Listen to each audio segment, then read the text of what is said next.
It's Monday, September 12th, birthday of Yao Ming. He's 42 today. So much to get to this morning. There's the dominance of the Chiefs, the finger pointing in Green Bay, the finger issue for Dak Prescott. Huge loss last night for Dallas. And the gutsy call from the Giants' new coach, former Giant and Super Bowl champ Will Blackman is here this morning, 8 a.m. Eastern with Key, Jay, and Max. They're next. I'm Jay Reynolds, back tomorrow with SportsCenter all night. It's ESPN Radio. Coming up next, Keyshawn, J. Will, and Max on ESPN Radio and ESPN2.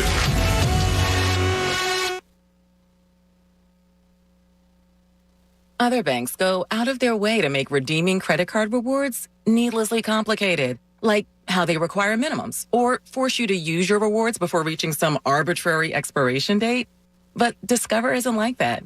With Discover, you can redeem your rewards for cash in any amount at any time, so you'll never have to jump through hoops.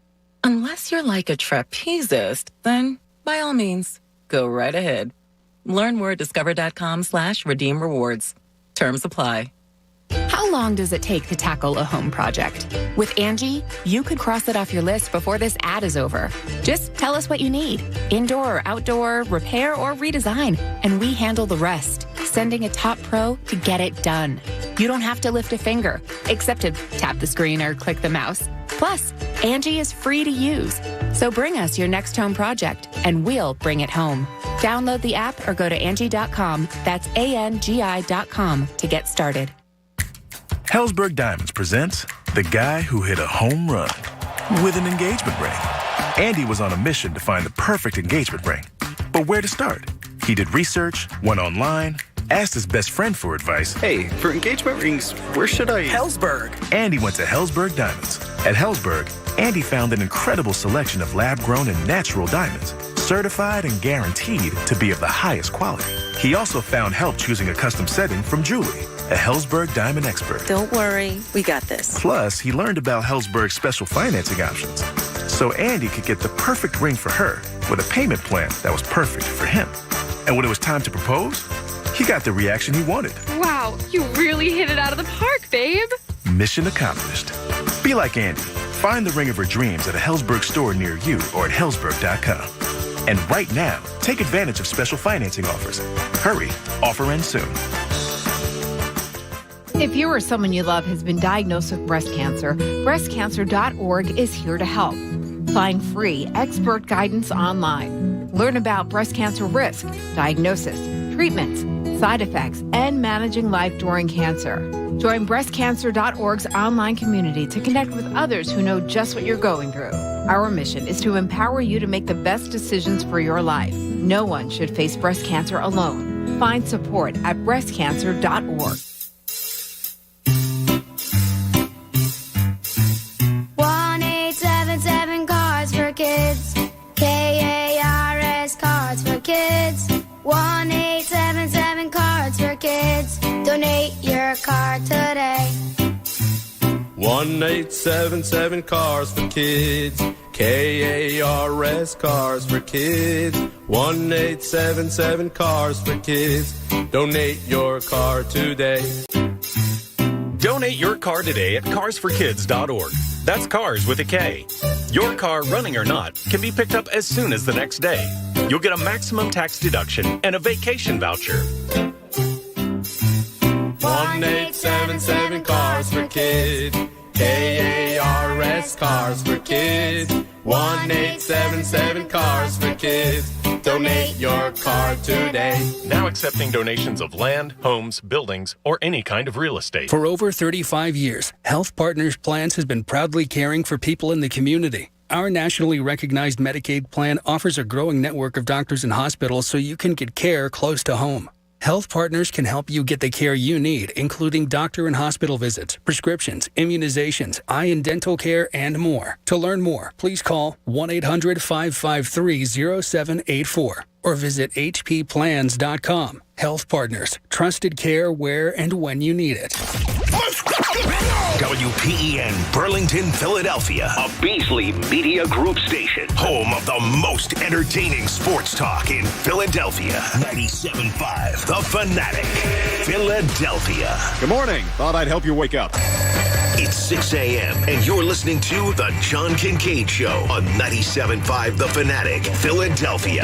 Let the party begin! The show starts now. Let's get your Monday started. The John Kincade Show on 97.5 The Fanatic.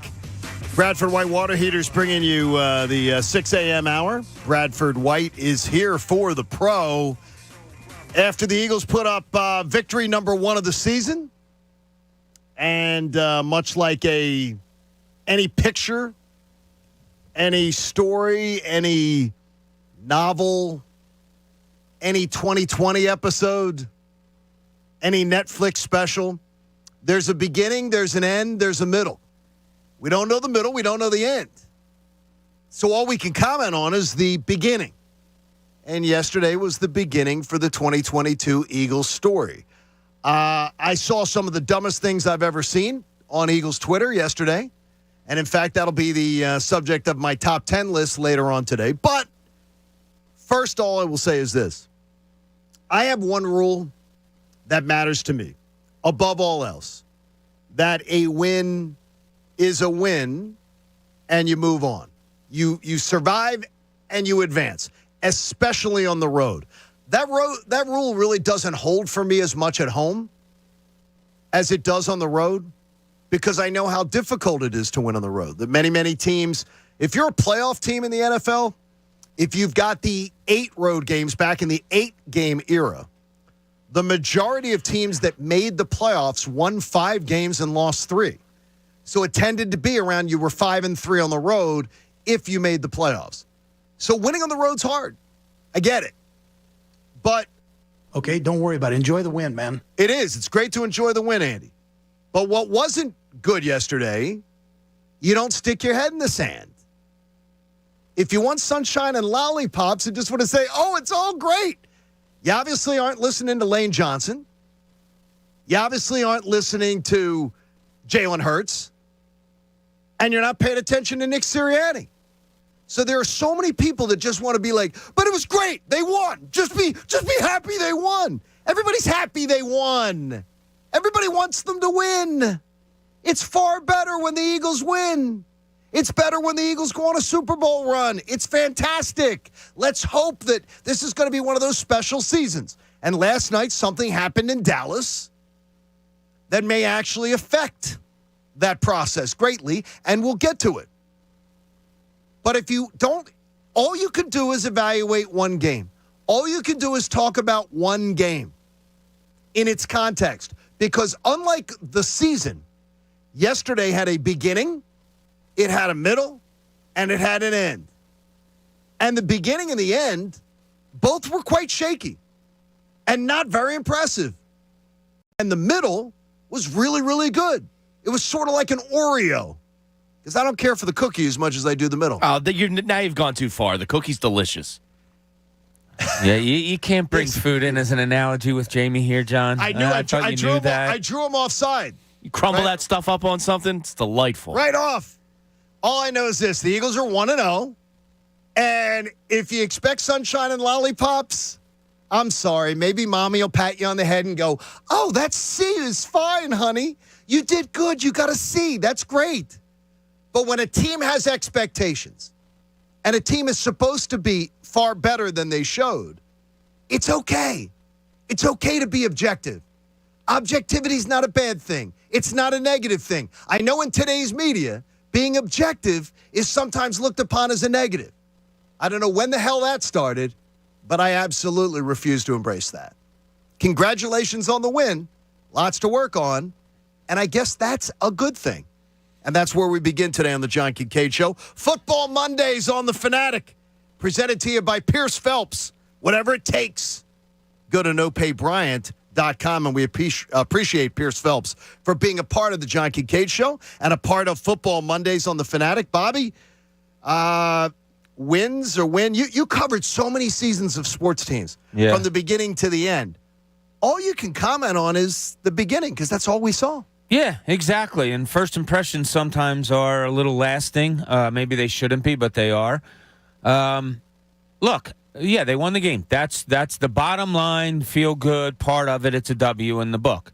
But you're doing yourself a disservice. I don't care what other people say. Like, if people say, "Oh, it's a win," I don't care. If you didn't watch that game and say, "Wow, there were some serious problems yesterday," I'm not talking about there's serious problems with this team now. I don't know. Maybe a lot of things that were bad yesterday can get fixed, but don't. And there wasn't a lot of things that were bad yesterday. Correct. And it's a weird thing. I was talking to a football guy last night that I call and trust about talking offenses, and I said, label the game, and he said it's a bad win. And I said, ugly win? He goes, no, I think it was bad. I think if I had to label how they played, it was bad. Like, it was a bad win because Detroit's a bad team. The whole run-pass option thing, and, we talked about the run to pass. One other player was involved in the first 15 plays yesterday. If it wasn't Jalen Hurts running or passing, Miles Sanders got one carry. I don't know what the thing that bothers me most about yesterday, I would say, is the offensive play calling. I thought it was horrendous. There's a lot to question about it. There is, and a lot of it falls on Jalen Hurts. Now, Nick Sirianni came out and said, "Oh, we called the stuff and we didn't call right, but he got out of it and did something good." No, I think you called a pass and he didn't look it through and just ran. I think you had the best athlete on the field when the Eagles' offense was on the field, and he was able to get you a win in that game. Is he a quarterback or not? I guess we'll talk about that. That looked like, to me, honestly, the way the game was played yesterday, Jamie, many games that I saw others play in the SEC, where you get up against a good opponent and just the athleticism is going to win out. The Alabama athleticism, the Oklahoma athleticism is going to win out over inferior opponents. And yesterday, at times, the athleticism just won out. Well, part of this, beginning, middle, and end story of the NFL season is we do view the Detroit Lions through the prism of being a loser franchise, right? Yes. Like, part of that is the expectation that you're supposed to handle Detroit. We don't know what Detroit is yet. I was kind of impressed with their lines, and St. Brown's a good player. DeAndre Swift's a really good player. TJ Hawkinson's a good player. They might be an okay team. So there's the possibility you look back on this game in 6-7 weeks when you have a little bit better picture of the NFL and go, actually, that was a good win. Because Detroit has surprised a couple other people. Yeah, like it could be one of those teams that rises out of the basement this year to one of those, Eagles like kind of last year teams where it's like, maybe they can win 7 or 8, So I think a lot of it's viewed through the prism of them being a bad team, and we don't know if they're a bad team yet. Their offensive line was good. Their defensive line was pretty good. Our offensive line struggled, no doubt about that, but I'm not worried about them going forward. So I do think part of it might be Detroit's better than people are giving them credit for. So it's certainly not sky is falling. Great win. A.J. Brown, that was fun. That was amazing. Awesome. Having a dude of that caliber on your offense, man, that changes everything. That's a franchise alterer right there. I will say this, Pat, you nailed it. Jamie nailed it on Friday. I said I hope that they don't just obsess on feeding the ball to A.J. Brown, and you both said that's what I expect them to do. Yeah. And that's exactly what, much Devontae Smith's detriment. They literally weren't even looking his way. Well, I mean, why look his way when you can run? It's right there. You're not going to look his way. You're just taking himself. Look, there are things to complain about for sure. The good thing, though, is you're playing Detroit, so I was never concerned. Even in the fourth quarter, you had no concern? No, none. I was more concerned about the line and me losing $12 American than losing the football game. That wasn't great. To me, that game was never in doubt. They were going to win. It was just a matter of by how much. But, man, you got to clean it up quick because you cannot get away with that against Minnesota. Justin Jefferson's good. Yeah, you can get away with it. You can get away with your offensive line playing poorly. You can get away with your defense looking, just anemic. But you're not going to be able to get away with it against better teams. And that's kind of the luxury of playing Detroit week 1 is you kind of treat that as your get-right game, but you have to actually get right. And that's the key, is that nobody is making any grand pronouncements after 1 week. But there are things, Bob, that rear their ugly head, and we're going to get into this during the course of the day because you and I are two guys who have not thrown in the towel on Jalen Hurts. but I guarantee you, if yesterday made you feel that much better, I didn't see that much progression from Jalen Hurts last year to this year. I really did. I came out of yesterday disappointed. As a quarterback, disappointed. I saw a great athlete out there. I saw a guy that can make you plays, and he did, and his plays that he made won you the football game. So I'm not denying that. And I'm not, Jalen Hurts, what he did yesterday at quarterback helped you win that football game. There's no question about it. But if you want to look deeper into it, is he a quarterback? Is he not? And I can't wait to see the all-22 and all that. Did he drop back? And he got pressure yesterday. They brought it all day yesterday. But does this guy know how to avoid pressure and throw? Can he stand pat and throw? Can he throw and take a hit? Like, the very, very few times they actually called a play where he set his feet and threw, didn't look too bad, but they didn't do it enough. Or he felt pressure, and he took off. Well, I don't think there was 17 design run plays for him. I think a lot of those he took off on his own. How many? 14 runs. 3 were Neal's. We have to call that. So 14. How about the first play of the season being a design run for Jalen Hurts where he could take a hit? Yeah. The first call, and it was a design run. And I don't understand. He's meshing with the running back and then takes it. I'm like, you had all off season? And you're going to put your quarterback at risk on the first play of the year? Like, I don't even know what the philosophy was. I thought the philosophy was things are changing. He's becoming a different quarterback. He's going to be able to win with his arm. He's going to be able to do these things. And then the very first play call, I see that. I'm like, what's going on here? Like, because sometimes impressions do matter. Yeah, you can't have your quarterback rushing 14 or 15 times a game and expect them to get through a season healthy. There's just very slight chance of that happening. I don't. A lot of it was just his inability to navigate a pocket. I mean, right at the end of the day, some of those just can't be run plays. I know they helped you win the game yesterday, and they're critical, and they did, and all that. But if you're going to advance as a quarterback, some of those you need to stand in the pocket, navigate it, and make the tough throws. And I'm just not seeing that from him yet, which is unfortunate. And what frustrated the hell out of me, and I'm going to get into this a lot later on, was why can't you just simplify things a little bit? Why can't you call just a normal running play or a normal pass play? RPO, talking to a guy last night, RPO is a wrinkle. Like he said it it's over and over. Like a twist, right? It's supposed to be a wrinkle. It's not what you build your offense around because it's a wrinkle reading a defensive end. And if he's busting it down all the time, that's how your RPO really, really works because your quarterback can read it. They run everything out of the RPO. It's a fake hit. Look, Jalen Hurts can't read defenses. So why are you having him look at a running back and look at a line instead of just having him get the ball and being able to see the field and throw the ball? You know how many times, John, real quick, besides that last series when they ran out the clock, I want you guys to guess of the 70-plus plays that they ran yesterday, how many times they were not in shotgun? 7. 2. 4. 1. Oh, that's terrible. 1. He got under center, handed the ball off to Miles Sanders, and Miles Sanders ran for 9 yards. Once. I just, it seems like they're going gimmicky all the time instead of just running a basic offense some of the time. Or maybe they believe that is the only way that they can execute it, Pat. I don't want to believe that, but they certainly talk a good game when it comes to Jalen Hurts' development. But I need to see it in games. Yeah, I don't know if they're convincing themselves or just trying to hype him up or what. It was frustrating to watch the play calling yesterday. Me and Bob watched the first quarter together, and it was just, we're screaming, run the ball, and it's either an RPO and he's taking it himself, or it's throw. It's a carbon copy of last year's game, really, of last year's week 1.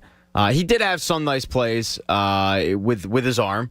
I felt like he was more inclined to throw over the middle, but every time it was to A.J. Brown, why wouldn't you? But he fit the ball in some pretty tight pockets. That was nice, him throwing over the middle of the field.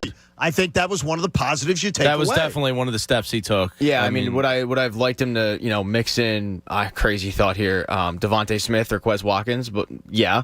But still, he was willing to do it, and that's the luxury of having A.J. Brown. The last play he had, or one of the last plays of the first half, when he threw a beautiful ball to A.J. Brown, who reeled it in and put that was in the field goal amazing. Great. And there are positives to take out of that, but, Yeah, I feel like putting him in the RPO is you're asking him to run the ball more than you probably want him to. Well, you remember why they put Nick Foles in the RPO? Because they watched the Raider game, they watched the Giant game, they watched the fact that back in the Super Bowl season that it wasn't working. So they literally had to come up with some wrinkle, some gimmick that he was more comfortable with. And to me, I didn't see the development yesterday, and I was really hoping against an inferior opponent. And again, Jamie, you made the point. They may end up not being an inferior opponent down the line. But right now, they're not world beaters, but they might be a team that, battles every team they play, and they're in most games, and they could win 6 or 7 games. But I'd expect them to look better than that. And that's just what bottom line. And look, you win, you survive in advance. My concerns were all defensively. Offensively, I was, for the most part, fine. I mean, the one play, the Howie Roseman special, where you had Kazir White tipping it to Bradbury for the pick six, was a lot of fun.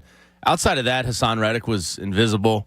I didn't think the defense got overly creative with blitzing or pressures. They were kind of, a little sloppy tackling.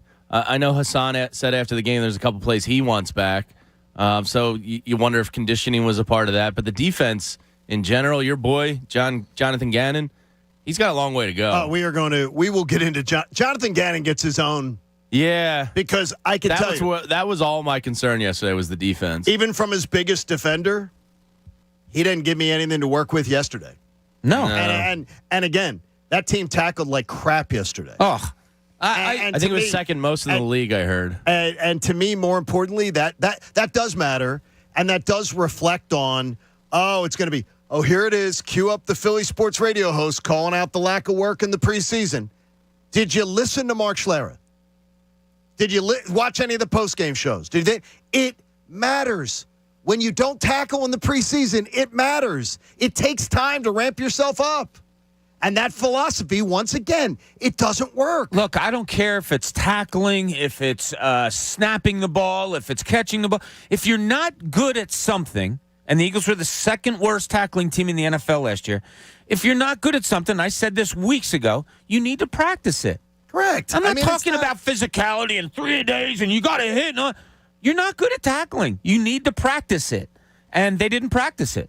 So I don't know. I don't know what to say. I'm going to say, I'll say it again, is that you get that, the old school guys want them to be out there and do 3 a days. There's something in the freaking middle.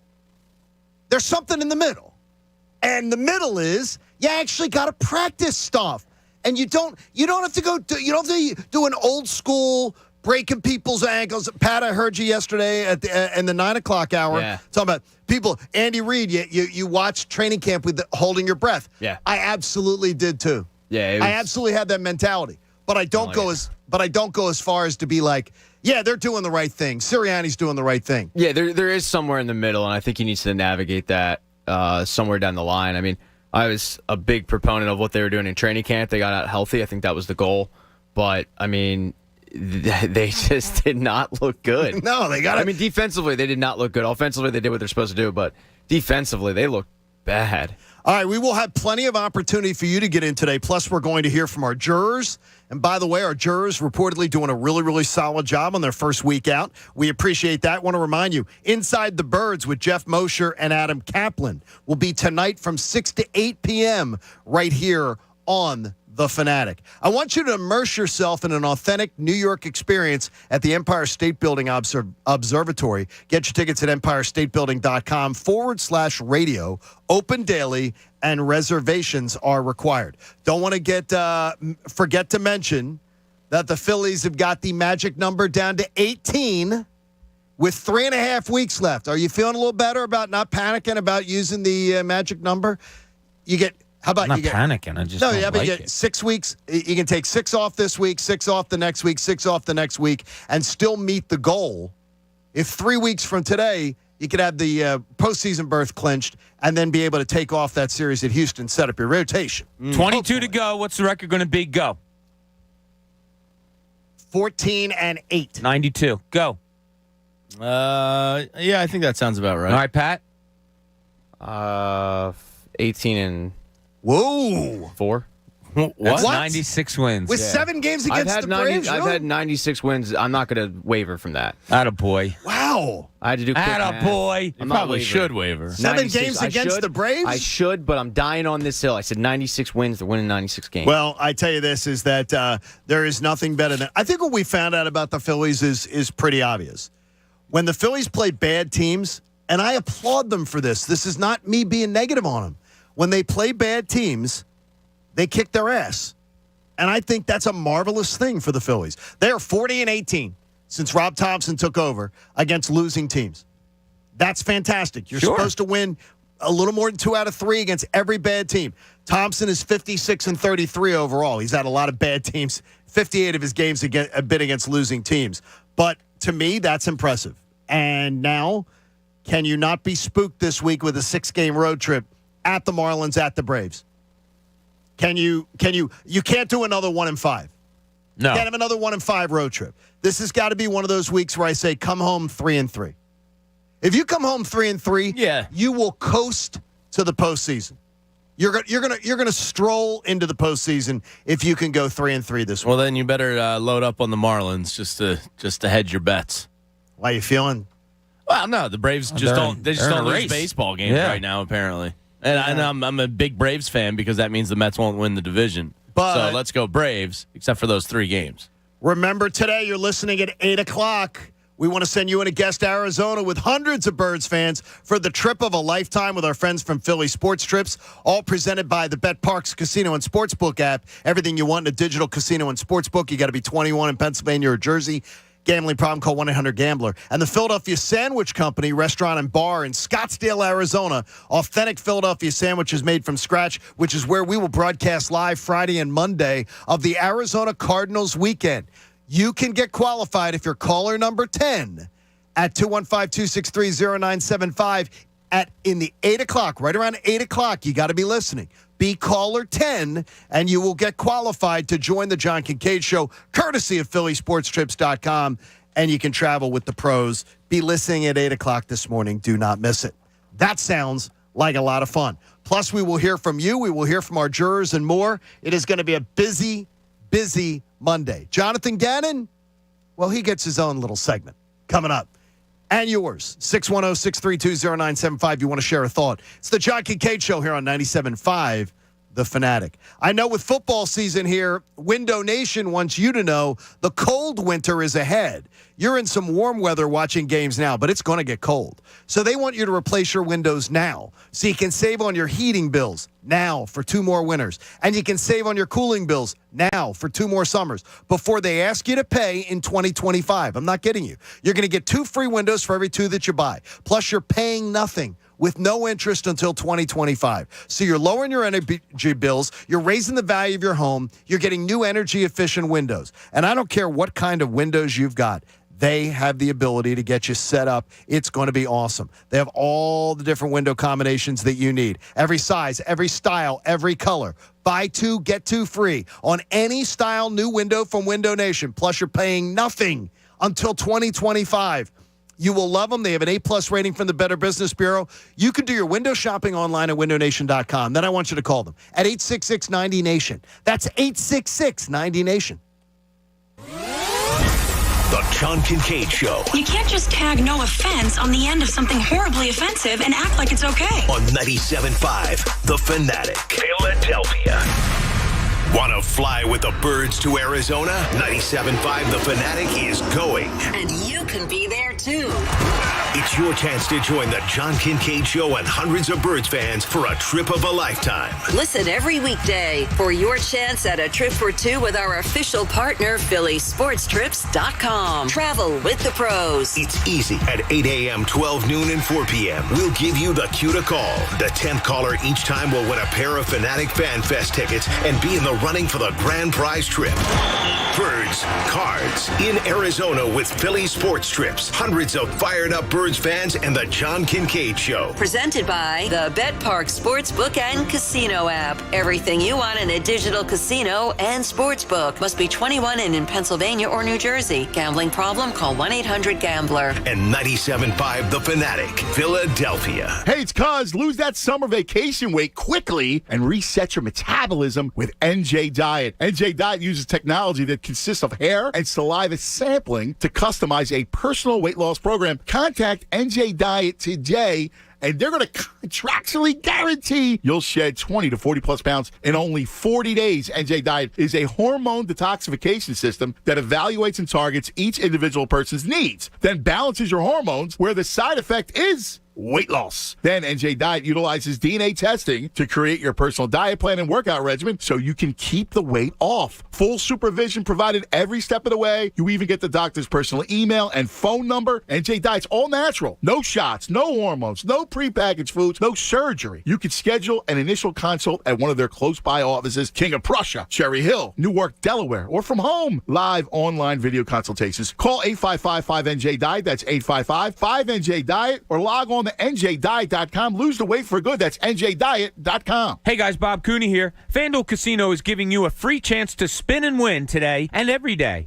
Introducing FanDuel Casino Reward Machine, a free-to-play game giving you a shot to win up to $2,000 in casino bonus every day. It brings you all the excitement of playing FanDuel Casino games for free. Every day at 6 p.m., you get 3 chances to spin the Reward Machine reels. There are 3 ways to win. 1, match any 3 symbols for an instant win. 2, collect symbols each day for a chance to win weekly prizes. Or 3, win up to $2,000 if you collect 3 trophies.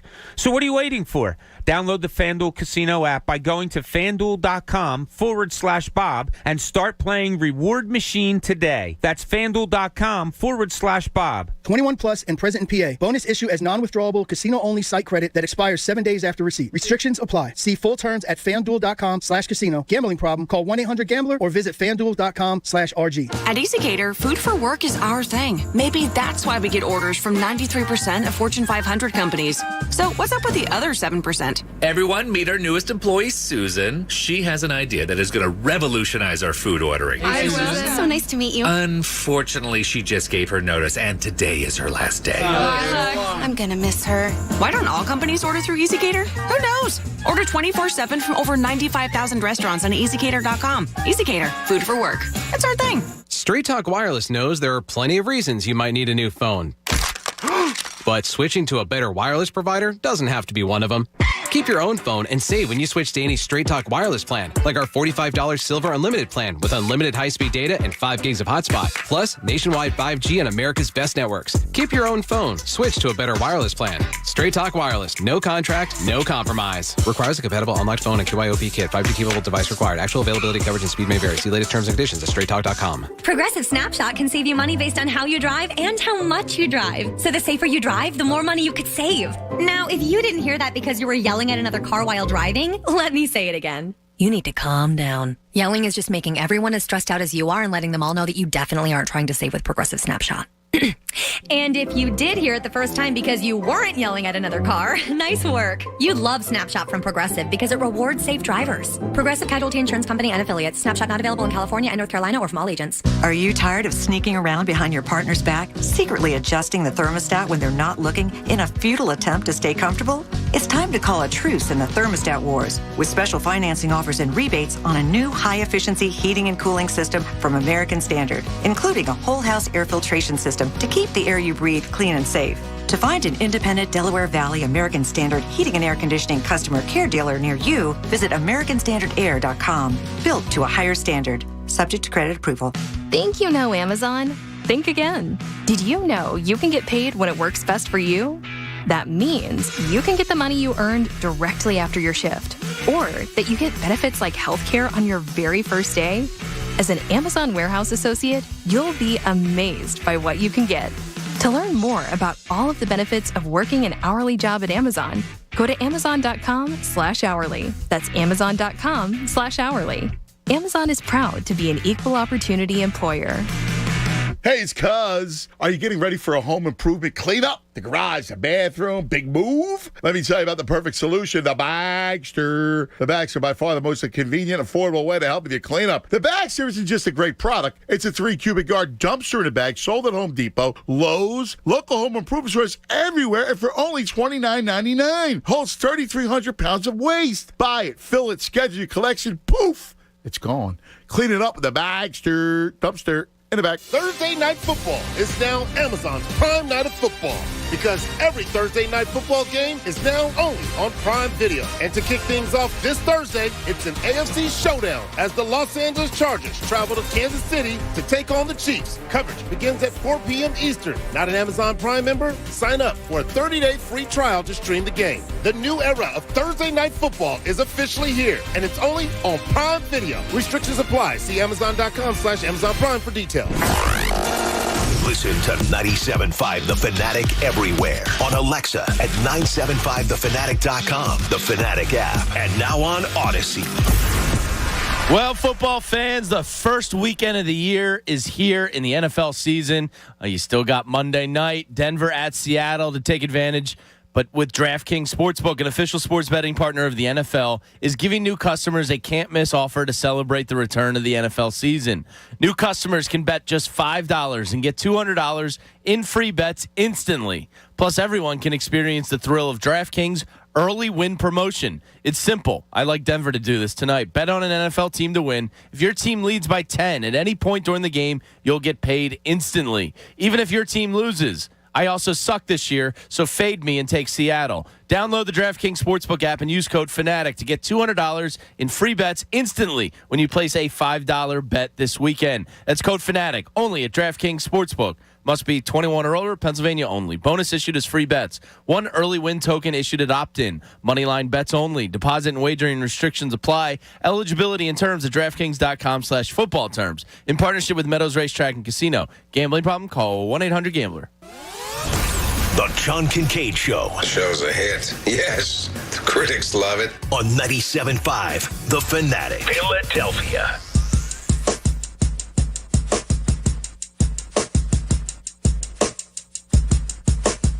John Kincade Show on The Fanatic. Appreciate you getting in this morning with us.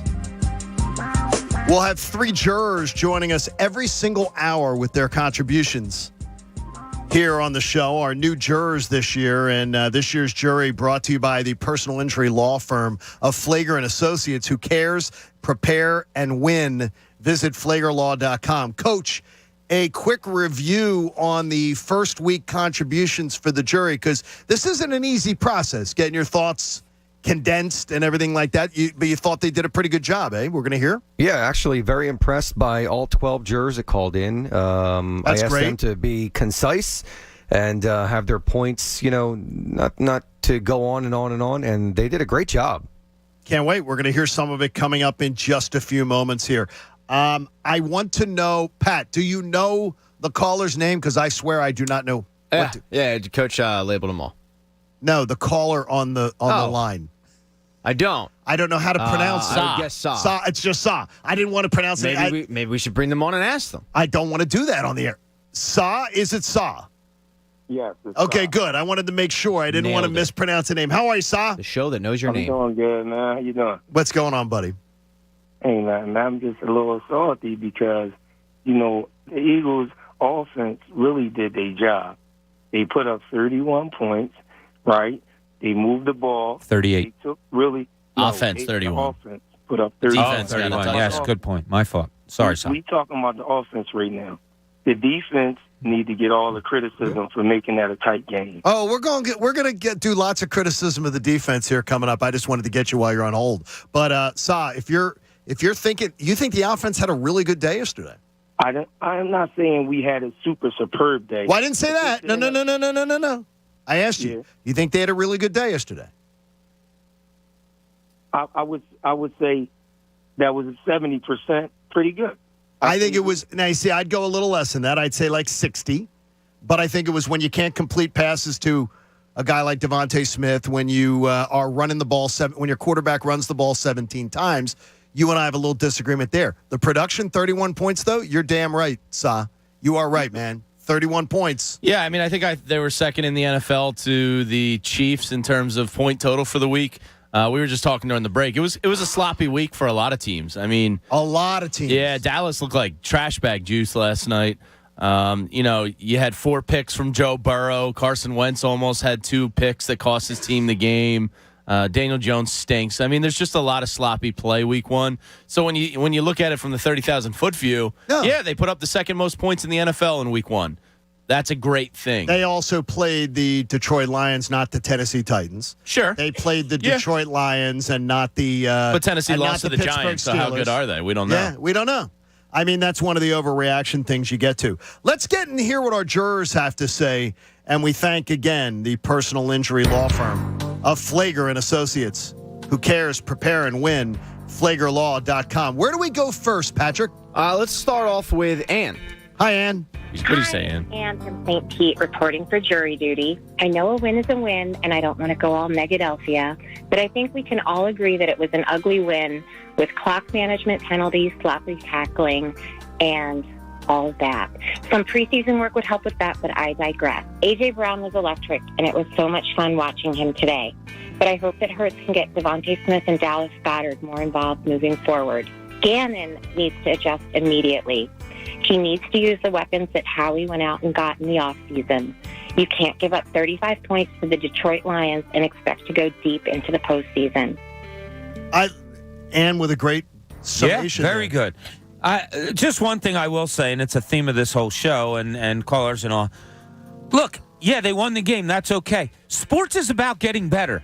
Everything about sports is about getting better. And we are here to talk about how this team can get better because there was a lot that wasn't very good yesterday. So to say, we don't have to say, I don't want to be negative, and I know they won, but... No, that's what sports is. If my team won 60-0 yesterday, guess what? I'm going to find the thing that I didn't like that they did and look to correct it. Well, there's a lot to correct on this team from yesterday. So don't say, I'm sorry, but you don't have to say that. We don't have to say that. This is our jobs. So, yeah, we don't have to quantify anything with, sorry, I don't want to be negative, but no, it's okay. It's okay. I know our buddy Kevin Kincade from Crossing Broad. I said I didn't find... Yeah, that was the most ridiculous thing I've ever seen. I didn't find my pom-poms sitting on the counter this morning. He wanted me to shake my pom-poms and say, they won. That's what all that matters. Okay, don't worry about it. Enjoy the win, man. I got a special top 10 list coming up for him a little bit later on. Who do we got second today, Pat? Next, we'll go to Brian. This is Juror Brian Weiler. Obviously a concerning day by the defense, but I'm going to focus on number 1, A.J. Brown looking like T.O., and number 2, the sequence in which the defense forced 3 3-and-outs in a row, and on the 4th drive, finally capped by what I'd call a Howie Roseman special. Rush up the middle from 6th-round pick Marlon Tuipulotu, forcing Goff into a bad throw tipped by Kazir White, right to Bradbury for the pick 6, and the Eagles win. It's good pronunciation there. Yes, it is. Absolutely. He knew what he was doing. He didn't say Halapuli Vati Vaitai, but he got by with it. I tell you, I love that there was some contributions from the new faces. To see A.J. Brown, to see Bradbury, that's a very, very intriguing thing because that should only get better. Yeah. Next week they're gonna have a real test in that secondary. Oh yeah. But yeah, Bradbury, that was a hell of a play by him and Kazir there to pull that off.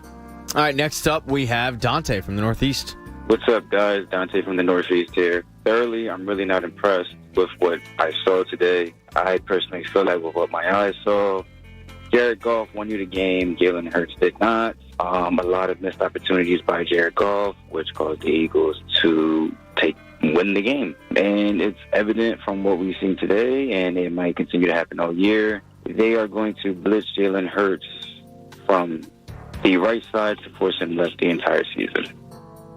It's a good point. I think they're going to do that a lot. Absolutely. I think that's part of the book being out on Hurts. Is that your, Pat, you said it's your fear. Oh, yeah. Yeah, saw it force a him lot left. yesterday. I mean, look, we've talked about the video of Todd Bowles a lot this offseason. There's no doubt defensive coordinators are going, yeah, no, he's on to something with that. Let's do that. Oh, yeah. We're going to blitz you until you make it hurt us. And I don't know if Jalen Hurts has that ability right now. I don't know if he has the ability at this point to stand in a pocket, see a blitz coming, and get the ball where it has to go right away. And a real quick thing, the guy brought up Jared Goff. Did you guys have visions of last year's defense in the fourth quarter yesterday? Yes. I mean, like, sit back. And then I started wondering, wait, is he doing this because they're just dog tired? They were exhausted. At one point, one of the, I think it was Slay coming off the field. He goes, F. You can see him say F. That was after the St. Brown touchdown. And then he says, hell of a catch. Damn. And then they showed the players on the sidelines, and guys are winded. Guys are beaten down because they haven't practiced. Because they aren't ready for it. They weren't ready for a 4-quarter battle yesterday. Not energy-wise. They did not meet the energy. That defense, late in the first quarter, all through the second quarter, until the very little bit before halftime, really, really had a nice stretch of ball where you're like, okay, it's all coming together. Then they were dog-tired. And it's obvious, and you can spin it any way you want. That has nothing to do with what they did in training camp. It has everything to do with it. And they I didn't see enough of your boy. Jordan Davis was kind of he wasn't out there, or B, when he was out there. Well, I didn't hear his name once. See now, look, flat out, he was better than Fletcher Cox was. Oh, the whole defensive line wasn't very good, but I thought Fletcher Cox was better than him. Wow, I didn't hear his name. Wow, I did not see that at all. Whenever they showed a replay, did you hear Jordan Davis' name? It's not about hearing his name. No, I know, but I didn't even notice him. Fletcher Cox was exploited. All right. Quite a few times on showing on replays where he did not. He did not. In fact, they even stepped up a bit later in the game when Jordan was in for Fletcher, where Fletcher was, I don't know if he was beaten down a little bit. Jordan Davis had a game yesterday that we complained about Fletcher Cox last year. Well, I expect a guy. We didn't see anything. Wow, I did not. It's his first game. And no, I know. That's not a guy making. That's not a guy making $20 million a year. Whatever. I'm not Fletcher saying Cox. that. I'm talking about the guys on the field. I didn't see him do much yesterday. I don't expect guys in their first NFL game to be Fletcher Cox. Like, I just don't.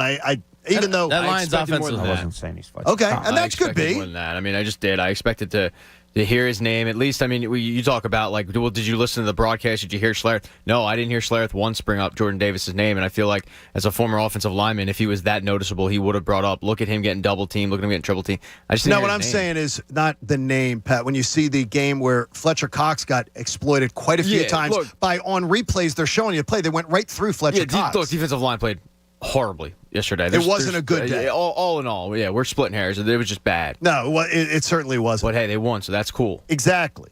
That is cool. That's a great way to surmise it. Yeah. I think we could end the show on that. That's my analysis. But they won yesterday, and that was cool. We can just replay the last 42 minutes on a loop, and then we'll call it a day. That was cool. It was cool. Hey, in Cooney's Corner, Bob didn't like a back and forth that he heard yesterday. Now, let's see what's in Cooney's Corner. Yeah, and we can't play it on these airwaves because there was a few bombs dropped on it. But, John, you talked about it a little bit earlier. When they were walking off the field yesterday, and you have C.J. Gardner-Johnson looking at the camera and going, yeah, win, baby. That's all that matters, pretty much. That's what he said. That's all that matters. I'm surmising here. And then Lane Johnson looks in the camera and does what Lane Johnson has been doing in this town since he's been here, and it was keeping it real. Yep, and Lane Johnson said this, Bob. We have the audio of it. Patrick, we got the audio of Lane Johnson, what he said that you're referring to. Let's hear it. First lead, as an Eagle, this feels great. This was ugly, but yeah, that bleep was ugly. That bleep was ugly. And look, and that's my whole point of today. Yes, they got the win. You have one guy saying, great win. It is. Okay, I'd much rather be sitting here with the Eagles 1-0 than 0-1. Absolutely. No question, we're all happy they won. But if you're going to deny yourself the fact that was ugly, there's Lane Johnson saying it. We don't have to say it here on the radio. You don't have to apologize for saying it if you're a juror. It's true. It was an ugly win yesterday. And for Lane Johnson to come out and say it, I like that. Look, I'll say it. I've said it 1,000 times. The year they won the Super Bowl, Game 2, they lost to the Kansas City Chiefs, and they didn't run the ball once to Jay Ajayi. LeGarrette Blount. They didn't give him the ball once. The one time they gave it to him is negated by a penalty. And the fans went bleep crazy because they didn't do it. And there was outrage. And Doug Peterson listened and said, you know what, you're right. You're right. We need to run the ball a little bit more. And they changed that. They wound up winning the Super Bowl. Yesterday isn't a performance that's going to be Super Bowl worthy. It's not going to win you playoff games, anything like that. It's okay to critique wins. It is. I mean, that's what great coaches do. That's what you critique wins, even though you won the game. And I think what Lane Johnson did perfectly, that little thing yesterday, that little 5-second snippet was yesterday in a nutshell. Because Perfect Lane Johnson nutshell. understands the standard of Philadelphia. Look, you're never going to play a perfect game. We all know that. C.J. Gardner-Johnson does not. Not yet. He was willing to sell it. No, he doesn't yet. Yeah. He's celebrating it like, yeah, big win, big win. And Lane Johnson's like, that blank was ugly. Yeah, maybe he was talking about the offensive line play because it wasn't up to par yesterday. I mean, Aiden Hutchinson is the real deal. That kid's going to be a player in this league. They were giving him a lot of help with him at points. The offensive line group needs to be better because that's the constant with this team. And I think that's what Lane's probably talking about the most. I don't think he's one to throw, others. I think he was going, man, we sucked. That was ugly, knowing his group has to get better. And they will. I wonder how much the offensive line, and this legitimate question, if I was down there, I think I'd ask it. Do you like blocking for RPO? Now, I asked the guy that I talked to about offense a lot last night. I asked him, I said, how do you block for RPO? Do you block as if it's a run? Or are you waiting to hear something? Are you looking for something? He said, no, you completely block it as a run. Absolutely block it as a run. That surprised me a little bit. So I wonder if the offensive line doesn't love the not really knowing if it's a pass or a run, as good as they are. I mean, I think as an offensive lineman, I would love to hear, all right, I'm coming under center. I'm going back and giving Sanders the ball. He's going through the A-gap, and here we go. They didn't do that yesterday. Well, the offensive line, obviously, is being asked to do stuff for Jalen Hurts because Jalen Hurts is jailbreaking.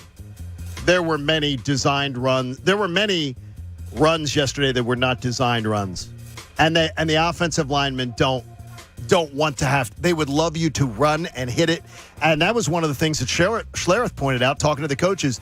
They want talking to the coaches, and he says everything. They want this year Miles Sanders, when he's given an opportunity, to hit the hole as the play is designed. So you get a little bit of this because these guys talk to the coaches, and the coaches say, well, he dances around or he hesitates, and they want him to just hit the hole. I want Miles Sanders to have more opportunities because he came up huge yesterday, Jamie, at some big times too. He came up with some big runs at some big times. Yeah, that 4th and 1, he got stuffed, and then he bumped it outside and ended up picking up 15. Yeah, I mean, I think Miles Sanders is a really good back. But to Bob's point about the offensive lineman, there was a couple times. There was one where A.J. Brown didn't have anybody within 10 yards of him on one of those plays where he was stepping up in the pocket. Same thing for Devontae. I saw him once or twice. In one of those scramble runs, which was a positive play, he also missed guys that were wide open on those plays. So when he does step up in the pocket, he's got to get his eyes downfield. It can't be step up in the pocket and go. Sometimes it's step up in the pocket and let it rip. And I didn't think he did that yesterday. Hopefully it's something they can improve on after watching some tape here week 1. But there was some guys open that he did not see. And if he's running, that extends the offensive lineman's play by another 5-6 seconds. You tally up 14 of those after the game, and I'm sure there's times the offensive line is not in love with that. No, it's not. You know what yesterday reminded me of? I think oftentimes I'll go back to either college or high school sports because we can all relate to them more because either we all played them or we have kids, all that stuff. Yesterday reminded me of the real quarterback was hurt. And this isn't, hear what I'm saying, this isn't a slight on Jalen Hurts. And you grabbed the best athlete that you could on the offensive side of the ball and said, you play quarterback. That's what it looked like. It looks that way. That's what it was. And it won you a game. Because of that athleticism, because of all that, it won you a game. He was a big, big part of winning that game. But as far as being an NFL quarterback yesterday, I'm sitting on the fence.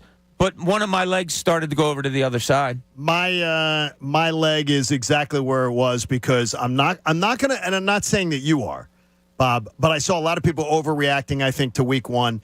I'll stay where I'm at. I'm sitting on the fence with Jalen Hurts, but nothing moved me into just jumping into his yard and saying I'm all in. Nothing moved me yesterday. My feet are still firmly dangling on both sides of the fence, and that's a cop out. Coward. But it is. It's nothing moved me in his direction yesterday. No, I was, and be totally honest, I was moved the other way yesterday a little bit. Yeah, I What was. are we at now? Like 25 career games for him? 24 or something like Something that? right around there, yeah. You got to give him 70. No. 70 to 80 career games. Did you see that one pass, John, that he threw? They're at like the 5-yard line. I think he rolled to his left, and he goes to throw it in the end zone. 3 Detroit Lion players. Horrible pass. It was 2 terrible. of them jumped up, and it could have been intercepted. It should have been a pick third one six. right there. It should have been a pick six. Yeah. Yes. I'm sorry. As a pro quarterback, what the hell are you looking at? Well, give us something positive, Jamie. And you felt a certain way yesterday, and I know Pat did too, because you both called for it on Friday with A.J. Brown. It was moving yesterday, let me tell you. Just having that guy on our team is awesome. He is a beast. If there's a ball anywhere near him, a 50-50 ball, he's going to get it. He can get yak. He can go deep. I read the stat on the pregame show yesterday. Since 2019, he leads the NFL in 50-plus yard plays and 50-plus yard touchdowns. The only shame of it yesterday was that he didn't get in the end zone. But that guy is an absolute franchise alterer. He's the best receiver in the division, and it's been a while since we could have said that, and it feels damn good. Oh, my God, Pat, did you have sort of memories of T.O.? How could you not? I mean, honestly, physically, he kind of looks like T.O. His ability to catch in traffic was, and that's, I got to credit Jalen Hurts on that, because he threw a couple of balls into some tight windows there. But he has the ability to do that. Now you have A.J. Brown. I mean, yeah, it's one of those. If I need to criticize the fact that he didn't get more receivers involved, but man, having that guy. There's a difference between this year and last year, because last year Devontae Smith had a great rookie year last year, but he's not that. I just wonder if it will at some point it will be a problem if Devontae Smith isn't involved in this offense. Yeah, it will be a problem, and you can't tell me that give me any one of the top 10 quarterbacks in the NFL. They would have had Devontae Smith involved in that game yesterday. They would have had Dallas Goedert involved in that game. And by the way, another thing Schlereth said in the broadcast, those guys like Devontae Smith and Goddard may have gotten more involved if they had had more design run plays. If they had more design runs, then the defense reacts to you differently, and they play you differently, and it opens up things for those guys. No question. And another thing, you can't tell me that there's not a coach on that sideline, whether it's Steichen or Sirianni, that didn't know at some point that Devontae Smith didn't have any catches. Just as a coach, as somebody getting somebody involved, you have to call a play for him. You have to. A simple play. And maybe they did. And the quarterback didn't execute it. Because it's...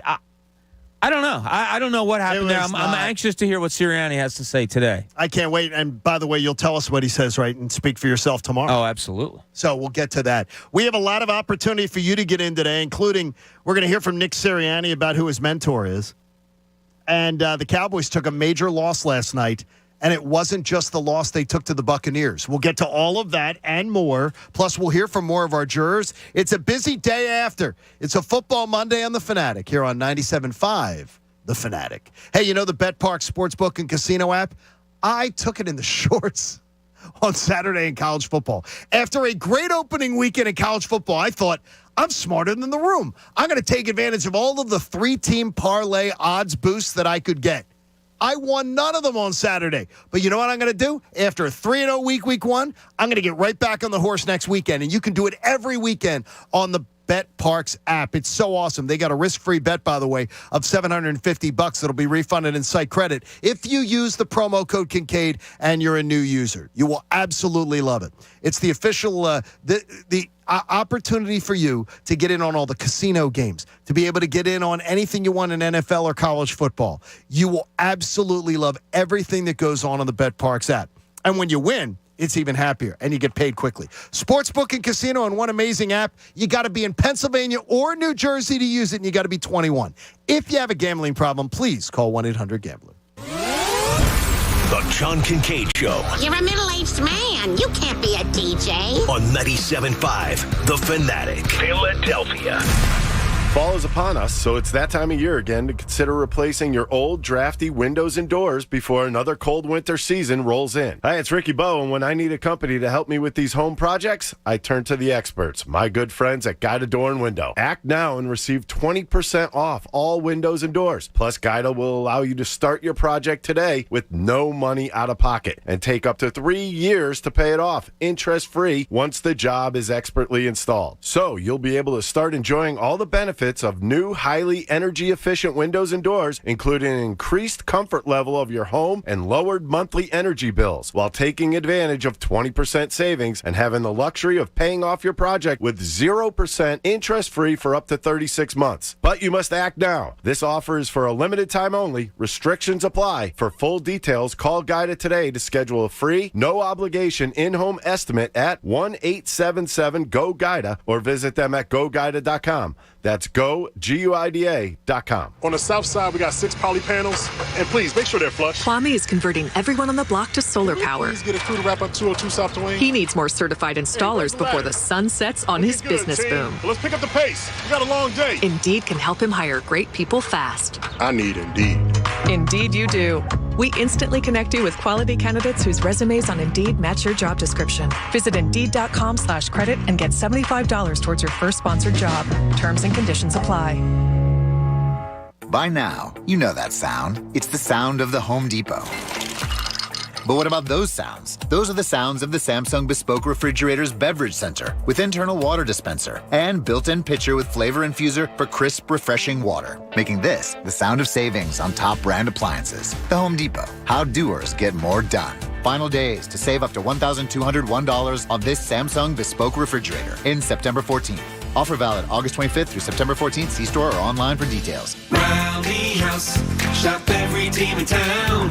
College and pro, come on, it's time to go. Calling all Philly fans to celebrate the grand openings of Rally House Brinton Lake, Newtown, and Ivy Ridge this weekend. Prizes, giveaways, and much more. Eagles, Sixers, Villanova, Penn State, Temple, Phillies, Flyers, don't be late. Rally House, it's your city, it's your house, it's a Rally House. Celebrate with us this Saturday and Sunday. Realtors abide by a code of ethics. This is Article 9 in action. Beth, a first-time homebuyer, knew nothing about the home buying process, except that she wanted to buy a home. But her realtor had the expertise to make sure Beth understood every document, even giving her copies to review with her lawyer so Beth could close on her first home with confidence. Complicated things explained in simple terms. The difference between an agent and a realtor is real. Realtors are members of the National Association of Realtors. That's who we are. Something you probably do know. Progressive can not only offer you a great price when you bundle home and auto, they offer you round-the-clock protection. Something you probably don't know, the average oak tree branch can hold 70 pounds. Something you probably do know, your neighbor is building their kid a treehouse. Something you probably don't know, a falling treehouse would take out your whole fence. Bundle your home and auto with Progressive and get more than a great price. Get round-the-clock protection. Something you know for the things you don't know. Coverage from Progressive Casualty Insurance Company, affiliates, and third-party insurers and subject to policy terms. Bundle discount not available in all states or situations. Hey there, casino fans. I'm here to let you know that the new BetRivers.com casino app is here. It's got lots and lots of exciting slots and table games to play, fast payouts, and a rewards program you'll love. Plus, with award-winning customer service, the excitement never stops. So get ready, casino lovers, to experience the BetRivers.com difference you can trust. It's a whole new game. Download it today. Presented by Rivers Casino, Philadelphia. Must be 21. Gambling problem? Call 1-800-GAMBLER. I always wanted to learn Spanish, but I never thought I'd have the time. Then I discovered Babbel. Babbel's lessons are fun. They only take like 10 or 15 minutes, and in 3 weeks, presto, you're speaking another language, like magic. I love that Babbel's lessons aren't just robots talking. They're voiced by native speakers, so you get the pronunciation just right. If you want to learn a language, there's no faster, easier, better way than Babbel. Babbel. Babbel. Go to Babbel.com to try for free. That's BABBEL.com. Babbel.com. The weather this time of year is more unpredictable than my fantasy football team. Wait 5 minutes and it'll change. The weather or my team? The weather. Your team stinks. I can't believe who you drafted in the first round. A new system from Pierce Phelps will keep you comfortable no matter what the weather does. And right now, qualified buyers can enjoy 60 months interest-free financing on a new home comfort system. Visit nopaybryant.com to find a Delaware Valley dealer near you. Bryant. Whatever it takes. Hey, it's Cuz. You watching the game this week with friends? Score big. Serve in style. Primo Hoagies party trays and sampler platters. You get the best tasting hoagies ever. Save yourself the prep time. Stop into one of their over 90 locations for the greatest hoagies ever. It's not just a hoagie. It's a Primo. Hey guys, Bob Cooney here with the transformative play of the game, brought to you by Live Casino and Hotel Philadelphia, transforming the stadium district in Philly. And that transformative play of the game yesterday was, with 6:36 to go in the second quarter, Jared Goff back to pass, tipped by Jazir White and intercepted by James Bradbury. That's right, 27-yard touchdown to give the Eagles a 21-7 lead. That transformative play of the game is brought to you by Live Casino and Hotel Philadelphia, transforming the stadium district with world-class gaming, luxury hotel accommodations, and premier dining and entertainment.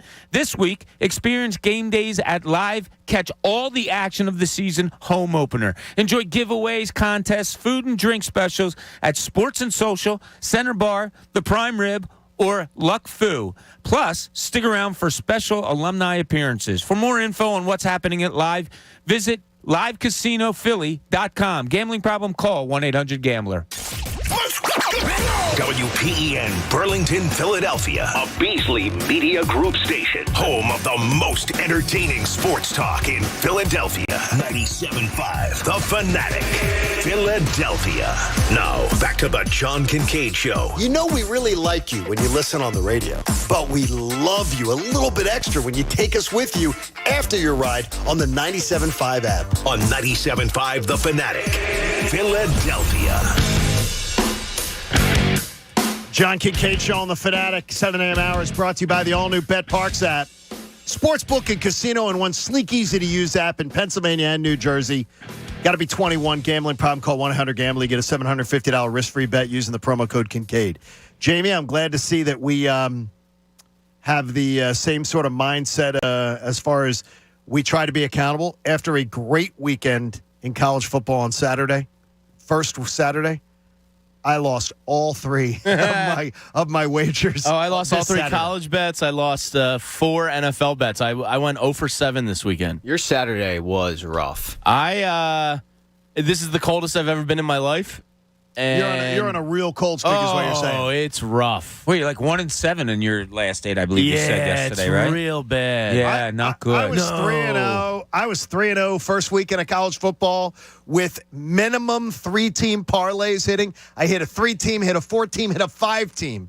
So of course, I am then on a text on Saturday morning giving out my parlays. Of course. My cousin Matt and others say, well, who do you like? Bama really backfired on me. I crapped the bed. Texas's defense showed up, man. That was kind of a fun game to watch. It was a fun game to watch, yeah. One of the only fun ones of the weekend. Well, it was a bad weekend. If you looked at the lines and who was playing who, there really wasn't many good games that were all set up. There wasn't supposed to be a lot of great games. Yeah, but Alabama pulling that out. As soon as Texas scored, with like a minute 35 to go in the game, me and my old boss have this joke about teams scoring too soon. I mean, we couldn't text each other fast enough saying, too much time on the clock. Exactly. Scored too soon. Yeah. Oh, man, that was a... rough weekend. Yeah, rough weekend to get started. And I like Denver tonight, so if you're smart, you'd fade me and take Seattle. That's how cold Denver I am. looks so easy. It looks too easy. See, you want them, and you're not going to bet it, and then it's going to play out. And then I'm going to be like, yeah, exactly. I gave DraftKings had a parlay Friday night I did with Devon. That was Miles Sanders over 55 yards, A.J. Brown over 70 yards, Jalen Hurts anytime touchdown score. It was like plus 485. And I was like, oh, I love this one. And I didn't bet it, and my cousin sent me a screenshot. He was like, thanks for the winner. And I was like, of course, the ones I don't play. Man, that sucks. By the way, Phillies are a game and a half up on San Diego now. All right. In the second wild card. And now they're 3.5 games up on the Milwaukee Brewers. How about that? For the wild card at all. So welcome to the party. So just that's a good comeback win yesterday. That was a really nice comeback. You win get down yesterday. 4-1. It's an empty stadium. It's almost like you don't feel like it just ended. You're trying to get out because you have a road trip coming up, and I said it out loud. I said, "Oh man, this just has a bad feel." It did, but good comeback win. That's awesome. It did, and so that's where we'll begin this hour with this. By the way, I want to ask one thing. So you were checking out our YouTube chat. Yeah. Were people comparing Jalen Hurts to Joe Burrow?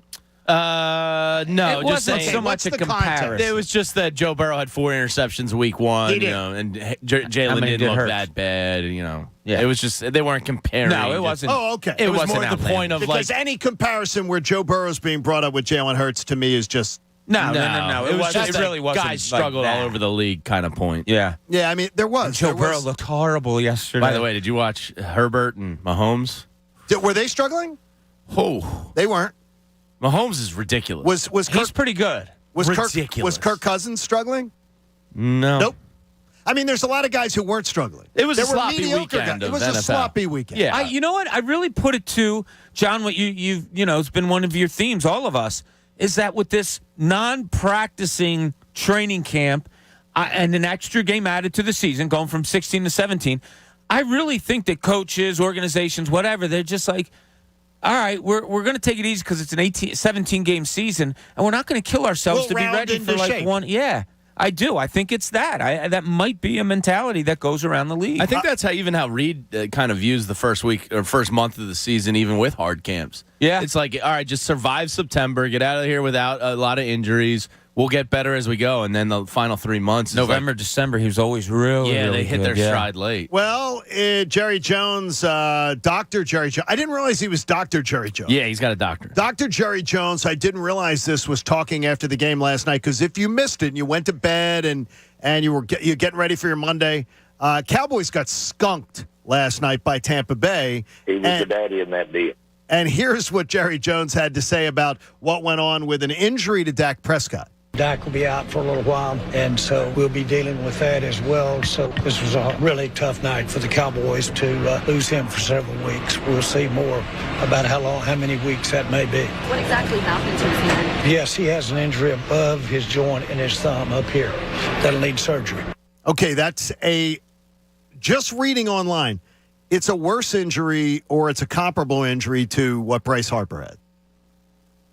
So it's very, very similar to what Bryce had. Yeah. So there's a good chance we don't see Dak game. Like how many? Bryce missed 7 weeks? Yeah. 7 weeks or so?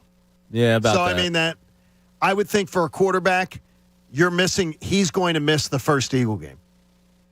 He's going to miss that Sunday night game, week 6. Well, then, he John, most likely will miss that game. Have to make a little change one-loss change? Yeah, you're going to change. So I had week 1 as a win. Yeah, now you can change it. Yeah. So, A.J. Brown yesterday was a beast. Yeah. I mean, it was so much fun to watch. Hurts and the defense were not. Is that a fair statement when I start this? No, because I don't think they win the game if Hurts isn't playing quarterback. Like, they needed his mobility to pull that out yesterday. So I don't think you can say he wasn't not good. No, I didn't say it wasn't good. Well, you said that I said A.J. Brown was a beast. The Eagles' defense and Jalen Hurts were not. They were much more mediocre. They were much more Midland to me. I'm not saying they were bad. I will. I'll raise my hand. I think the defense was bad. Oh, the defense was. Yeah. But so you think bad? You think worse than I do then? I think the defense played bad yesterday. But I think Hurts won you the game. Yeah, even though he struggled at times. Played badly. I don't like the way he played or the game they called for him. I hate the game call, but the only thing is, though, here's the problem we're going to get. And I talked to Mark Schlereth before he got on the plane yesterday, was texting back and forth with him. And he goes, it's hard when a quarterback takes off. You don't know what the play calling was. Yeah, exactly. So I feel really weird if I'm going to critique Shane Steichen because I don't know how many times Jalen Hurts took off when he should have been hanging in the pocket. And there were times where the pocket broke down. On a couple of those third down plays where he scrambled, it was Jalen Hurts all balling out and doing a great job and scrambling and getting that first down. But overall, we don't know what the play calling was because Jalen tucked and ran again. Well, I will criticize in that. Why didn't you just have some normal run plays? And they didn't line up for it at all. We went to Las Vegas in week 7 last year, right? And we were all sitting there, and we all turned to each other and said, oh, man, look at this. Hertz is going under center and handing the ball off to Miles Sanders before he got hurt. And they were having success running the ball. Remember that, John? Yes. He's going under center. Yesterday, again, 70 plays, 69 shotguns. One time they went under center, handed the ball off to Miles Sanders, and he got a 9-yard run. So I hear you. He may be calling really good plays, and they may be diagramming good plays, and Jalen Hurts feels a rush, and his eyes go down, and he takes off. But I would have loved to have seen more, I don't know, common plays, maybe less RPOs. I would have seen some difference in How about Steichen. just lining up and running the football behind one of the best? We constantly say it, and Mark said it on the broadcast yesterday. Philly and Detroit, they are both top 5 offensive lines. He said other people like certain things. They're both top 5 offensive lines in the NFL. Just line up and run the football. Run it. Yeah. Come on. But I don't think that's what they want to do. So we're going to get back into the same situation we did last year. Well, what? We're going to beat our heads against the wall. Jalen Hurts yesterday threw the ball in the first half as much as any quarterback in the NFL. Yeah. What sense does that make? You got to know.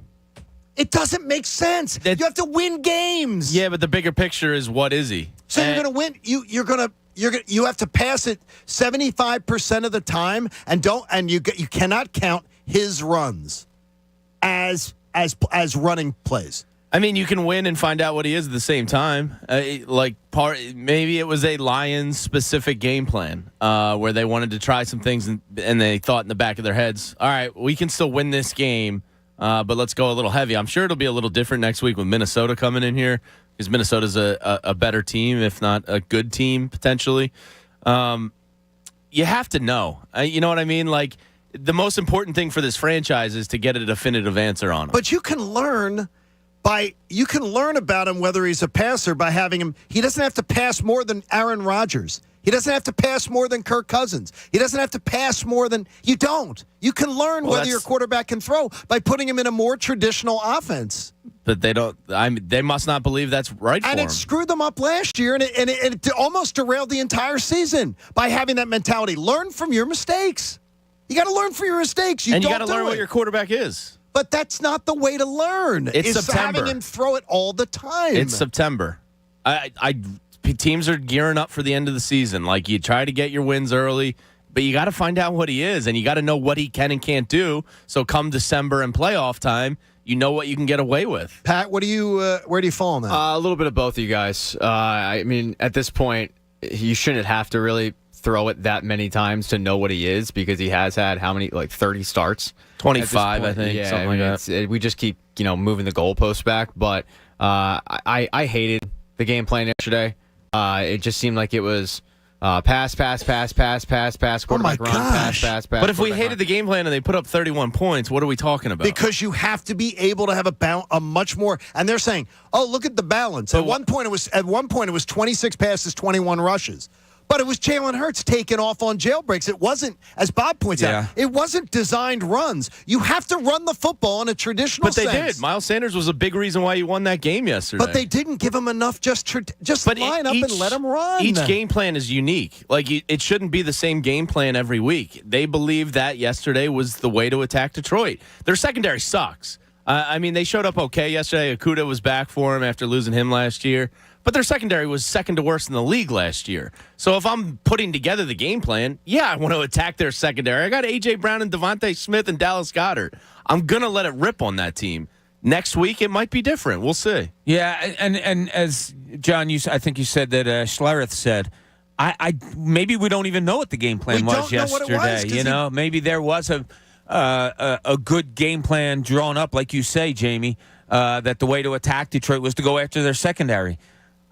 Did he do a good job of that? Well, to the tune of 150-plus yards for A.J. Brown, sure. He had 37 in the air?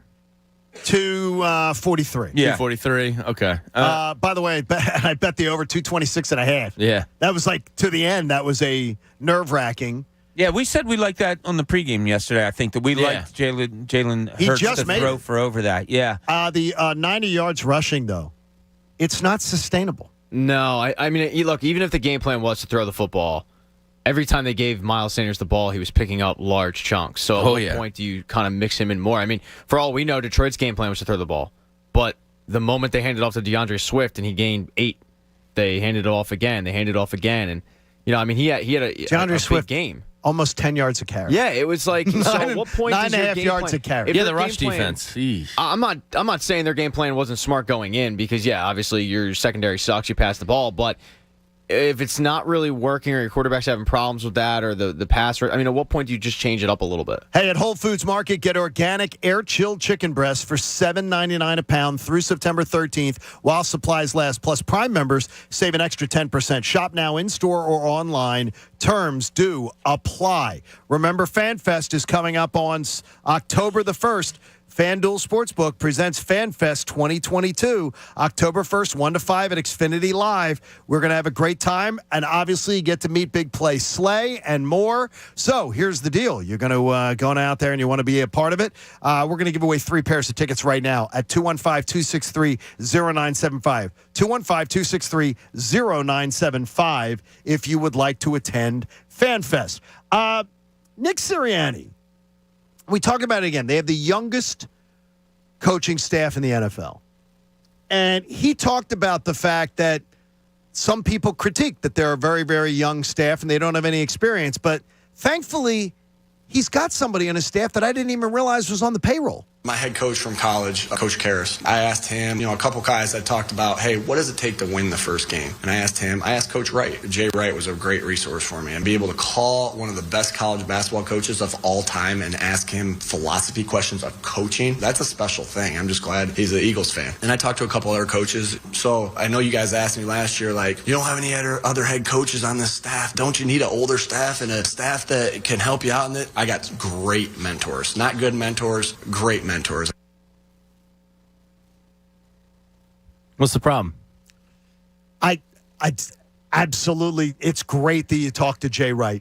That's awesome. Oh, that's what it's great that you talk to Jay Wright. It's great that it's great that you talk to your college coach. Yeah. I want a football.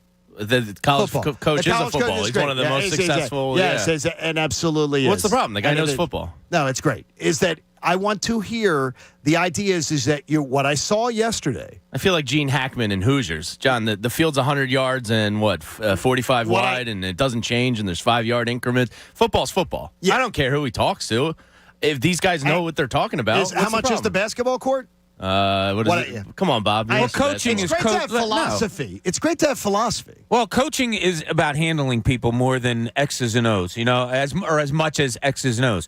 Jay Wright knows how to handle people. Jay Wright can communicate with an 80-year-old as well as he can communicate with a 16-year-old that he's recruiting. There's no question about that. So maybe Nick Sirianni was questioning himself about how best to get certain players up or buy in or something like that. Going to any coach of any sport for philosophy, I don't look down on. No, that's fine. Yeah. I just need to know strategy. I need to know you're having a coach on your staff who can tell you it's not smart to throw Jalen Hurts that much, to expect him to throw the football that much. You learned it last year, but you obviously didn't learn that lesson. Hopefully week 2, Jamie. Hopefully next Tuesday, we come in and I say, okay, he didn't ask Jalen Hurts to drop back and throw it, and it wasn't jailbreak every time. Hopefully they learn from that and they actually run the football next week. If he's a good coach, every week will look different. It's not. It's I really believe that is the most simple, basic philosophy of coaching. Stop forcing something that doesn't attack your opponent. Yep. And your opponent changes week to week, last I checked. Let's check a reach around in the NFC East. Let's do a reach around of the NFC East. Almost a division where they could have gone clean slate 4-0, but if not for the Dallas Cowboys. How about them Cowboys? Yeah, we'll get to that one because that was the biggest storyline coming out of the NFC East. Tied for the favorite to take the division, the Cowboys and the Eagles were to start the year.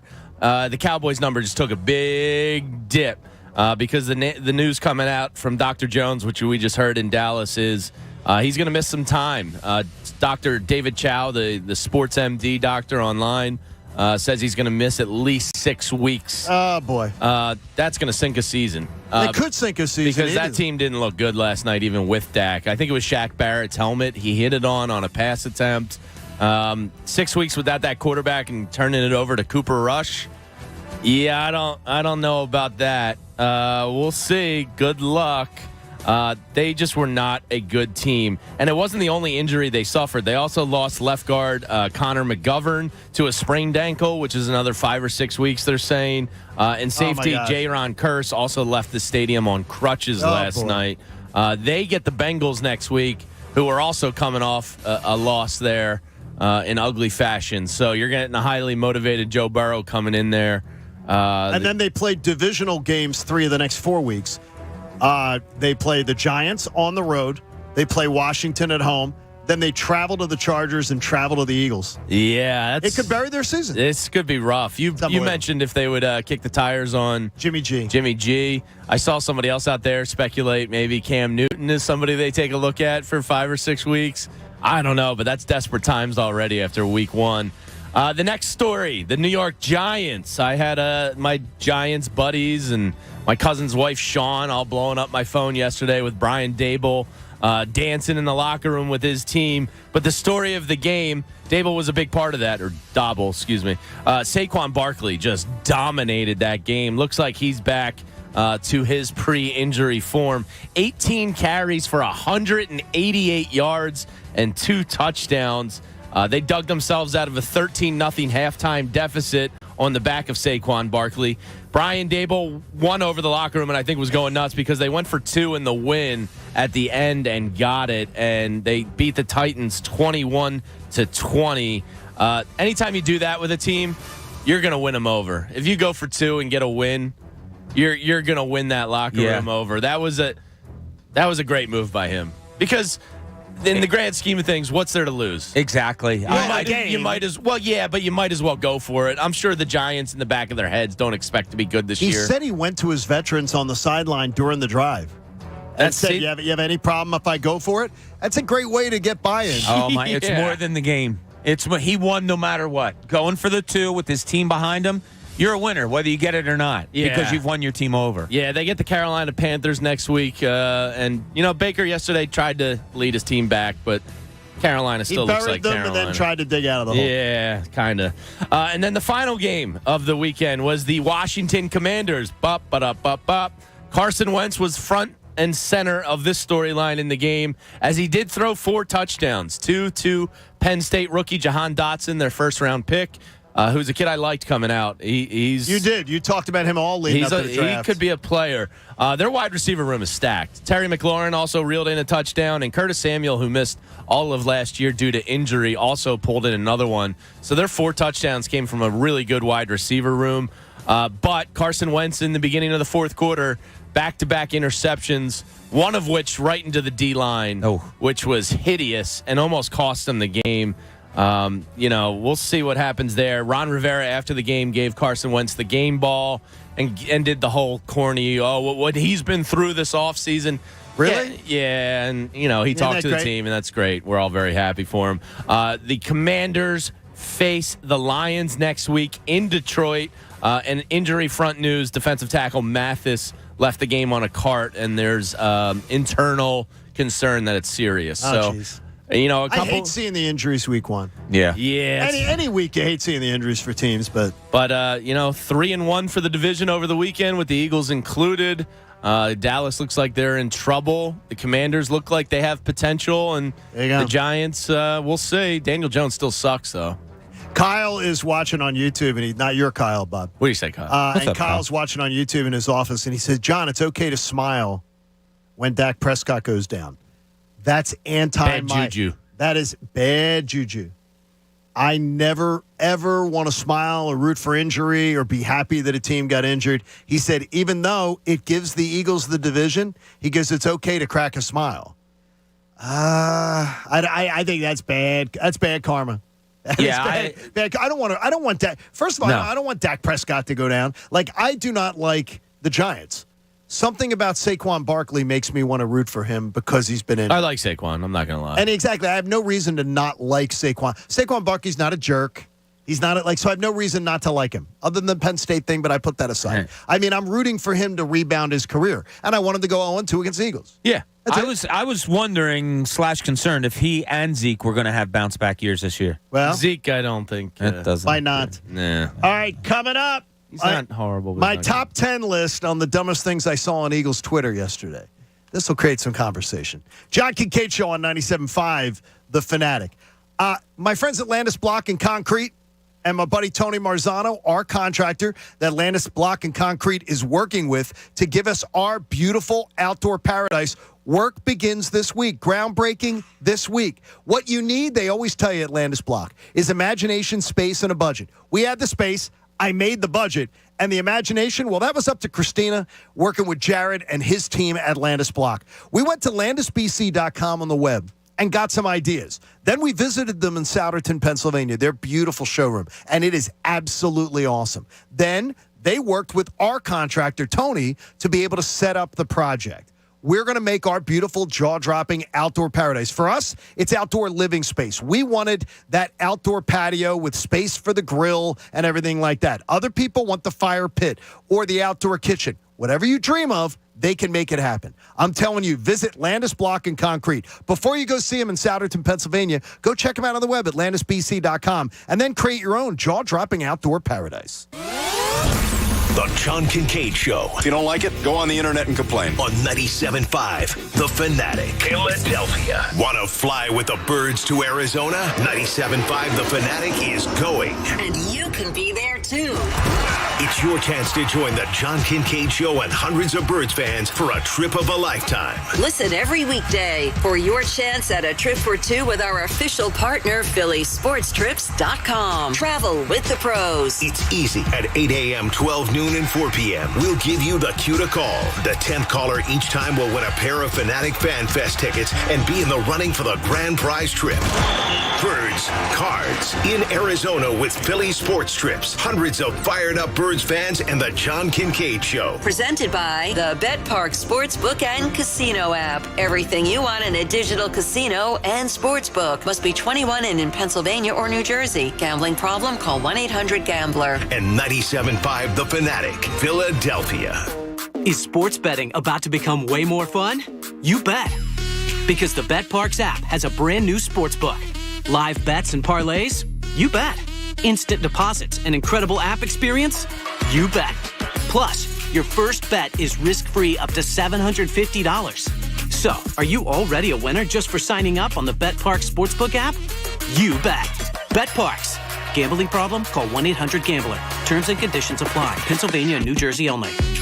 It's back at the #1 casino, Parks Casino. The $1 million Parkstown board game, September 4th through September 23rd. One guaranteed winner takes home $50,000 cash. Earn entries daily to collect Parkstown game cards. Collect the full set to win huge free slot play prizes up to $1,000. Be the first to complete the board for the grand prize, $50,000 cash. This is how you win. Visit parkscasino.com for details. Street Road exit off I-95 with the PA Turnpike. Estimated free slot play total not guaranteed. Gambling problem? Call 1-800-GAMBLER. Hey, it's Cuz. Lose that summer vacation weight quickly and reset your metabolism with NJ Diet. NJ Diet uses technology that consists of hair and saliva sampling to customize a personal weight loss program. Contact NJ Diet today, and they're going to contractually guarantee you'll shed 20 to 40 plus pounds in only 40 days. NJ Diet is a hormone detoxification system that evaluates and targets each individual person's needs, then balances your hormones where the side effect is weight loss. Then NJ Diet utilizes DNA testing to create your personal diet plan and workout regimen so you can keep the weight off. Full supervision provided every step of the way. You even get the doctor's personal email and phone number. NJ Diet's all natural. No shots, no hormones, no prepackaged foods, no surgery. You can schedule an initial consult at one of their close by offices, King of Prussia, Cherry Hill, Newark, Delaware, or from home. Live online video consultations. Call 855-5NJ-DIET. That's 855-5NJ-DIET, or log on to NJDiet.com. Lose the weight for good. That's NJDiet.com. It's not easy being the one everyone counts on to keep the facility running, no matter the weather or supply chain hiccup.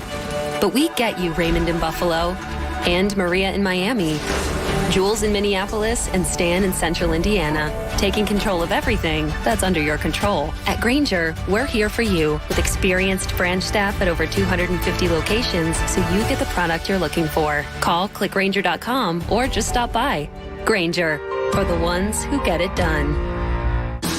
Hey there, casino fans. I'm here to let you know that the new BetRivers.com casino app is here. It's got lots and lots of exciting slots and table games to play, fast payouts, and a rewards program you'll love. Plus, with award-winning customer service, the excitement never stops. So get ready, casino lovers, to experience the BetRivers.com difference you can trust. It's a whole new game. Download it today.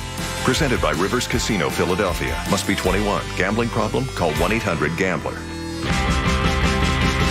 I thought learning a language would be too much work, but Babbel makes learning fun. J'aime Babbel. Babbel's lessons only take 10 or 15 minutes, and in 3 weeks you can actually speak another language. Como si fuera magia. Babbel isn't robots talking. You learn words and phrases from real native speakers. I was ready for real-life conversations in just a few weeks. So easy. Go to Babbel.com to try for free. That's Babbel.com. Babbel.com. COVID-19 moves fast, and now you can too. If you feel symptoms, even if they're mild, you should test fast. Test positive and at high risk for severe COVID-19? Then act fast with authorized oral treatments that can be taken at home and must be taken within 5 days from when symptoms begin. COVID-19 moves fast, and now you can too by asking your healthcare provider if an oral treatment is right for you. Learn about a treatment option at treatcv19.com. This message is sponsored by Pfizer. Rally House, shop every team in town, college and pro.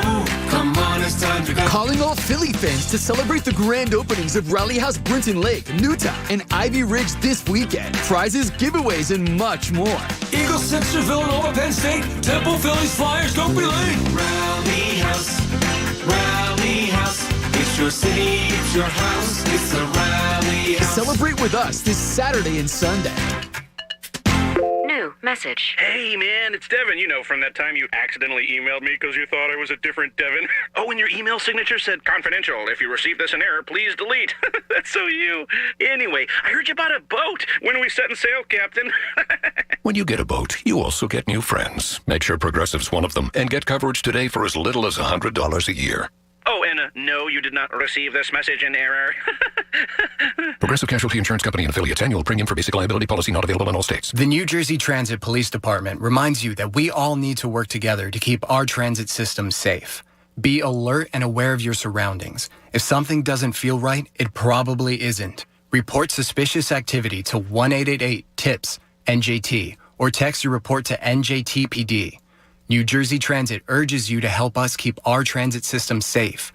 Report suspicious activity to 1-888-TIPS-NJT or text your report to NJTPD. Hey, if you love betting the NFL like me, you got to check out FanDuel. I'm always finding new player or game props.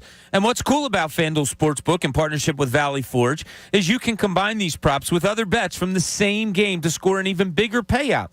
And it's perfect. Tonight's game, Russell Wilson going against his old team. Are you kidding me? You might want to look at his passing yards or touchdowns.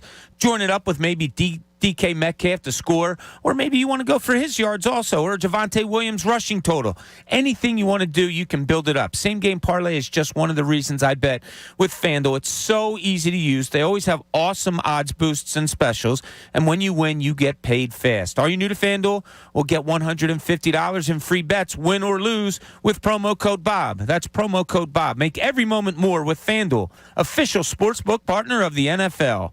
21 plus and present in Pennsylvania. First online real money wager only. $10 first deposit required. Bonus issued as non-withdrawable free bets that expire 14 days after receipt. Restrictions apply. See terms at sportsbook.fanduel.com. If you have a gambling problem, call 1-800-GAMBLER. The John Kincade Show. What matters is what the fans are saying on Twitter and other social media platforms. The true barometer of success. On 97.5 The Fanatic, Philadelphia. Football Monday on The Fanatic, presented by Pierce Phelps. Whatever it takes. Go to nopaybryant.com. It's sort of the mantra of this show, too. Whatever it takes. Great job in the pregame yesterday, guys. Yeah, we had a lot of fun. Fun listen, and nice to see people coming out and hanging out with you. Yeah, it was great. Andrew from Phoenixville came out. Chris and Ava, his daughter, came out. A guy and a couple kids. We had met Ava before, right? At the she came to PJ's in Hatfield. Right? Yeah. So it was good to see everybody. I took some wings to go to my cousin's house. They were very much enjoyed, and it was a good time doing the pregame. Yeah, it was. The place usually doesn't open until 12:30. They opened at 10 yesterday, and they're going to open at 10 when we're there. And the place was pretty packed by like 10:30, 11 o'clock. Yeah, it was cool. Yeah. Next Monday, we will be live down at Xfinity Live, 6 o'clock, right after the best show ever with our home premiere. It'll probably be a little nuts down there. I think it's going to be nuts. But Bob's always good at calming a crowd and making sure everybody behaves. We'll be all right. Bob's in charge of Let's that. hope Justin Jefferson's not calming the crowd on Monday night. Ooh, he looked good. He's good at playing wide receiver. All right, yesterday, our friends at Crossing Broad do some really, really interesting stuff, and we appreciate all kinds of input that's out there in the local sports media. One of the things that Kevin Kincade was talking about, all right, here's what's going to happen tomorrow morning in the John Kincade Show. I couldn't believe that he was coming with that because the overreaction hot take thing rarely happens on the show. But I wanted to say, too, first, remember this. Twitter is not real life.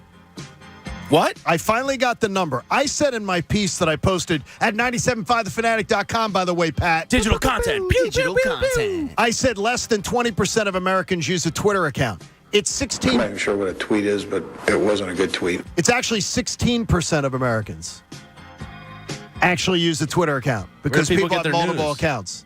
They use repeat after me. Twitter isn't real life. It's for entertainment purposes only. No, it is. It's real life. But remember, if you expect local sports radio to be pom-pom shakers for the home team after a win like that, I don't think it should be up for debate. I think that should be soundly rejected because that's not objective. And maybe the Eagles having their own media coverage and their own website to put out their message is different. But no one should expect independent sports media to just ignore a mediocre performance. Celebrate what was good, like we have, and question what wasn't.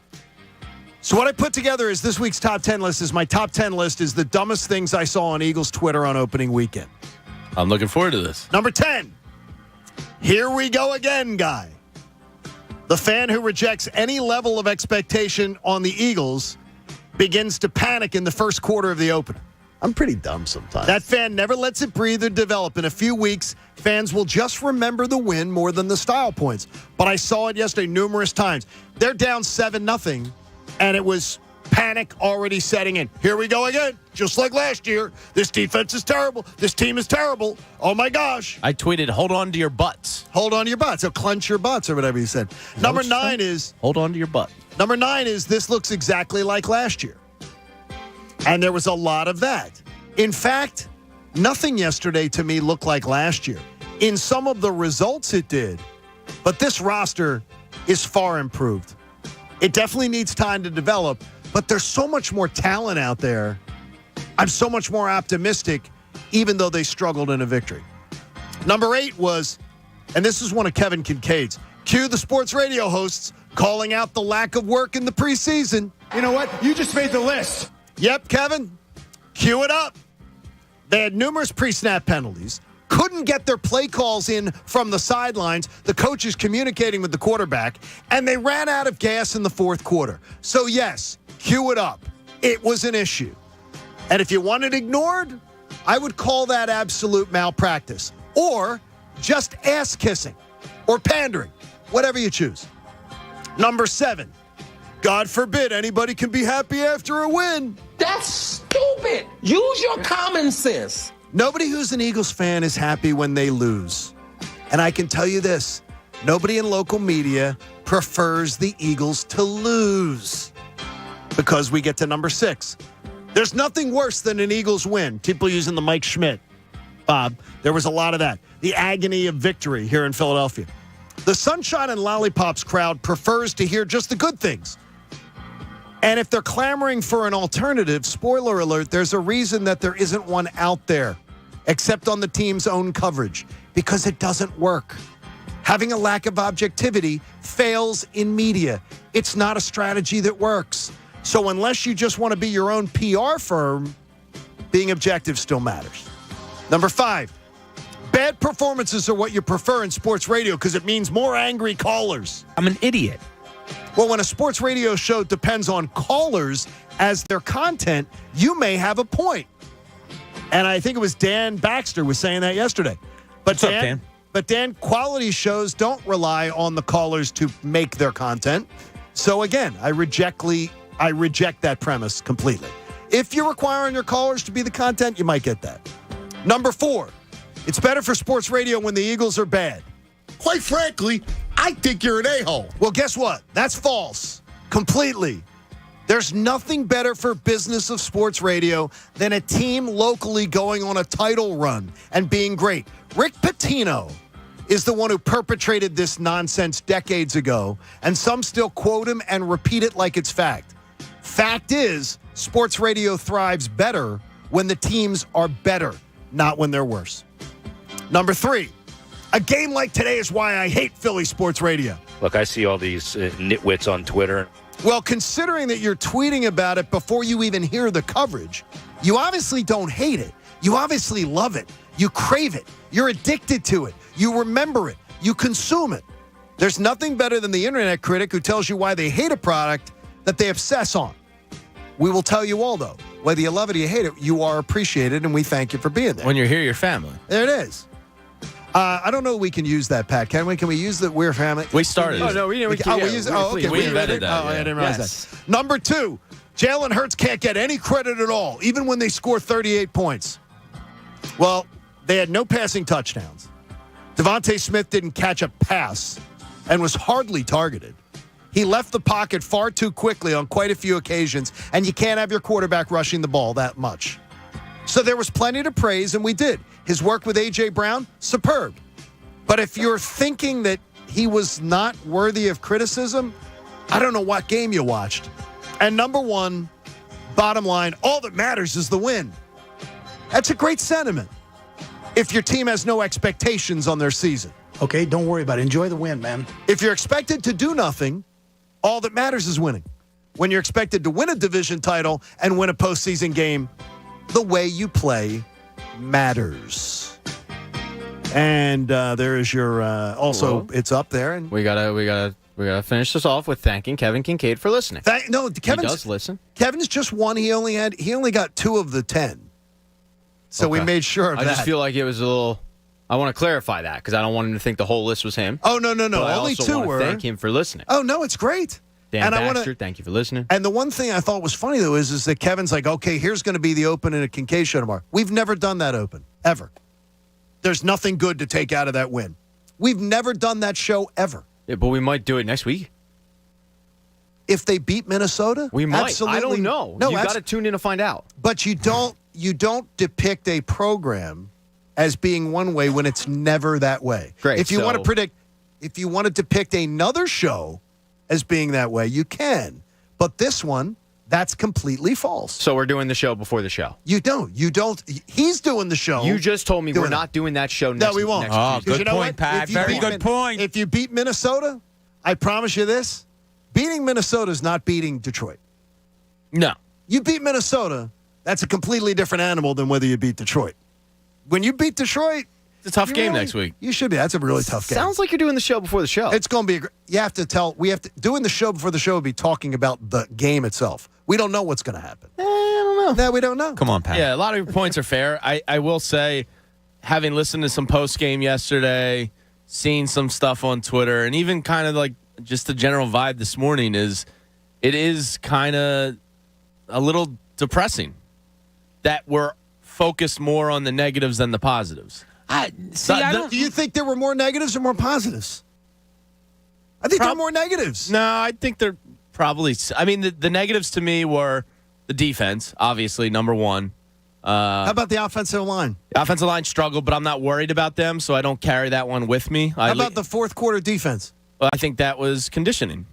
You think it was conditioning more than scheme? I think Jonathan Gannon was trying to protect his secondary. But the vibe I've gotten from Twitter and post-game shows and even some this morning is mostly negative, and that does suck. It does. You knew it, though. You knew that was going to be the case when they win by 3 against Detroit.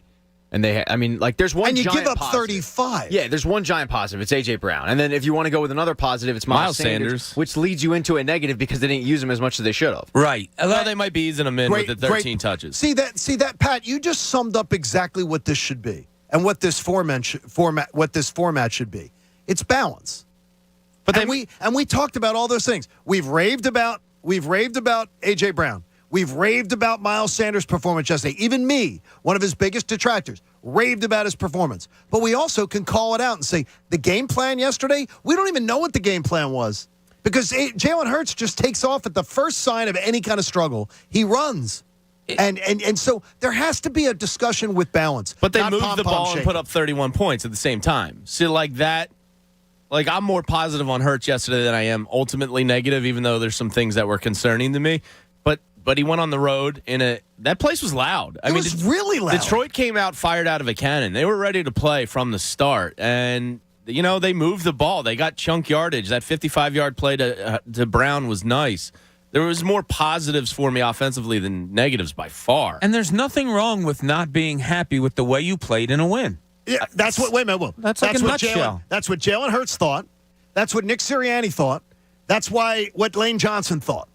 Yeah. They all were not pleased with the way they played. Look, and they verbalized it. I mean, it's okay to be objective. Exactly. You can run a play, and it gets me 22 yards. At the end, you say, I ran a play, got me 22 yards, success. If the play was supposed to be an up and out to Devontae Smith, and he was wide open, and the quarterback missed him, and then scrambled and got 22 yards, okay, I'm not as happy about the way I got the 22 yards. I mean, that's just the way it is. You want to execute as best you can. Did they execute yesterday? No. Nah, I have written in my notes, you can't win a game playing helter-skelter all the time, I don't think. Yesterday was more helter-skelter offense than it was a scripted, well-executed offense. There were a couple times, though, during that game where, and me and Bob watched the first half together, where he would take the ball, first sign of danger, he would just tuck and run. And I would immediately criticize him. And then they would show the replay, and there wasn't really enough time for him to stand in the pocket and actually look downfield. So I think at times it's a little deceiving that he's just tucking and running, because that's really is his only option. But at other times it's not, though. At other times I'd like to see him just keep his eyes downfield and deliver a strike. And it's too much of that. I think the offensive line yesterday arguably had a worse day than the defense did. Yeah, Jordan Mailata needed help with Aiden Hutchinson at points. Yeah, it was rough. That guy's a player. By the way, Schefter just tweeted an updated timeline for Dak Prescott, courtesy of Todd Archer down there in Dallas. Having scheduled to have surgery on his right thumb today, expected to miss 6 to 8 weeks. Ooh, sheesh. Hey, Martin Law is Philly's original law firm for injured workers. Schedule a free consultation today at paworkinjury.com. I think it takes Dallas out of the division. Yeah. Because they play 3 divisional games in the next 4 weeks. They play in the next 5 weeks. They play the Chargers on the road. They play Cincinnati, and they play the Giants, the Eagles, and Washington. I think it takes them out of the race. Yeah, and a battered offensive line, a running back that you don't know if he's done, if he's just not that good anymore, whatever it may be. What do they fall back on? You got rid of one of your best wide receivers in the offseason. I don't know where they are now. He's getting that tag, by the way, of injury prone. Yeah, Dak is. Yeah, he's like every year it's something. Let's check out our jurors' contributions, our second of the day, thanks to Flager Law. All right, Flager and Associates, who cares, prepare, and win. Visit FlagerLaw.com. Bring it to us, Pat. Delco Mike will lead us off. Hey, it is Delco Mike from Charleston. Overall, positive. They won. Yes, it wasn't pretty. It was a week 1 game. It looked like a week 1 game. Messy, mistakes, penalties, but we're past that. We won. Yeah, Delco Mike sums it up. It is. I mean, it's a week 1 game, and there was a ton of slop around the NFL. Yeah. Very much so. It was a sloppy from week. Kickers. Oh, my gosh. Sloppy week. I like that. I know how you kids like them extra sloppy. Where do we go? Let's go to, we'll check in with D-Lo. This is Eagle juror D-Lo calling in. Look, a win is a win, right? They don't ask how, they ask how many. And that's exactly what today was. A win. A.J. Brown, billed as advertised. 155 yards, 10 catches. You can't ask for more. Maybe mix in a touchdown. Jalen Hurts, elite. Move over Joe Flacco. Eagles defense, Jonathan Gannon, what are you doing? I think Jonathan Gannon has a lot of questions to answer. You know what thing? But he may have been protecting that defense. The defense was gassed in the second half. Yeah, I mean, I think Jared Goff had 88 passing yards at the end of the third quarter. So that tells you that they just kind of ran out of steam. Or did he go into that prevent again and say, oh, we'll give up yard, whatever. But I'll tell you what, when Hassan Reddick is blocked, and he was yesterday, he doesn't really give you anything else. Nothing else. He said he wanted a bunch of plays back. He missed a couple tackles around the edge on 1 or 2 plays.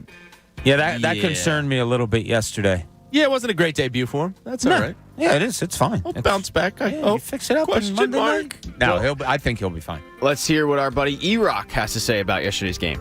Yo, what is up, guys? It's E-Rock reporting for jury duty. And in typical Eagles fashion, they wasted absolutely no time giving the entire Philadelphia area a heart attack when getting that dub. But they got it, and that's the important part. I got two major takeaways going forward with this Eagles team after week one. Number one, slow starts plagued you all of last year, and you may be able to do that against the Detroit Lions, but moving forward, you need to get after it like a fat kid at Golden Corral and get off to a hotter start. Number two, when you have a comfortable lead, it is never time to get comfortable, okay?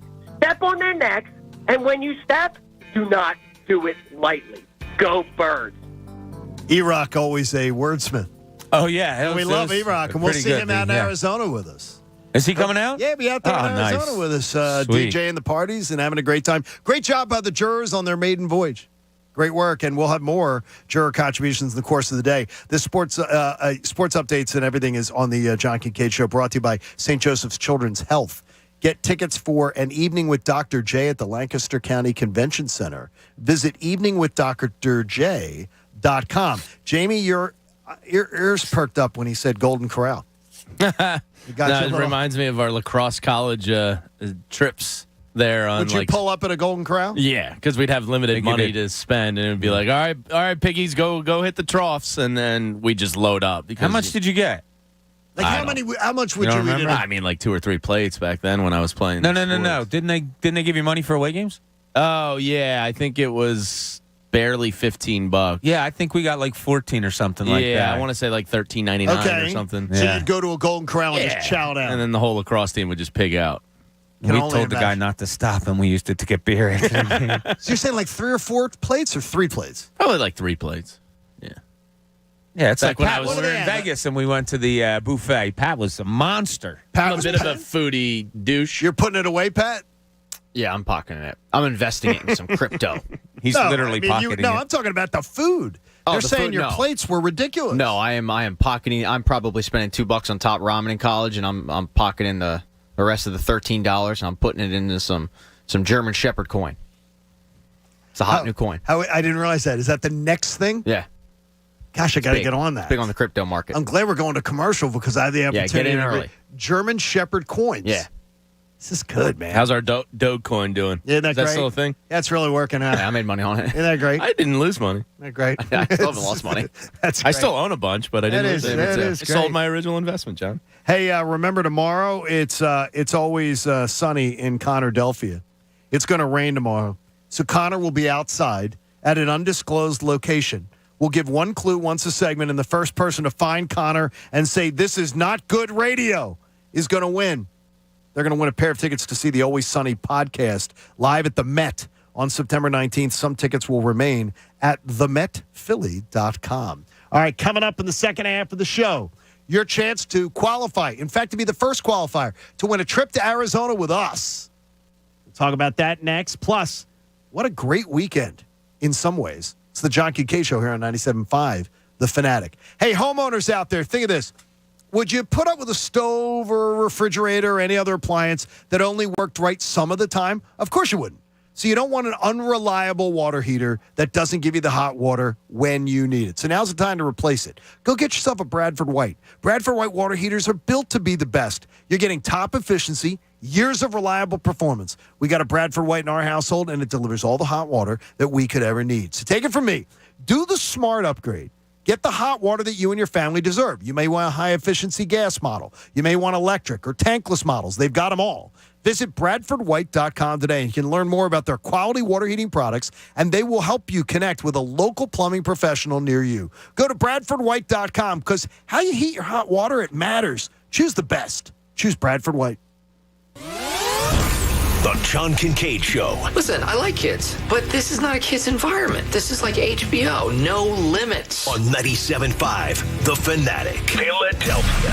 Football Monday on The Fanatic is presented by Piers Phelps. Whatever it takes, go to nopaybryant.com. Hey everyone, it's Connor Thomas. And as a proud graduate of the Connecticut School of Broadcasting, now the CSB Media Arts Center, I have to tell you about all of the great things I learned at their Cherry Hill, New Jersey campus to get me to where where I am today. I went from a cold calling sales job to being on air at The Fanatic discussing Philly sports for a living, and I owe a huge thanks to the CSB Media Arts Center for helping me get here. I did their 8-week day program over in Jersey at their Cherry Hill campus, and before I knew it, their job placement connections set me up for my first day here at 97.5. That's because their instructors let you get hands-on experience from the first day you walk in the door. Audio and video editing, TV and sports broadcasting, and on-air performance are all career fields that are possible for you, and you don't need to go to a 4-year school to get there. Just visit GoCSB.com to set up a studio tour and see for yourself. Content creation is huge in the world today, and the best way to set yourself apart is through the awesome experience you can get from my friends over at CSB Media Arts Center. They're even VA approved. Just visit GoCSB.com and you can have your life changed just like they changed mine. Hey guys, Bob Cooney here. FanDuel Casino is giving you a free chance to spin and win today and every day. Introducing FanDuel Casino Reward Machine, a free-to-play game giving you a shot to win up to $2,000 in casino bonus every day. It brings you all the excitement of playing FanDuel Casino games for free. Every day at 6 p.m., you get 3 chances to spin the reward machine reels. There are 3 ways to win. 1, match any 3 symbols for an instant win. 2, collect symbols each day for a chance to win weekly prizes. Or 3, win up to $2,000 if you collect 3 trophies.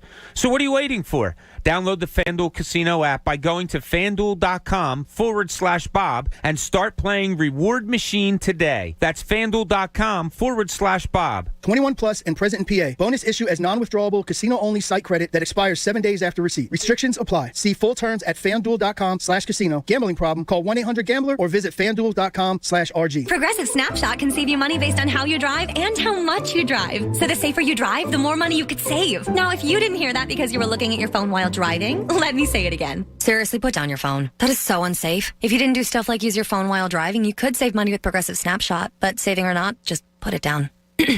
And if you did hear it the first time because you weren't looking at your phone, nice work. You'd love Snapshot from Progressive because it rewards safe drivers. Progressive Casualty Insurance Company and affiliates. Snapshot not available in California and North Carolina or from all agents. Get in zone, AutoZone. Welcome to AutoZone. What are you working on today? Thinking about gas mileage. An oil change with quality oil like Castrol Edge Full Synthetic can help your engine get more out of every tank. Right now, you can get 5 quarts with an STP Extended Life oil filter for only $37.99. Get what you need for better fuel efficiency at any of our 6,200 stores or on AutoZone.com. Get in the zone, AutoZone. Restrictions apply. Are you an owner of a construction company, a general contractor, or a subcontractor? Then this message is for you. Autodesk is the only construction software in the industry that can connect your project from design to pre-construction to building through operations. It's what leading owners and contractors choose because it's easy to deploy, adopt, and use for any size project. Increase your ROI by leveraging Autodesk Construction Cloud, the only software built for collaboration. Learn more, dial Nick Vitullo at 609-254-5492. I thought learning a language would be too much work, but Babbel makes learning fun. J'aime Babel. Babbel's lessons only take 10 or 15 minutes, and in 3 weeks you can actually speak another language. Como si fuera magia. Babbel isn't robots talking. You learn words and phrases from real native speakers. I was ready for real-life conversations in just a few weeks. So easy. Go to Babbel.com to try for free. That's Babbel.com. Babbel.com. You've got bugs. What's your move? A rattly can? Or a simple spritz? Bugs near your kids and pet? Will it be ingredients you can't pronounce? Ew. Or essential oils? Bother the bugs, not your family. Zevo uses essential oils, which attack bugs' biological systems, so Zevo kills bugs, plus is safe for use around people and pets when used as directed. Zevo, people-friendly. Bug-deadly. Now at a store near you. Think you know Amazon? Think again. Did you know you can get paid when it works best for you? Yeah, that means you can get the money you earned directly after your shift. Or that you get benefits like healthcare on your very first day. As an Amazon warehouse associate, you'll be amazed by what you can get. To learn more about all of the benefits of working an hourly job at Amazon, go to Amazon.com/hourly. That's Amazon.com/hourly. Amazon is proud to be an equal opportunity employer. Hey, it's cuz. Bars, listen up. Football season's back, baby. Give your customers that authentic Philly taste with the Gourmet Egg Roll Company cheesesteak egg rolls. Nothing beats that local Philly flavor. These babies are dynamite. When you're watching a game at your favorite local place, ask for the Gourmet Egg Roll Company egg rolls to satisfy that game time hunger. Philadelphia flavor. Great taste. Rolled into one. Check out all their flavor options. Cheesesteak. GetEggRolls.com. Grab your seat at the virtual table for the World Series of Poker Online 2022. From September 11th to October 16th, you can sign up and play on WSOP.com or the World Series of Poker Real Money Online Poker app. This is your shot at a gold bracelet and a seat at the 2023 Tournament of Champions. Sign up and deposit with World Series of Poker using promo code RADIO22, and you'll get $50 in free play, a deposit match of up to $1,000 and more. Must be 21. Visit WSOP.com/promotions for full terms. If you or someone you know has a gambling problem, call 1-800-GAMBLER. Thursday night football is now Amazon's prime night of football because every Thursday night football game is only on Prime Video. Beginning September 15th, watch the NFL's biggest stars compete every Thursday night of the season. And to kick things off, two of the NFL's most exciting teams battle it out as the Los Angeles Chargers travel to the Kansas City to take on the Chiefs. Watch the games on any device and visit Amazon.com/TNF for more. The new era of Thursday Night Football is officially here, and it's only on Prime Video. Restrictions apply. See Amazon.com/Amazon Prime for details. WPEN Burlington, Philadelphia, a Beasley Media Group station, home of the most entertaining sports talk in Philadelphia. 97.5 The Fanatic, Philadelphia. The John Kincade Show. Oh, I don't think I'm a lot dumber than you thought that I thought I was once. On 97.5 The Fanatic, Philadelphia. 97.5 The Fanatic is flying with the birds to Arizona. Call now for your chance to join us. All right, we want to send you and a guest to Arizona with us and hundreds of Birds fans for the trip of a lifetime. Right now, caller number 10 on the contest line at 215-263-0975. If you are caller 10, you're automatically going to get a pair of FanFest tickets, and you're qualified for our trip for two to see the Birds play the Cards in Arizona on October 9th with us, the John Kincade Show, courtesy of PhillySportsTrips.com, where you travel with the pros. Call now for your chance. It's all presented by the BetParks Casino and Sportsbook app. Everything you want in a digital casino and sportsbook. You got to be 21 in Pennsylvania and New Jersey. Gambling problem? Call 1-800-GAMBLER. And our friends at the Philly Sandwich Company Restaurant and Bar in Scottsdale, Arizona. Authentic Philadelphia sandwiches made from scratch. If you're coming on the trip with us, we'll broadcast there Friday and Monday. You have a chance to join them anytime you're out there. We're going to do this every weekday. 8 o'clock, noon with Cuz Radio, and at 4 o'clock during the best show ever. Your chance to qualify. First qualifier gets in now. Good luck. It's the John Kincade Show on 97.5 The Fanatic.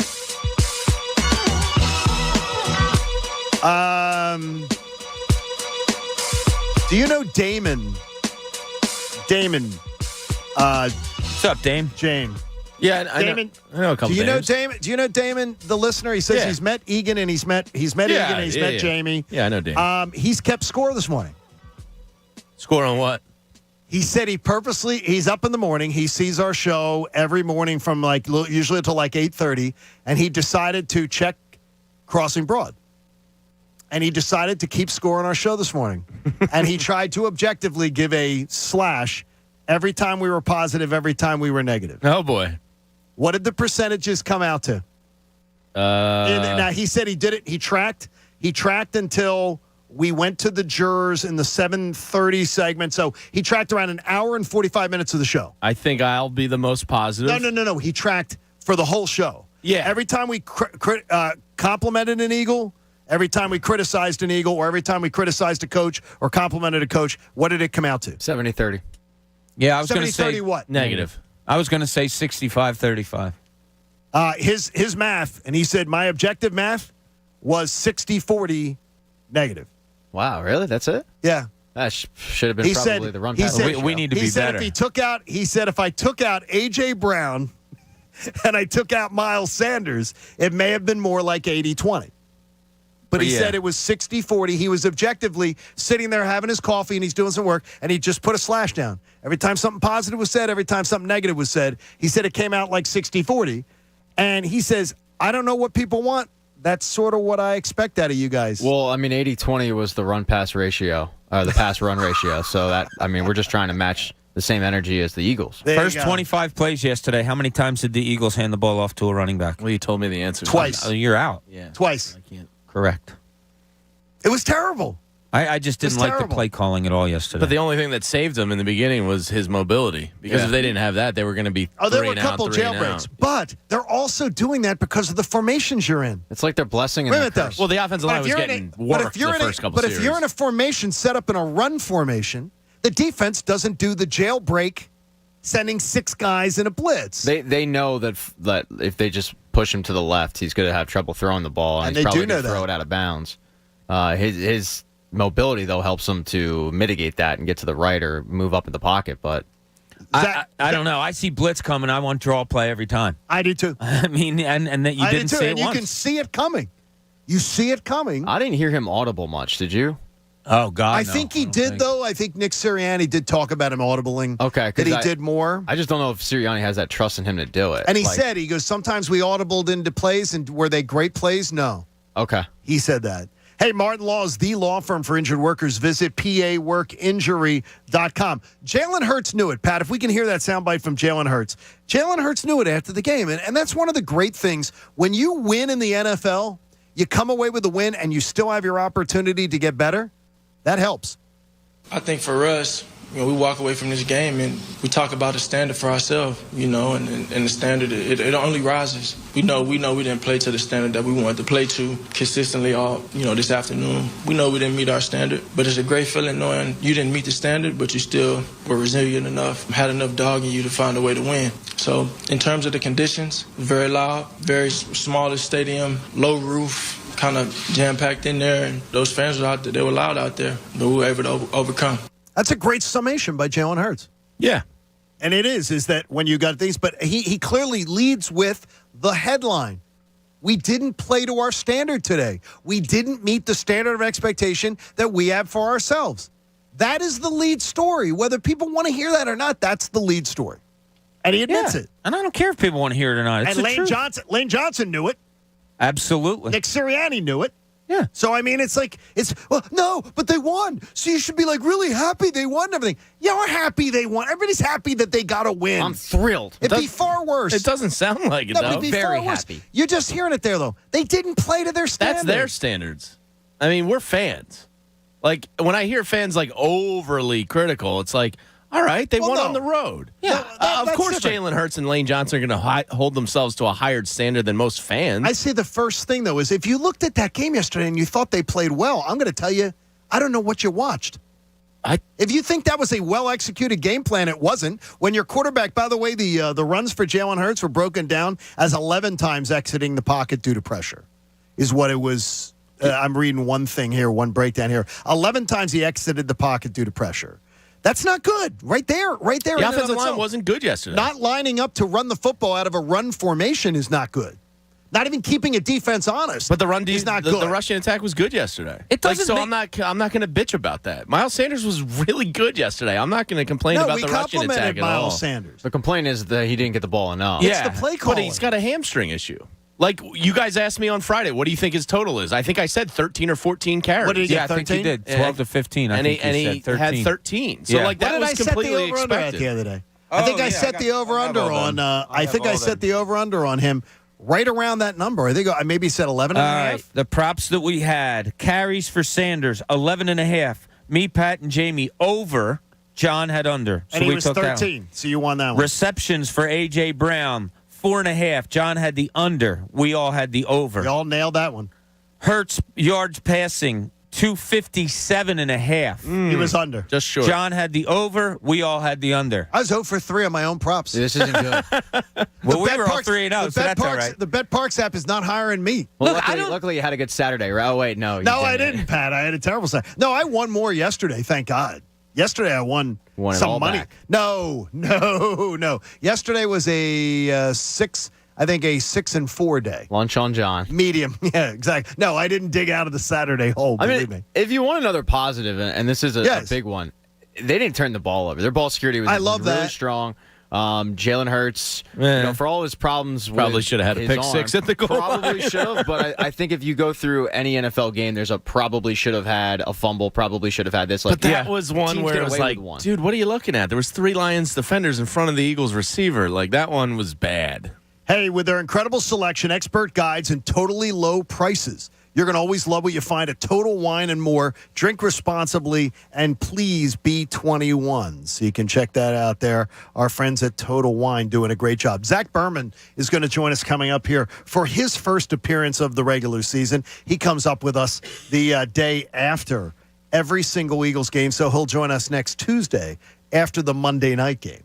So he'll join us. And that is one of the thing too is I can't get over, and it is we'll get that cleaned up. We'll get that cleaned up. Last year I had the drinking game with Sirianni and the coaching staff the first 2 months. Every time Nick Sirianni said, well, we're going to clean that up. We're going to clean that up. And they did as the season went on. I would think second year, not being able to get the play call in from the sidelines that's a problem. That's a problem. That's gotta 10 more penalties yesterday. Yeah. That is a problem. Melvin Jimenez is our first qualifier for the Arizona trip. So, Melvin, you are in the hopper. You're going to have your chance to win a trip to Arizona with the John Kincade Show. We go now to the Comcast Business Hotline because every day in business is a big day. Let Comcast Business keep you ready for what's next. Zach Berman joins us from The Athletic, and we appreciate Zach being with us after every single Eagles game. Good morning, Zach. Hey, good morning. Thanks for having me on. Zach, give us the mood post-game yesterday of the Eagles players in regards to their performance. Firsthand, how do you surmise it? I would say it's the cliche is a win is a win is a win, right? I think that was the general mood, right? They were aware of things that need to be cleaned up, but they also saw the fact that they went on the road in week 1 and are 1-0, and that's the objective, and that doesn't always happen. You saw some results yesterday that were either fluky or you did not expect. Week 1 has those tendencies. So the fact that they won and they can clean it up, that was the overall move. What was your impression of the offensive game plan, and how many times Jalen Hurts maybe got out of the pocket too quickly, or was Jalen Hurts just exercising self-preservation? So to the part about him running, I was not surprised by that. Going into the year, I expected a prolific running season from him. If Jalen Hurts is your quarterback, then you need to lean into what he does well. And his legs is his differentiator. Now, 17 carries, not sure I expected that volume, but in terms of the way it went with the off-scheduled runs, I think that was a matter of the Eagles getting some unscouted looks from the Lions defense. The Lions were rushing with one more. There were backs to Jalen Hurts, and he had space to use. So I don't think it was self-preservation. I think it was more the math of the play. The Lions are bringing one more. Jalen Hurts has space to navigate. Zach, the last time we saw Jalen Hurts on a football field, we could hear Todd Bowles screaming, he can't read. You've seen a couple of controlled practices against different teams, and now this game against the Lions. Has his reading gotten any better? I think it has improved, right? The more you see anything, the better you'll be there. That's kind of the company line behind the scenes, but it does have merit. Now, what I'll say is that this Lions secondary is not close to the Bucs secondary. A lot of it has to do with talent and experience of the opposing defense. So there were some unscouted looks there, but I thought Jalen did a much better job. I thought he had some tight window throws. He was decisive going in terms of knowing where to go with the ball. And the big thing I can say is they've won games in the past with Jalen. I think they won yesterday because of Jalen. I thought he had one of his better games with the Eagles when you look at the overall body of work. Zach, going in, I think, to the end of the third quarter, Jared Goff only had like 89 passing yards or something, and the defense had him in check. Then the fourth quarter happened. How much of that was defensive scheme by Gannon? How much of that was conditioning and maybe them being a little gassed at the end? I've heard the conditioning thing. You could say that. I don't know a firm answer. I'll try to get more. I didn't think conditioning was a problem. So Gannon's the problem? I thought the defense was a problem, right? I mean, let's look at third down specifically. 9 of 14. That's bad. You think about week 1 in Atlanta last year. What did the Eagles do well? They got the Falcons off the field. The Lions converting these third downs, especially some third and longs. And then the other thing is the lack of a pass rush. The Eagles had 1 sack yesterday, and they really got it because there was a bobbled snap. But overall, you think about that game last year in Detroit. I know Detroit was missing some of their starters. The Eagles had 6 sacks that day. So pass rush and third down are the 2 things I'd look at, and probably more than the run defense. They need to do better in those areas because those are predictive for outcomes. When you saw the Eagles last year, and obviously it took them a while to get into their groove, and they changed things up after 7 weeks. Do you believe that this year is going to be more let it breathe before any reactions make to how they have to approach things, that really this was just sort of like an extension of the preseason? That's a fair question. I do think that the team is going to evolve here, right? But I think last year was a much different case in terms of a new scheme, new coaches, and new players, and figuring out how to win with those guys. This year, they don't have that excuse. They should know how to win with this group, and I don't think they're going to need a mid-season reinvention. The addition of A.J. Brown changes so much offensively. We saw that yesterday. So I think that it's a matter of, on a week-to-week basis, maybe figuring out how you can best attack that defense. But they can't pick their heads up in October and November this year and say we're figuring out how to play with this group. It's a coaching staff and a roster that has experience with each other. That's an advantage for the Eagles. So I don't think it's going to evolve dramatically over the year. Zach, among Nick Sirianni, Shane Steichen, Devontae Smith, and Jalen Hurts, who gets most of the blame for Devontae Smith not having any catches? Well, Devontae had a drop, so I put some of it on Devontae. And then, there was a penalty on a completion that he had, so that's circumstantial. But I frankly think it was A.J. Brown, right? I mean, he was open, and the ball goes where it's open. It doesn't have to be equal. You don't have to look at it at the end of the game and say Devontae had X targets, A.J. had X targets, and Dallas had X targets. You only do that when A.J.'s not catching the ball. I mean, it's hard to overstate how well he played. And I know you all saw it on TV, but just being there, 13 targets, 10 catches, and there were times when you didn't realize he was open, and then he would just accelerate there, or he would have strong hands in that situation. So, look, I get it. You don't want 0 catches from Devontae, and you want more than 4 targets. And this is something the Eagles are going to have to manage from a personality perspective, making sure Devontae, Dallas Goedert, and A.J. are all involved. But when A.J. Brown's playing like that, you need to feed him the ball. Yeah. Back to Jonathan Gannon, Zach. Did you notice much pre-snap disguise, creativity? Part of the excuse last year was that he didn't have the players to maybe do some of the things he wanted. No doubt their pass rush needs to get better. Did you see enough creativity from Jonathan Gannon in that regard specifically? I think I saw too much creativity, and I say that honestly because I think there was almost creativity for creativity's sake, right? In terms of the mixing the personnel, there were 2 plays there. I think it was in the third quarter where I had my binoculars and I'm focused in exclusively on Josh Sweat, and Josh Sweat is in coverage. And what's Josh Sweat doing in coverage there? And I get it. Like I've talked to these guys, and I get you can't focus on one player, and you have to look at the team defense because there's times that Reddick's going to do something to free up someone else.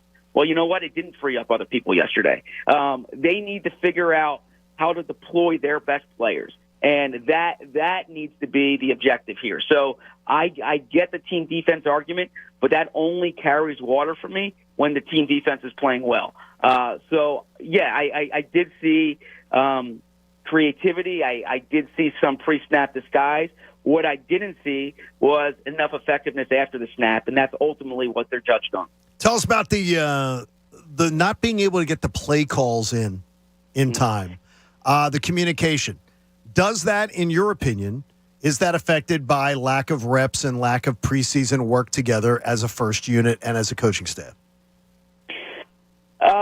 You know what? I don't think it has to do with lack of reps. It was loud there, but it's not the first place they'll play or the only place they'll play that's loud. I was surprised they did not practice indoors last week. I know they have their walkthroughs indoors, but their 3 practices were outside. I think crowd noise had something to do with it. You know, in talking to A.J. Brown after the game, he said there were times he couldn't even hear someone 3 feet in front of him, right? So that was a factor. I'm not overly concerned with that. I know Nick Sirianni particularly emphasizes these pre-snap penalties. They judge them differently than other penalties, and that's going to be a priority this week, and I think it'll be different when the Eagles are home next week in that regard. But as far as the operation itself, it's incumbent upon Shane Steichen to get that play in quickly. It's incumbent upon the offense to get to the line quickly. They can't allow that to happen, and I asked Sirianni about this last Friday. One thing I think would behoove the Eagles to do is play more tempo. I think it would help Jalen. I think it will help the operation, and I'm curious to see going forward how much they incorporate that. Eagles had 5 pre-snap yesterday penalties. Jacksonville had 7 to lead the NFL. Eagles were second in pre-snap penalties, so hopefully that'll work itself out. Do you believe the Dak Prescott injury potentially sinks the Cowboys season? He's going to be out. Now we know he will be out for the first Eagles-Cowboys matchup.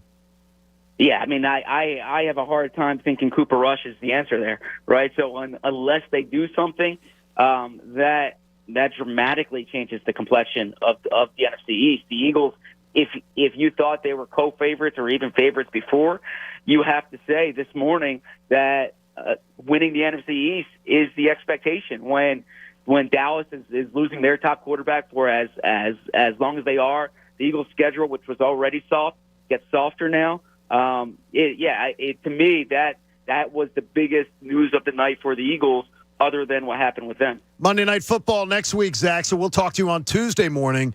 Hopefully after an Eagle victory. Get an eye on Minnesota, though. Can't wait to read some of your stuff this week because that looks like a really good football team. Absolutely. Look forward to it. Thanks Zach. Zach Berman joining us on the Comcast Business Hotline. Every day in business is a big day. Yeah, Zach should look at Justin Jefferson. He's a good football player. They were one of the... maybe scout him a little bit. To me, they may have been one of the most impressive teams. Chiefs, yesterday, ridiculous. Chargers look great. Mm-hmm. But Packers did not. Minnesota look... I told you on Friday, I bet, and that's one of the bets that I did manage to win this weekend. I bet the Minnesota straight up. The Packers always start slow. For whatever reason. Yeah, I think I said that to Jamie yesterday morning that I didn't like the Packers yesterday because they usually do start slow. I turned on the Pittsburgh game for a minute yesterday, switched over there. As soon as I switch over, I see T.J. Watt get hurt. Looks like he tore a pec. He literally really got up and he's like, my pec is torn. And he didn't move his arm at all and just walked like straight off the field. That might be the best defensive player in football. Yeah, there's a lot of injuries yesterday. Yeah, it's horrible. How about it's the first time that it's the second time in his career that Mike Tomlin's won as a 7-point or more underdog. I guess he just hasn't been an underdog of 7 points Probably or more not. very often. Yeah. But it was only the second time that's happened. All right, we want to hear from you, too. You want to get in with us? You can. By the way, if he gets another season over 500 with Mitch Trubisky, just crown that guy the greatest coach since Belichick. 610-632-0975. If you want to get a word in with us, we're going to hear our third set of jurors contributing to the conversation, too. Survive in advance. There's the other way you can look at this past weekend, and we'll do it next. John Kincade Show on The Fanatic. I know the BetParx Casino and Sportsbook app is everything that I'm looking for in a digital casino and sportsbook. Now, I tend to focus more on the sportsbook. I leave the casino to others most of the time. But you can join BetParx right now and get a risk-free bet of up to $750 when you use the promo code Kincade. Your risk-free bet will be refunded in site credit should you lose. Next Monday already, the Eagles are 3-point favorites over the Minnesota Vikings at home on Monday Night Football. That's a suspicious line, and I certainly expect it to change. So why don't you get in on it now if you believe it? Download on the App Store, Google Play Store, or just go to betparks.com in Pennsylvania or New Jersey. You remember, there's so many ways to bet college football, the NFL, and every single college football Saturday, last Saturday, this Saturday, getting 3 odds boosts offered to you on 3-team parlays or more, 3-bet parlays. It's awesome. You got to be 21 in Pennsylvania or New Jersey. If you have a gambling problem, please call 1-800-GAMBLER. The John Kincade Show. Talking sense into people isn't really my thing. In fact, I'm better at the opposite. On 97.5 The Fanatic, Philadelphia. Fan Fest 2022 is coming. Saturday, October 1st at Xfinity Live. Doors open at 1 p.m. Presented by FanDuel Sportsbook. Here's what to expect. 100-foot obstacle course, rock wall, mechanical shark, the Fanatic's haunted Halloween beach, the Sixers half court, the Philadelphia Union's mobile soccer field, the Flyers inflatable goal, Franklin the mascot, gritty, exotic sports cars, all of our Fanatic hosts, DJ Mo Green, loads of food and beer. And just added, Eagles cornerback Darius Slay. Darius Slay is brought to us by CSL Plasma. The countdown is on. For more FanFest info and ticket raid days, go to 975thefanatic.com. Fanatic Fan Fest 2022, Saturday, October 1st, from 1 to 5 p.m. at Xfinity Live, and only from 97.5 The Fanatic, Philadelphia. We marvel at the young pitcher who can throw a fastball 100 miles per hour. Unfortunately, over time, the fastball slows down. The successful pitchers make adjustments and continue to win. The pitchers who don't retire early. Don't let ED symptoms force you to retire. At Forge Medical Group, our board-certified medical director and team of physicians treat ED with acoustic wave therapy, which uses sound waves to increase circulation, repair existing blood vessels, and even form new ones. It's safe, simple, and non-invasive with no drugs, no surgery, no injections, and no side effects. Get your confidence back with revolutionary new acoustic wave therapy from Forge Medical Group. Appointments fill up fast, so call Forge Medical Group now at 610-632-8181. That's 610-632-8181. Or visit ForgeMedicalGroup.com. Get back in the game. 610-632-8181.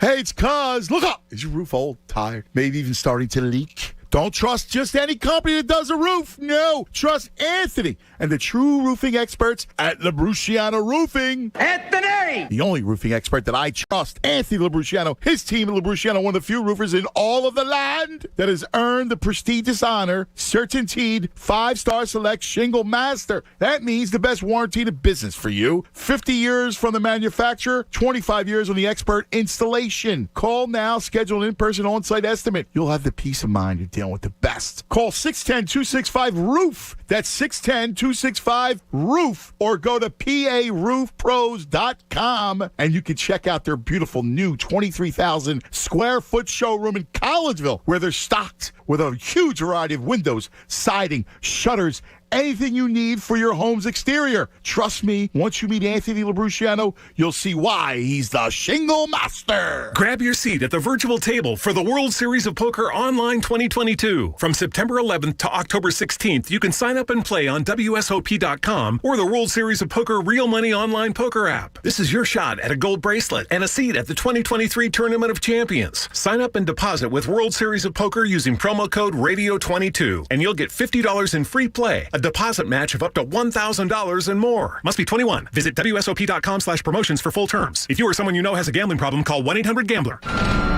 You're the one who protects the flock, and that requires an eye for detail. Because when safety and well-being are on the line, it's the details that can save lives. Even when no one else is watching, you see everything. Grainger gets you, and we're here for you, and all the ones who get it done with a wide range of safety products and solutions, plus board-certified safety consultants here to answer your questions. Call, click Grainger.com, or just stop by.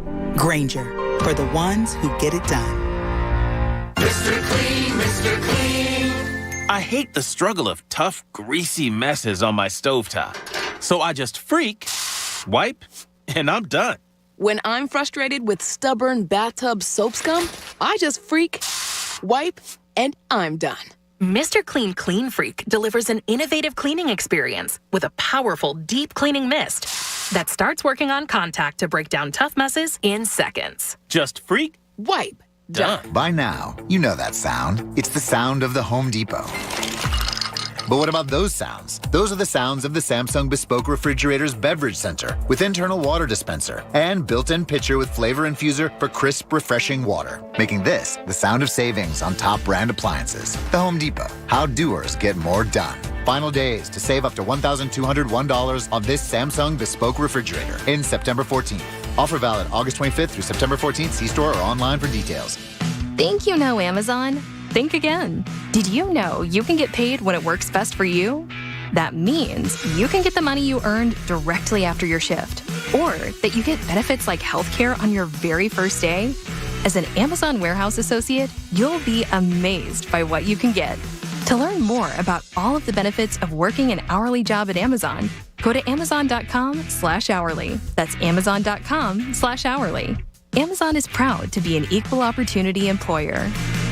Hey, it's Cuz. Are you getting ready for a home improvement cleanup? The garage, the bathroom, big move? Let me tell you about the perfect solution, the Bagster. The Bagster, by far the most convenient, affordable way to help with your cleanup. The Bagster isn't just a great product. It's a 3 cubic yard dumpster in a bag sold at Home Depot, Lowe's, local home improvement stores everywhere, and for only $29.99. Holds 3,300 pounds of waste. Buy it, fill it, schedule your collection. Poof, it's gone. Clean it up with the Bagster dumpster. In the back.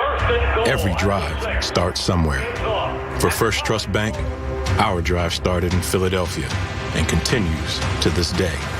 As Philly's hometown bank for more than 85 years, we know this city's people. We understand their passions, and we work our tails off to help them reach their goals every day. Because Philadelphia dreams deserve a Philadelphia bank. First Trust Bank, the official bank of the Philadelphia Eagles. Member FDIC. Wrap up week one with FanDuel in partnership with Valley Forge, America's #1 sports book. Join today to get $150 in free bets, guaranteed when you place your first $5 bet.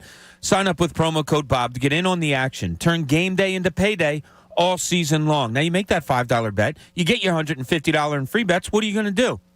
You can do a whole bunch of things. Over-unders on games, on players, the rushing totals for running backs, and throwing touchdowns for quarterbacks, whatever you want to do.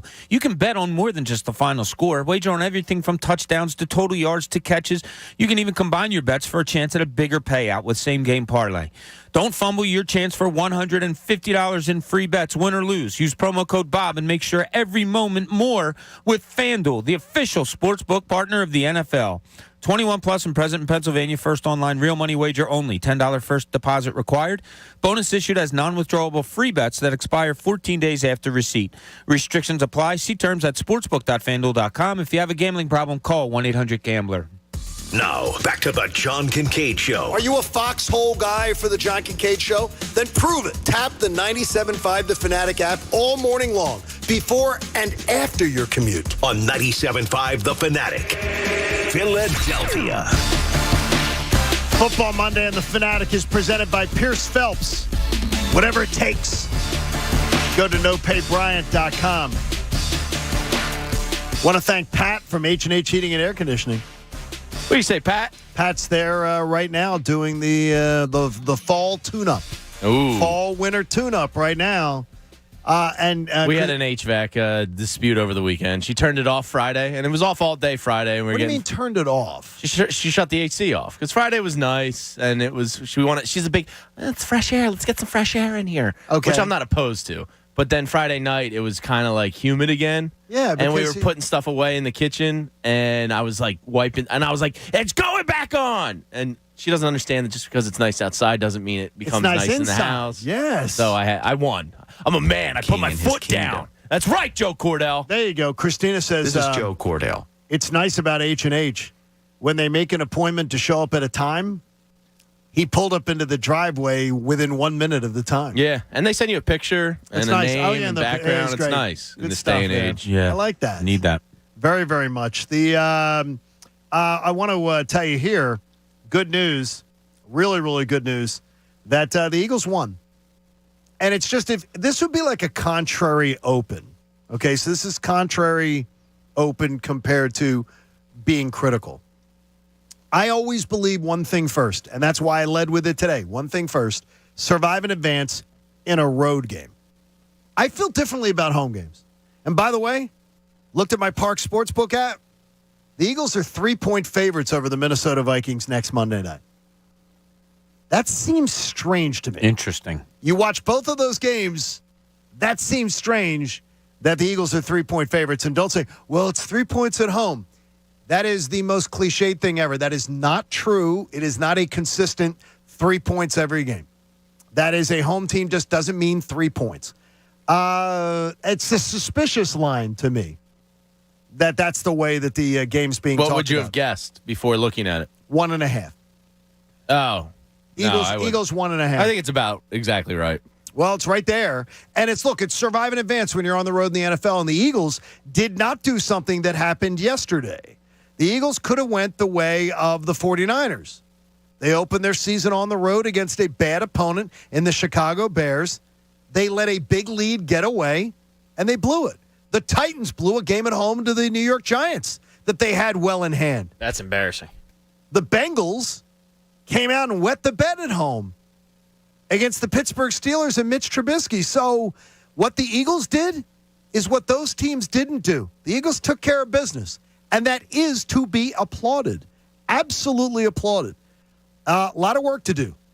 As you heard from Zach Berman, we will hear today from Nick Sirianni, and he will have a chance to have watched the tape, met with his coaching staff, and talk about some of those. And tomorrow, Bob Cooney will have a Speak for Yourself tomorrow morning on those comments in the 7 o'clock hour. Maybe the Titans wouldn't have blown the game if they didn't give up A.J. Brown. That was really dumb. I seriously don't. What were they thinking? Good point. It's good analysis. And there's one thing that is a little kid. There is one thing that's good, though. How do you trade great players? Nick Sirianni talking about the fact that it's really, really important to have things to work on. Well, the Eagles have things to work on. Yeah, and like for all this Negadelphia talk and, oh, my God, can't you just be happy with the win? I'm not mad that we're sitting here saying they need to do this better and that better and they didn't do this well or that well. Nobody's mad. It's not mad. No, I think there's obvious ways that this team needs to improve. The question is still out on the quarterback. I don't know if people that are on the fence about the quarterback watched yesterday's game and were swayed one way or the other, no, or both ways. But I'm iffy. Yeah, I didn't love his. As I said before, he was the best athlete on the field when the Eagles' offense was on the field yesterday. Okay, Fair. And he made that best athlete made enough plays and made the plays that needed to be made in order for them to win that football game. As an NFL quarterback, did I love his game? Not really. No. Did it convince me that he is the guy, which we've talked about all summer long, moving forward? No, he didn't yesterday. He didn't do anything that said to me, like, okay. He didn't seem to improve to me where we were looking for improvement during the offseason. It was the ultimate, like, brain pretzel from him game because it is. You don't win the game without him, but you saw a couple things that didn't improve from last year. So you're like, well, this is great because they won because of him. At the same time, so it's just frustrating. He's their biggest asset, but their biggest detriment at the same time. It's so weird. Well, I agreed, though, and I'll tell you, it was eye-opening for Zach Berman, saying he goes, I don't think there was any games, I believe, I'm not going to quote Zach exactly, but there weren't games last year where I thought the Eagles won because of Jalen Hurts. Yesterday, they won because of him. Yeah, that was pretty ear-opening, I guess. Yeah. But, I mean, the reality is, like, we all know it, like, they're not winning that game with Gardner Minshew. They're not with that pass rush, not the way the offensive line was playing. Like, they had Jalen Hurts did play a large, massive factor in his mobility and his escapability and why they won, but it's still, I mean, it's frustrating because the play calling was not great. Yeah, I get nervous on the Mondays, on the Tuesdays after that we're going to see the All-22 and the topic, the biggest topic of conversation is going to be, God, he missed wide open receivers again. And he did. And look, the rush was there. There's no question the rush was there. But it doesn't seem he knows how to step up into a pocket and throw a football. And Tom House, I thought, would have worked on that.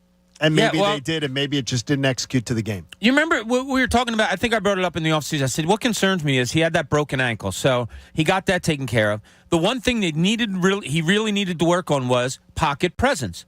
That's the only thing you can't work on as a quarterback in an offseason because you're not going to get 5 guys in front of you and 5 guys on the other side, and they're going to come rushing at you. You practice your throwing technique. You practice balls different places, your footwork, all that.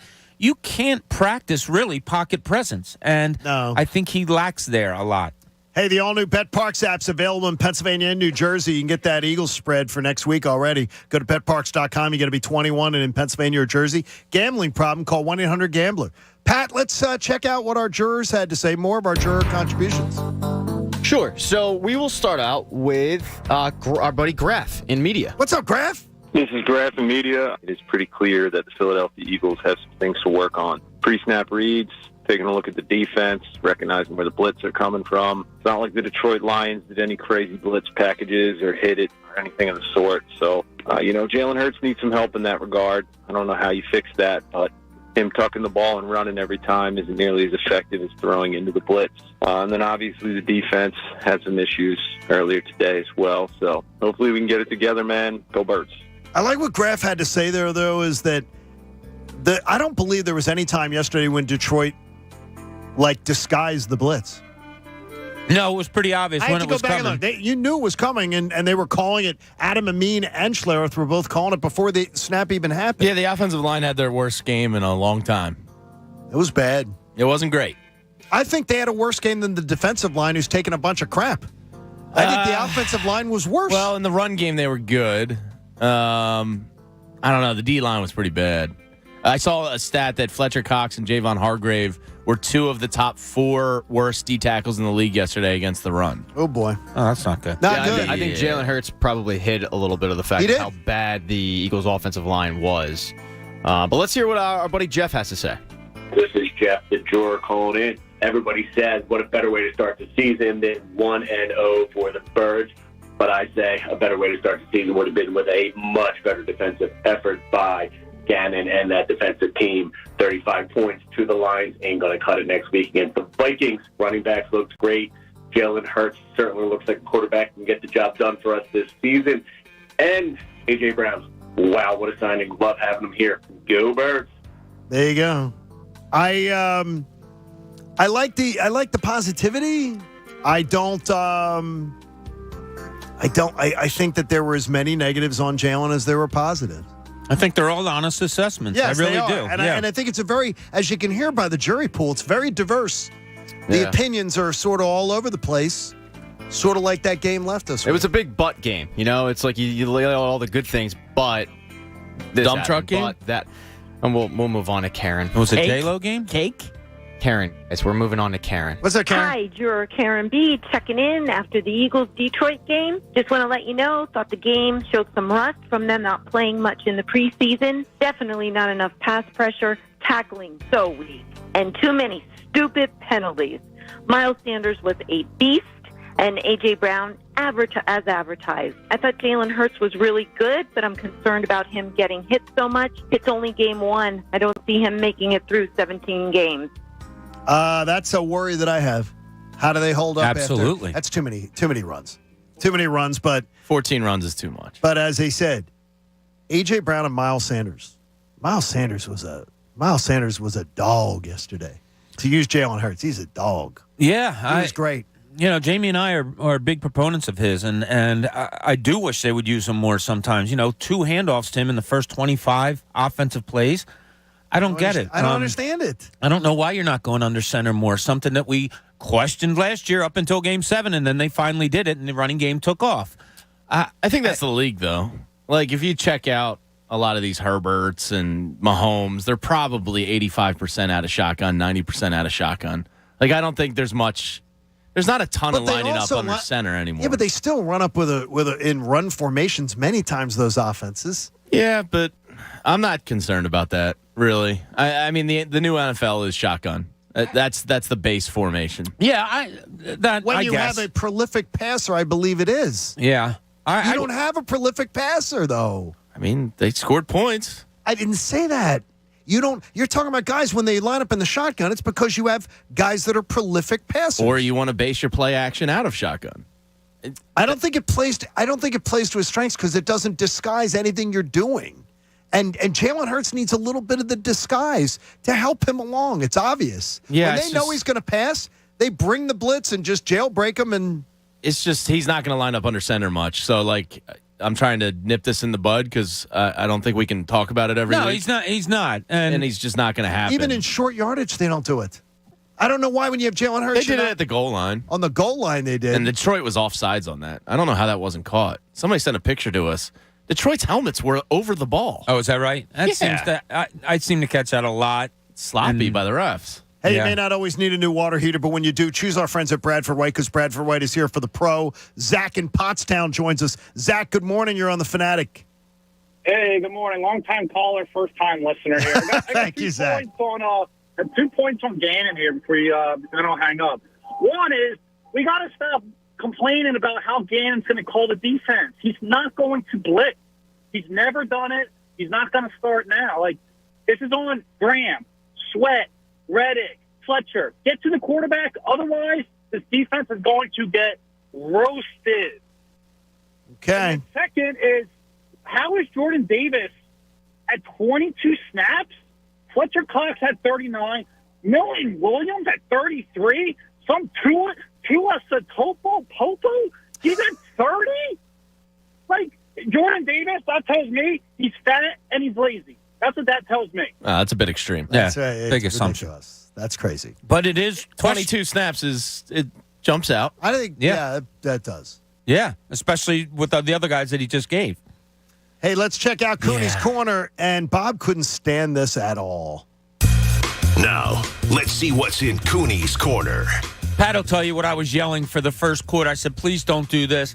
And then it gets to the second quarter, and they do it some more, and they don't do what I wanted them to do. And that's the play calling. I understand, like, Chris Miller on the YouTube had a good point. He says you can't put him under the center because he can't drop back to pass and scan the defense. They're trying to hide his. It's a good point. His deficiencies. Very good point. But God, not running the ball 2 times. You hand the ball to Miles Sanders in the first 25 plays of the game. The guy's a weapon. Like him or not, the guy is a weapon. He averages 5.5 to 6 yards a carry almost every game. Why you're not using him more, I just don't understand it. And to start a game off this year, exactly the way the first 7 games went last year, and you had a 2-5 record. I don't Am I understand it missing either. I don't. And so You it's sent him, he works with Tom House. He works on, what did he work on? He worked on his footwork. He worked on being able to deliver the football from the pocket. And we didn't see it. Yeah, but Tom House can't instill that in him. Like, pocket navigation thing is, you can improve on it, but you either have those Mr. Miyagi eyes in the back of the head or you don't. And his gut is just to flee. And that's going to be damn hard to harness. Yeah, is there a way that, and I guess that's what it was also, James. I'm watching it, and nothing is changing. He's running the ball almost every time, going back to pass, but then taking off on the run. Why in 25 plays are you not handing the ball off? The other team is blitzing. I remember we were little kids, you used to play games where you would call a certain play against a certain defense, and it would go off for like an automatic touchdown. You know, those video games and stuff that we used to play as kids. Anytime a team blitzed and you called a draw, it was a touchdown. Like yesterday, you saw how many times they were blitzing. I don't know if Hurts can call out of it or if Steichen can't call it. But if I have a team that is just rearing up to blitz me, keep them honest by handing the ball off. And I hate to be run the ball guy, but they leave me no other choice. The running backs carried the ball 19 times yesterday. Take away the last series where you just handed it off to run out the clock. They carried it about a total of 15 times yesterday. Not good. It's just not. Yeah, it's not. It doesn't. I don't think it helps. Also, the growth of Jalen Hurts. No, it doesn't do him any favors. If you're not having a variety type of offense. I don't know. It just doesn't do him any favors. Yesterday just left me with a lot of questions in my head. And they said that they corrected him. They said that they weren't going to do what they did last year. He said last year was an anomaly. Last year's different, and they're. Oh yeah, but the Dallas Cowboys game, they rushed the ball like 2 times last year, so it's different than that. There's your spin zone. They ran it 19 times, not 2. No, you can't count. You're not counting Jalen Hurts' rushes. No, didn't you just say the running backs touched the ball 19 times? Yeah, like about 15 you would call it because the last 4 were running out the clock. You can't. Running out the clock. Yeah, but you're I mean, protecting running a out lead. And your squat, it's three of those were kneel downs. Well, That the was kneels the down. I mean, you can't. But those go to Jalen Hurts. I mean, Miles Sanders won you the game on that 4th down play. He did. God, you know what were in my stomach on that. I bet you did. No, you I Your thought wings? I thought they were going to lose if they didn't get that. Yeah, that was a hell of a run. It was a way of him reading and then bouncing out and going. It was a good sign. You feel real good sign from you. him. Feel good about we've hardly given him any love today, but it's been a football Money in the Fanatic. You feel good about the Phillies heading to Miami? Sure. Yeah. Yes. Yeah. Okay, Pat, you were the one who was. Pat, you were the one who was most not least hesitant there. So bring it on. Not at all. Not worried one bit. I think win the series. You're saying? Yeah, Go I think and they win the series. I don't think they have any issues in Miami. I'm done being scared of September and being scared of the Marlins. I think it's just a different group. They had the hiccup in the West Coast, going to San Francisco, going to Arizona, but I think it's just you chalk it up to a bad stretch there. No, I'm not concerned at all. A good week puts this thing honestly away. You go on the road, you go 3-3, you go 4-2, it's over. I mean, it'll be over with 2.5 weeks to go. You will stroll into the postseason. And who's the first pitcher that they face in Miami? Alcantara. Unbelievable. They own his They ass. never miss this guy. Yeah, but they don't miss him. Well, they play pretty well against him. They're 3-2 against him this year. That's great. Most That's teams good. are. Most I teams mean, are. he's probably your Cy Young winner, so Yeah, I'll take a winning record versus that guy. You got him tonight. Bailey Falter versus Alcantara. Ah, Bailey Falter, our savior. Gibson and Syndergaard go in the next 2 games. And then you go into Atlanta with Suarez, Nola, and Falter. When is Zach Wheeler pitching? Playoffs. It's concerning. I mean, seriously, when are you going to get Zach Wheeler back out there? Pat? What's your answer? Get some German blood cycling when's in he there. gonna Let's be go. there? No, I'm not a doctor. guys. HGH. No. It is concerning because they keep saying, no, he's fine. He's fine. He could have pitched a month ago, but yet. But He's they've not done it. pitching. I mean, he pitched a lot last year, and then there was the issue of coming out of the All-Star break. They didn't line him up to pitch right away. I really do think they're trying to get him ready for the playoffs, and they don't even realize you need to get there first. Now, I don't think any of us are worried about them not getting the playoffs. It'd make an epic collapse. But he needs starts before the playoffs. He needs to get in that rhythm. So I don't know. I can't. I mean, he's not listed to start this week. Yeah, that's on the road troubling. trip. Yeah, that's not good. It really is not. It is a. It's already September 12th. It is a troubling thing. This month's getting away from me. I mean, it's going to be the end of September soon, Bob. Now I would ask this. It's going so fast. It's flying. Okay, flying by. Here's what I don't get. Aaron Nola pitched 2 innings yesterday. Okay? He is due to pitch Saturday. It's ridiculous. Well, you have the day off today. Aaron Nola should be pitching in the Marlins series. Yeah, he should be pitching in 2 to 3 days. I mean, he shouldn't be. He only pitched 2 innings yesterday. He should have used yesterday as the bullpen game. And you're going to Or give the him bullpen- 6 days off? Bullpen session. Yeah, that's ridiculous. I mean, I had the same thought. Like when we only pitched 2 innings. Okay, there's your bullpen session. Right. And then pitch him in 2 to 3 days. I don't understand. And maybe they will adjust. And maybe Wheeler will be back in here and it will adjust. Even if you said Nola was going to pitch Friday night, I would feel better about it that you had Nola going on Friday night, move him up a night, and you were able to get Wheeler into that Braves series. Just a thought. By the way, you're a game and a half up on the third wild card, San Diego. Well, let's make it 2.5. You're 3.5 up right now, so let's see if you can extend that a little bit. It's looking good. It is looking good, and the Padres have the Dodgers again. Yeah. So good to see. It is looking nice, and Milwaukee is pretty much just a little better than treading water. Yeah. And so 18 is the number this morning that nobody wants to hear on the show. But 18. And how many remain? 22? 22. Yeah. 18's the number. So just get out there and silly, isn't it? go out and do your thing. You'll be fine. We have a gutsy Nick Sirianni at the helm. You like it or you don't? We'll get to it next. John Kincade Show on The Fanatic. You've heard me talk about my energy expert friends. That's Beyond the Bulb. These guys are instant revenue to your business's bottom line. They're going to help you save up to 30 to 40% on your energy costs. They leverage your energy incentives that are offered by companies like Pico and PPL Energy. Do you have your bill? Get it. My friends at Beyond the Bulb give your business a brighter bottom line. How do they do it? Well, they've got the knowledge and experience to get you the most savings, the best product, and the lowest cost. What is that product? They're going to get you greener, more efficient lighting at little or no cost to you. It's a no-brainer because you're going to improve your bottom line, you're going to reduce your carbon footprint, and you're spending little or no money to do it. They've been awarded the PPL Direct Discount Contractor of the Year. Go to the #1 BeyondTheBulb.com. The #1 BeyondTheBulb.com. Get the lighting switched out in your business. Start saving money. You might not even have to pay a dime to do it. And all you got to do is make the call. Go to 1BeyondTheBulb.com or dial 484-246-6542 and see if you can qualify for a brighter bottom line today. Tell them Kincade sent you. The John Kincade Show. Uh-oh. Looks like I'm in for a bad hair day. On 97.5 The Fanatic, Philadelphia.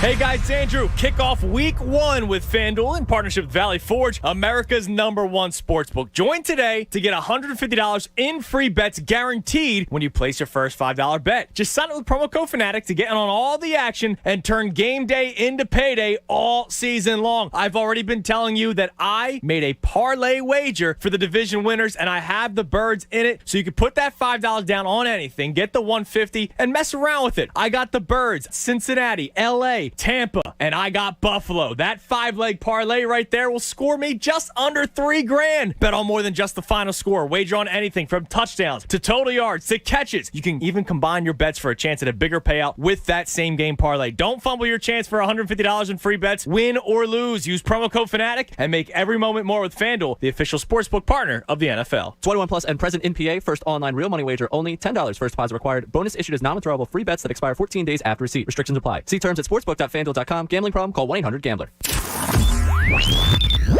Call of Duty's favorite boy band is officially breaking up, as Atlanta FaZe Arcades has been acquired by the Los Angeles Guerrillas for the 2023 season. As far as teams where Arcades could have landed, the Guerrillas are one of the most interesting. The team won their first major in April, but didn't qualify for the 2022 championship playoffs. For an org that's looking for consistency, Arcades is a great solution for a big problem. The latest esports and gaming news. Find it online at checkpointxp.com. Do you owe the IRS $10,000 or more in back taxes? Are you being audited or investigated? Has the IRS sent you a letter demanding payment? You may not owe what they claim. Make this free call to the tax doctor now. Let them negotiate with the IRS on your behalf. Call 800-631-9123. 800-631-9123. That's 800-631-9123. So is this the line for Dragon's Maze? Wow, the line is really long. We'll meet up later. How long will you wait? As long as it takes. So you guys are only going to do this one ride all day? It won't be that long, probably. Mom, can you get us food? But wait, are they cutting? Caleb, food is so far away. Should I say something? Daddy, pick me up. Mom! Hey, there's a line here. Daddy, swing me. That's like 20 people. Oh my God. One person holds the line for 20 people? This is bull. Don't go there. Go on a real vacation. Go RVing. Learn more at GoRVing.com. Mr. Clean, Mr. Clean. I hate the struggle of tough, greasy messes on my stovetop. So I just wipe, and I'm done. When I'm frustrated with stubborn bathtub soap scum, I just wipe, and I'm done.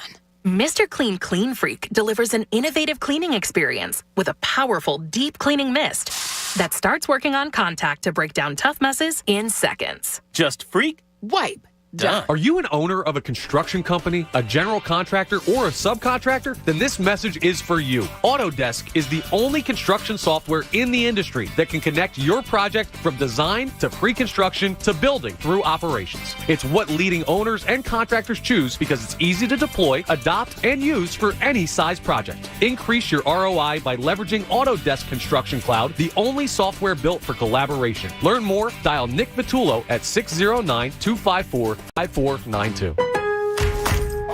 MVP's bonus days are back at Lowe's. Right now, get a special BOGO offer from Bosch. Buy a select Bosch 18-volt Bear Tool, get a battery free. Shop savings on all of our top pro items. Plus, MVPs earn up to 3 times bonus points on select products. Join today and redeem points for products designed to level up your business. Don't miss MVP's bonus days, happening now at Lowe's. Pricing and offers subject to change at any time. Bonus points calculated before taxes and fees after applicable discounts, if any. Valid through 9/23. For over 35 years, Health Partners Plans has been proudly caring for people in the community. Our nationally recognized Medicaid plan offers a growing network of doctors and hospitals so you can get care close to home.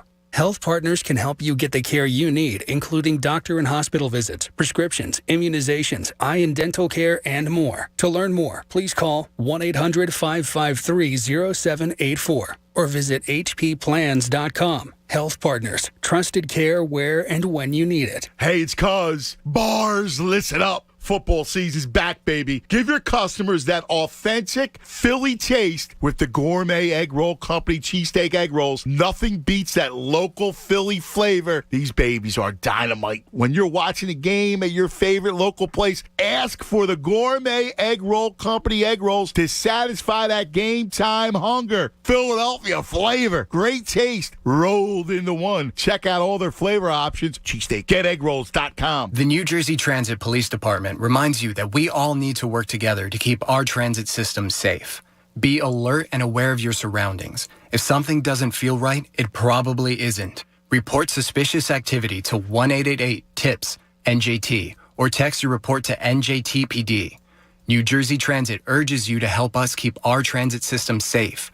Report suspicious activity to 1-888-TIPS-NJT or text your report to NJTPD. Grab your seat at the virtual table for the World Series of Poker Online 2022. From September 11th to October 16th, you can sign up and play on WSOP.com or the World Series of Poker Real Money Online Poker app. This is your shot at a gold bracelet and a seat at the 2023 Tournament of Champions. Sign up and deposit with World Series of Poker using promo code RADIO22, and you'll get $50 in free play, a deposit match of up to $1,000 and more. Must be 21. Visit WSOP.com/promotions for full terms. If you or someone you know has a gambling problem, call 1-800-GAMBLER.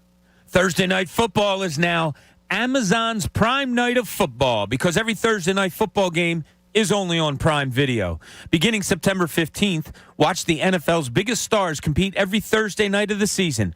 And to kick things off, 2 of the NFL's most exciting teams battle it out as the Los Angeles Chargers travel to Kansas City to take on the Chiefs. Watch the games on any device and visit Amazon.com/TNF for more. The new era of Thursday Night Football is officially here, and it's only on Prime Video. Restrictions apply. See Amazon.com/Amazon Prime for details. WPEN Burlington, Philadelphia, a Beasley Media Group station, home of the most entertaining sports talk in Philadelphia. 97.5 The Fanatic, Philadelphia. Now, back to the John Kincade Show. Remember, when you leave the car, we don't have to leave your morning. Grab that 97.5 app. On 97.5 The Fanatic, Philadelphia. Hopefully your Monday's doing well. John Kincade Show on the Fanatic. 9 o'clock hour is brought to you by the Bagster. It's a dumpster in a bag. You can get yours today at Home Depot and Lowe's. And for details, go to Bagster.com. Now we got to wait till Monday Night Football next week for another game. Yeah, I can't say I like the scheduling. No, I'm not a huge fan of not having Eagles on Sunday. I have to admit, everybody loves that they're the prime game and the only game in town and all that. But I miss my Sunday's Eagles football game. I'm hear sorry. you, but I enjoy a work-free day. Maybe I'll go out early and cut my lawn, and that's courtesy of Lawn and Golf Supply Company in Phoenixville. Lawn and Golf is the area leader for outdoor power equipment sales and service for the highest quality products and services, plus dealer exclusives. Check out lawn-golf.com. Lawn and Golf Supply Company, everything turf. So you think that that's what you're going to do? No, I want to smoke something on the grill.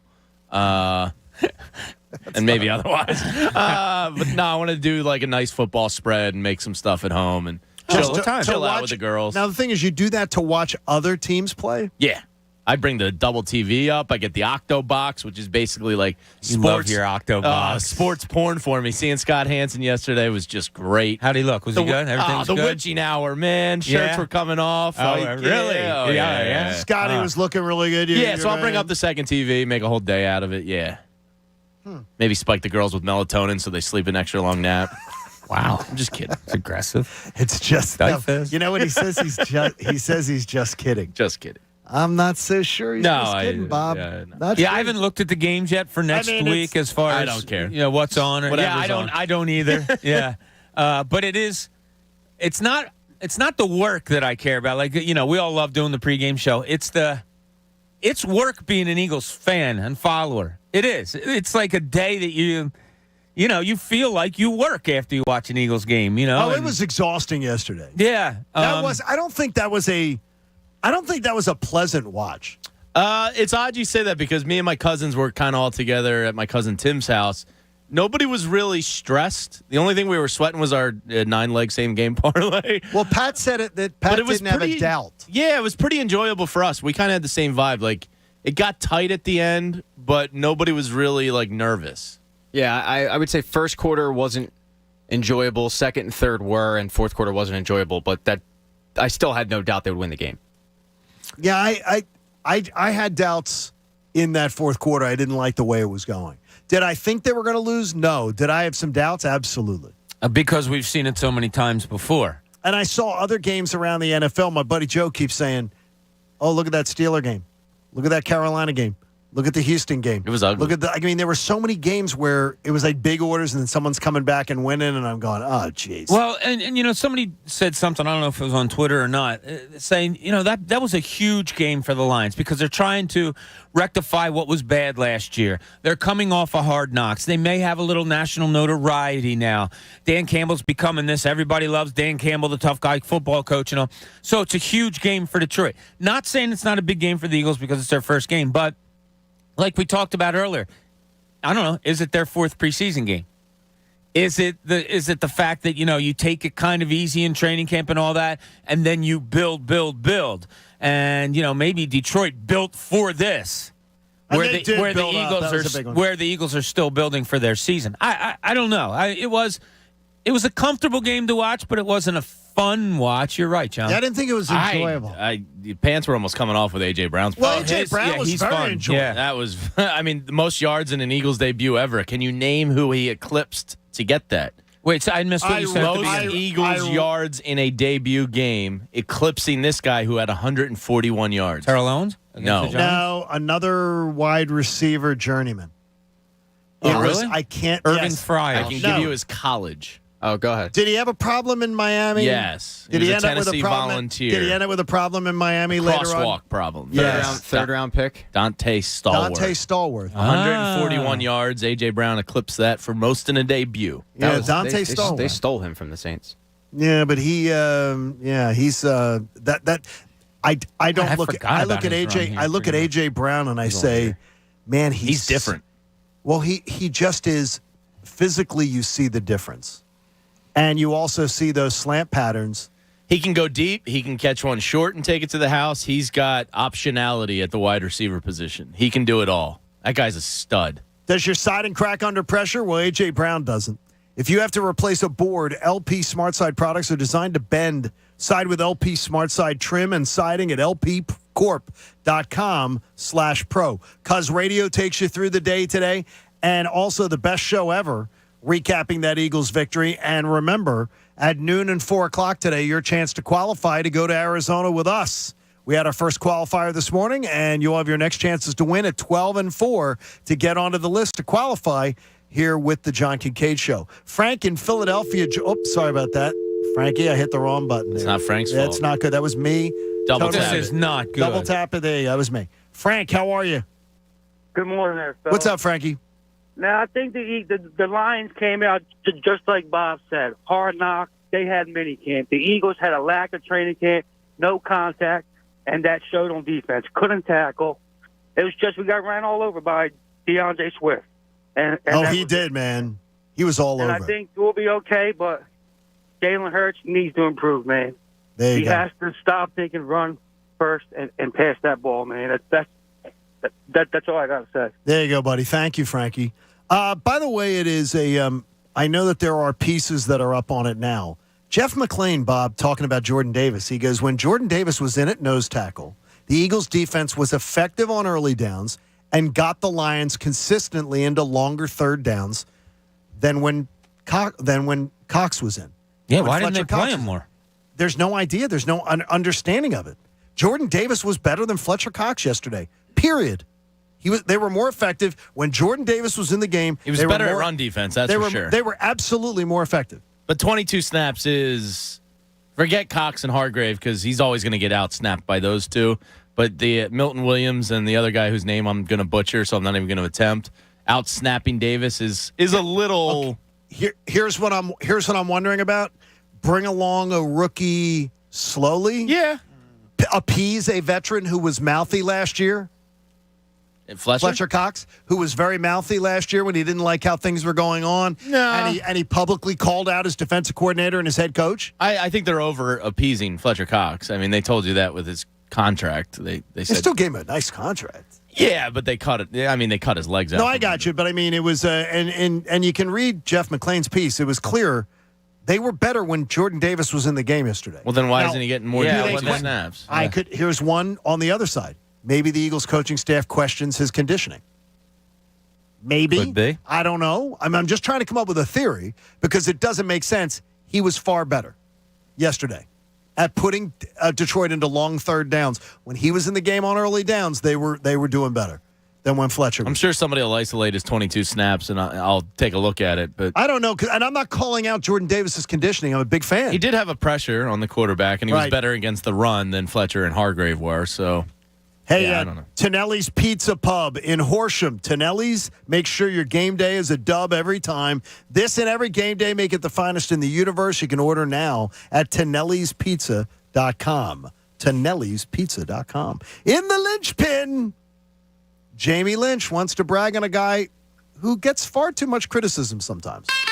This is the linchpin. Yeah, look, Miles Sanders is in a contract year. He's got money on the line. That equals high motivation.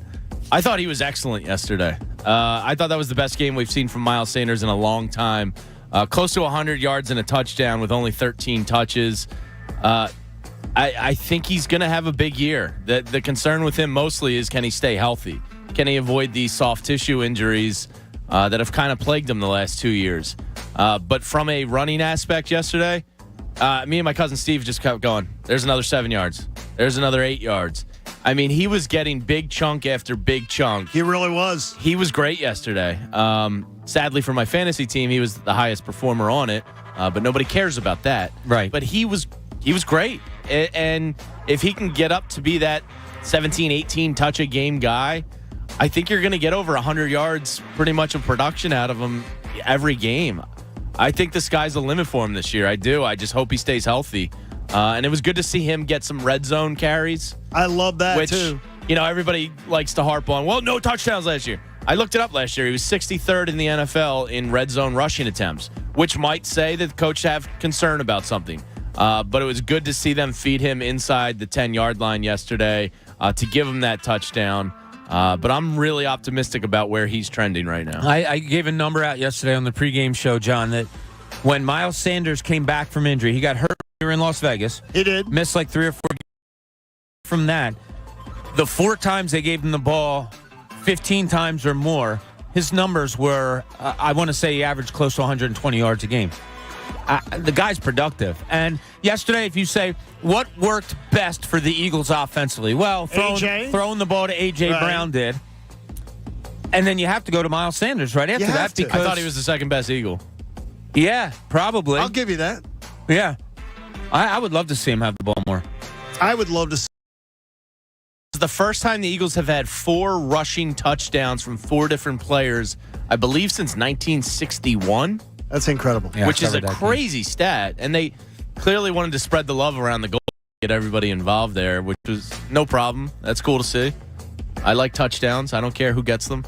Yeah, I don't think they do either. I mean, you know, I'm sure Miles Sanders wasn't happy that he didn't get any touchdowns last year, but look, I wouldn't mind them knowing a little more, and by them knowing means showing it, that the run can set up the pass a little bit. You know, maybe a Miles Sanders running game sets Jalen Hurts up to be a better passer that you're looking for, and maybe being able to read defenses a little bit better because they're preparing for a run, and your play action becomes that much more effective. I wouldn't mind. Me and you are as far as Sanders. The spread formations, too, where they really spread them out with when they're almost going 5 wide. Yesterday, it seemed like consistently that was Jalen Hurts taking off. Like the designs. So they got to watch that, too. Yeah. Maybe it's something where they kind of have a couple escape routes. Maybe it's from Sanders or Gainwell or whoever on those breakdown plays. Because I think it was Kapler and Mosher said this is a 2-read system right now. They're not giving Hurts more than 2 reads, which is it is what concerning. It is, yeah, exactly. But maybe there's a couple other escape routes they can start working into some of these designed RPOs and maximize the breakdowns, if you will. Pat, you like Shane Steichen's play calling? No, it sucked.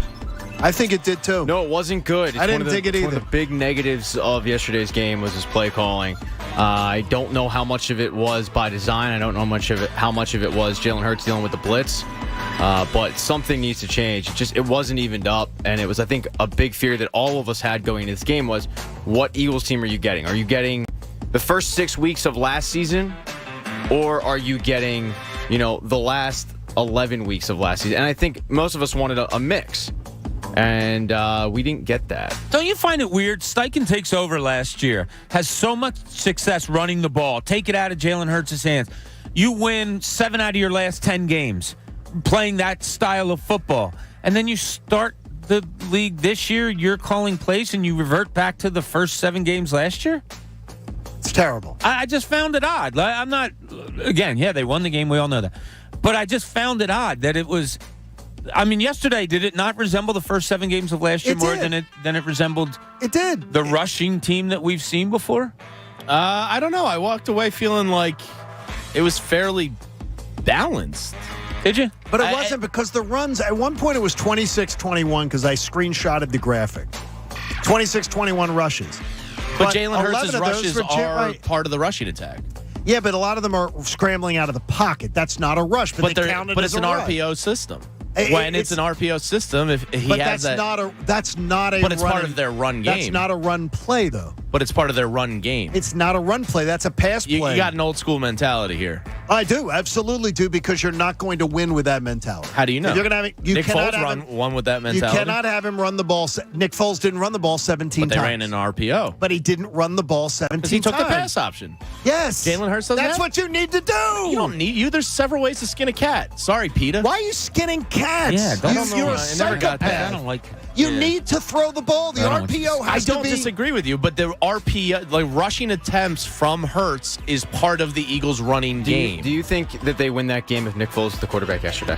No. 6-1-0, 6-3-2. No, I'm not trying to be like Mr. Hot Take, but my point is, probably. It was a detriment, but it was also a major strength, was his ability to rush that ball and to get out of the pocket. And you can ask Bob, it drove me nuts during that game, the amount of times where someone would breathe heavy and he would just take off and run, but he was also dealing with an offensive line that couldn't stop us for. Well, what I would say is that the run-pass option only is an effective strategy if you pass out of it, too. I agree if you're doing both. Well, because then hopefully he improves on that. All you saw yesterday is defense selling out against Jalen Hurts. They know it. They sell out against him. And that is because of the fact. My only point is it's part of their rushing. When you give the quarterback carte blanche to make that call out there, you're considering that part of your rushing attack. So, I left the game going, that was fairly balanced run to pass, because there was, 19 running back runs and then 14 Jalen Hurts runs? You're not going to get much more than 35 rushing attempts in an NFL game anyway. Yeah. So I hear you on that. You know what I mean? They consider that part of the rushing attack. The RPO, me. That's getting away in a technicality, then. That's all you're doing. Is you're just being a technicality. Or they're just playing to what he does well. Because an RPO, you have to pass out. You don't have to. It's the option of the quarterback and what he sees on the field. You're not going to beat the best teams. You're not going to get where you want to be if you do not pass out of it. I agree he has to pass more. My point is that's part of their rushing attack. No, I got you. But you still, though, an RPO is nothing if you don't pass out of it. When they had it with Foles, it was more of a wrinkle. They didn't RPO all the time. but it was like a wrinkle of the offense. And when he did it very effectively. To me, it just seems RPO is the whole offense with Jalen Hurts right now, and I need some variety. Well, doesn't that tell you a lot about variety, him? Right? It does, but and what they think of, like that's what that tells me. Yeah. I like it's it. weird. Yeah, 31 points by the offense is great. That's going to win you a whole lot of games. And I'm not being a perfectionist here, but I did come out of yesterday just not feeling great about it. Let's just put it that way. Yeah, I mean, and I think it's been fair. We have updated numbers on our positive and negative. What do you say, David? He's only been listening for 40 minutes in the office. He goes, but you guys have now skewed 65-35 positive. Oh, look at us. But I think it was because of the fact that we did that how do you look at it positively segment. So I think it sort of skewed it. So I think it's a little bit there. Not much to get into. Look, the one thing is nobody's mad.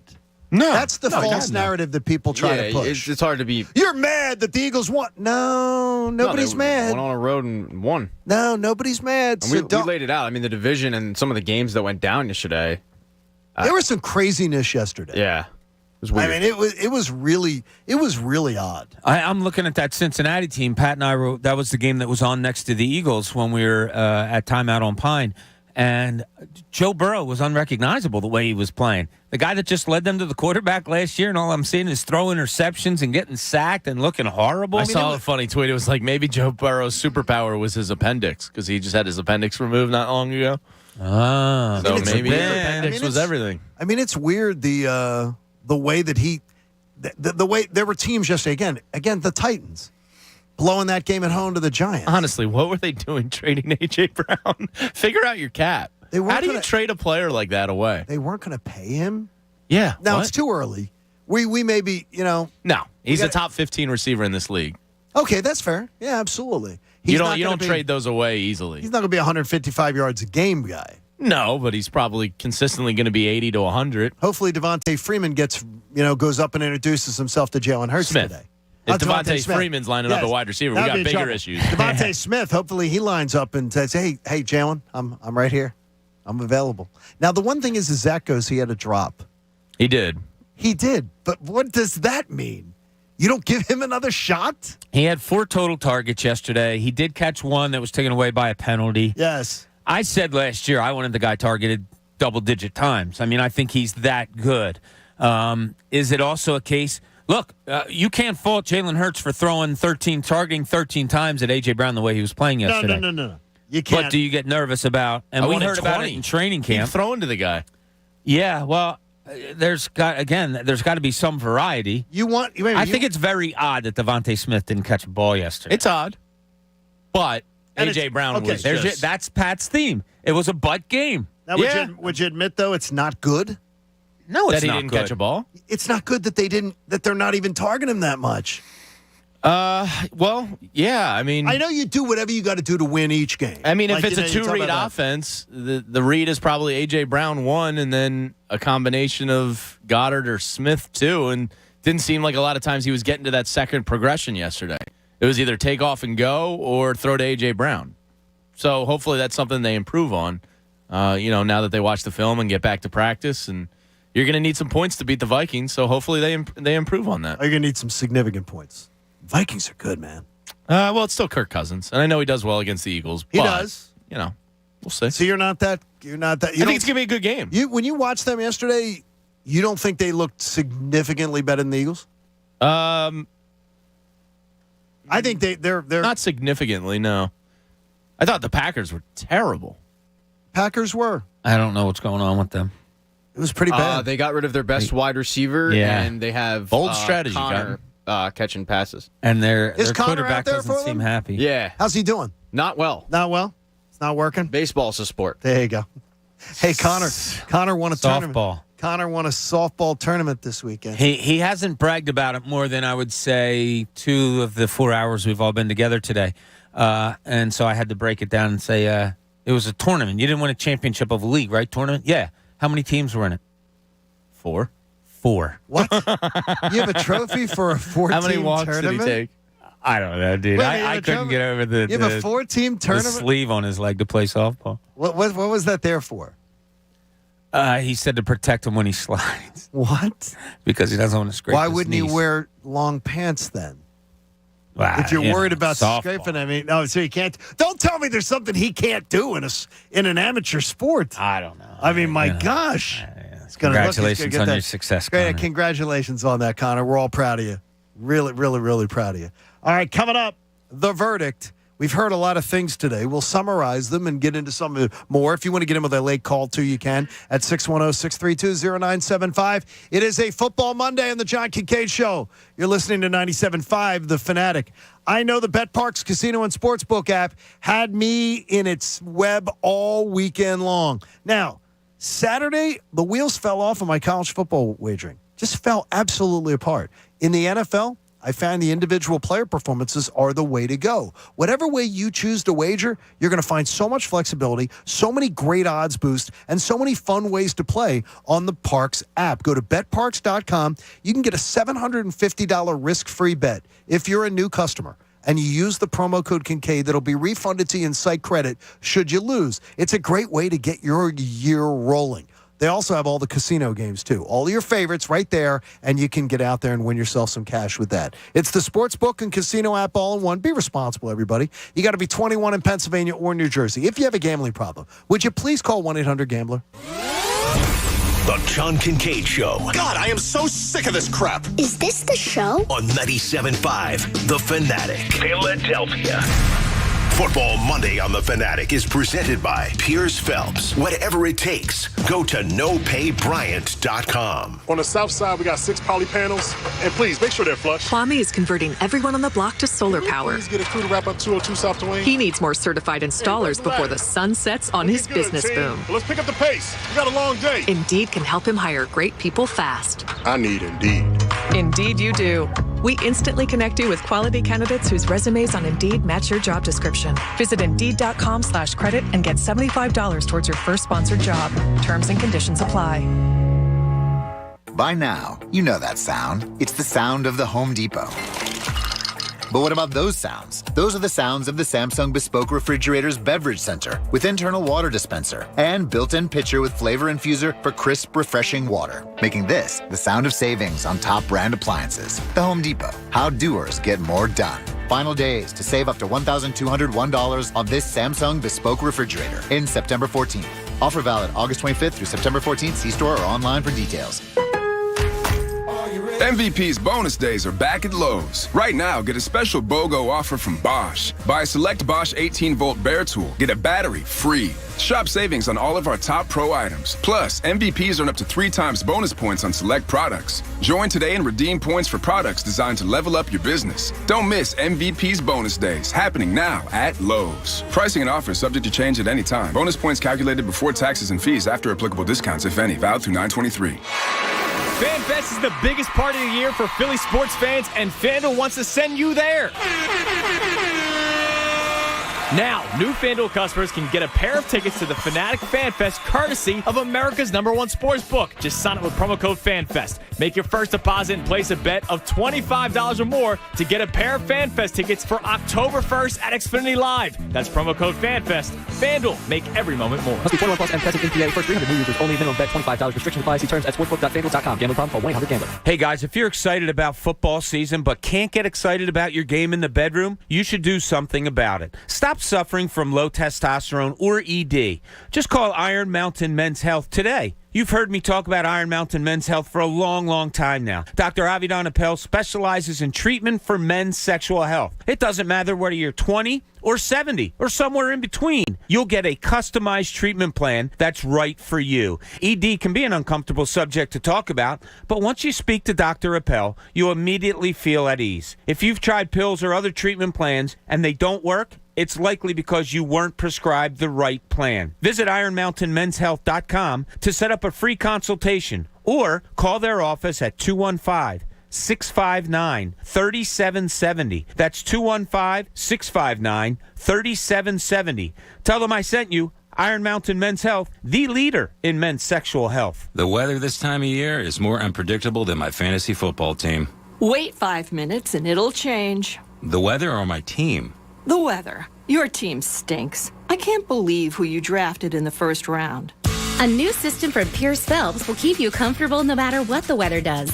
And right now, qualified buyers can enjoy 60 months interest-free financing on a new home comfort system.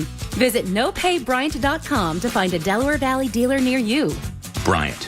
Whatever it takes. Are you a window and door installer looking for work or a change? Subcontractors wanted for window and door installations. Come work for a locally owned company in business for over 30 years. Make your own hours, have use of a dumpster for your trash, and get paid weekly. Install windows and doors for one of the area's most respected companies, Thermal Quality Windows. Hiring now. Call 610-325-0788 or visit thermalqualitywindows.com. thermalqualitywindows.com. COVID-19 moves fast, and now you can too. If you feel symptoms, even if they're mild, you should test fast. Test positive and at high risk for severe COVID-19? Then act fast with authorized oral treatments that can be taken at home and must be taken within 5 days from when symptoms begin. COVID-19 moves fast, and now you can too by asking your healthcare provider if an oral treatment is right for you. Learn about a treatment option at treatcv19.com. This message is sponsored by Pfizer. When you hire a lawyer, two important factors are experience and trust. And Philly residents have trusted Rosenbaum Injury Law for over 30 years. What might surprise you is John Morgan of Morgan & Morgan is from Florida. While he likes to brag about all his results, what he doesn't tell you is they're not from Philly. That's because he just opened a Philly office in 2017. Rosenbaum Injury Law. Experienced in Philly and results in Philly. Hey there, casino fans. I'm here to let you know that the new BetRivers.com casino app is here. It's got lots and lots of exciting slots and table games to play, fast payouts, and a rewards program you'll love. Plus, with award-winning customer service, the excitement never stops. So get ready, casino lovers, to experience the BetRivers.com difference you can trust. It's a whole new game. Download it today. Presented by Rivers Casino, Philadelphia. Must be 21. Gambling problem? Call 1-800-GAMBLER. Hello? Whether you're at home or on the go, listen to 97.5 The Fanatic on Odyssey on your smartphone, Roku, LG Smart TV, Waze, and more. That's Odyssey, AUDACY. Check it out now. Hey, it's Coach, and what a busy weekend of betting it was. I actually won a few prop bets from the Birds game and took the over in that Union game on Saturday. But I absolutely sucked something awful in my college picks this weekend. They should probably ban me from picking any of that stuff. But I did use my Caesars Sportsbook app to do all of it. It's really easy to use, and your first bet with Caesars Sportsbook is on Caesars, up to $1,250. Just download the Caesars Sportsbook app and use the promo code RADIOFULL. Then you place your first bet. After that big win yesterday, the Birds jumped to a plus 1,500 to win the Super Bowl, so maybe that's your first bet. They were at plus 3,500 before the season started. But here's the thing. If you don't win on that first bet, it's okay. You'll get your money back as a free bet up to $1,250. The Caesars Sportsbook app, it's really simple to use. A lot of betting options. Looking at tonight's Denver-Seattle game, I took the Denver and the money line as well as the over 44 points. Those who bet with Caesars earn towards stays at iconic Caesars locations, as well as they have free dining, they have tickets, experiences, and a lot more. It's all presented by Caesars Sportsbook. You bet, you get. Caesars Sportsbook open to new users in New Jersey who are 21 and over. If qualifying bet loses, the amount returned as a credit. Must use within 14 days. See Caesars.com/promo for full terms. If you have a gambling problem, call 1-800-GAMBLER. The John Kincade Show. This group of people, when they put their minds together, they can do something great. On 97.5 The Fanatic. Philadelphia. Smooth. Remember, Inside the Birds with Jeff Mosher and Adam Kaplan tonight, 6 to 8 p.m. on The Fanatic. As you sort of wrap up week one and move towards week two. Most was listening this morning. I was texting with him a little bit. What do you say, Mosh? What was he saying this morning?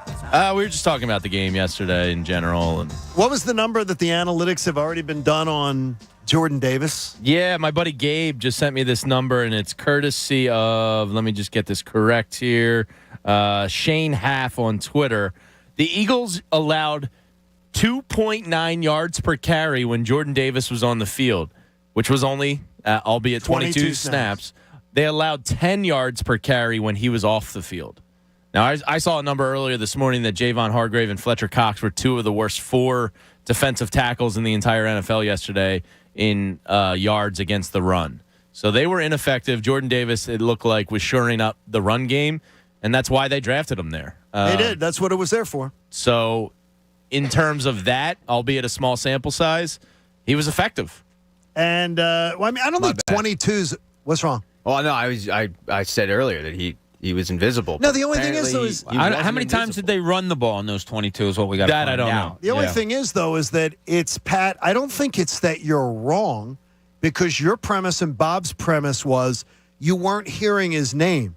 Yeah. But when they would show the replay of the ineffective runs when he was in, you could see him right there swallowing people up. And I got to be better because on the pregame show, that's literally what I said I wanted to see was a situation where maybe he's not getting the stats, but when they show the replays, you're hearing that he's getting double teamed. I just didn't hear it. And, Bob was very distracting because he kept shoving an invisible football in my stomach and saying, run the ball. So. Invisible football, Bob? You're going to the invisible football. Well, I kept saying to Pat, look, what they can do is Jalen Hurts could get the ball and put it right in the guy's stomach and take his hands away. He doesn't have to read anything. He just gives it to the guy like this.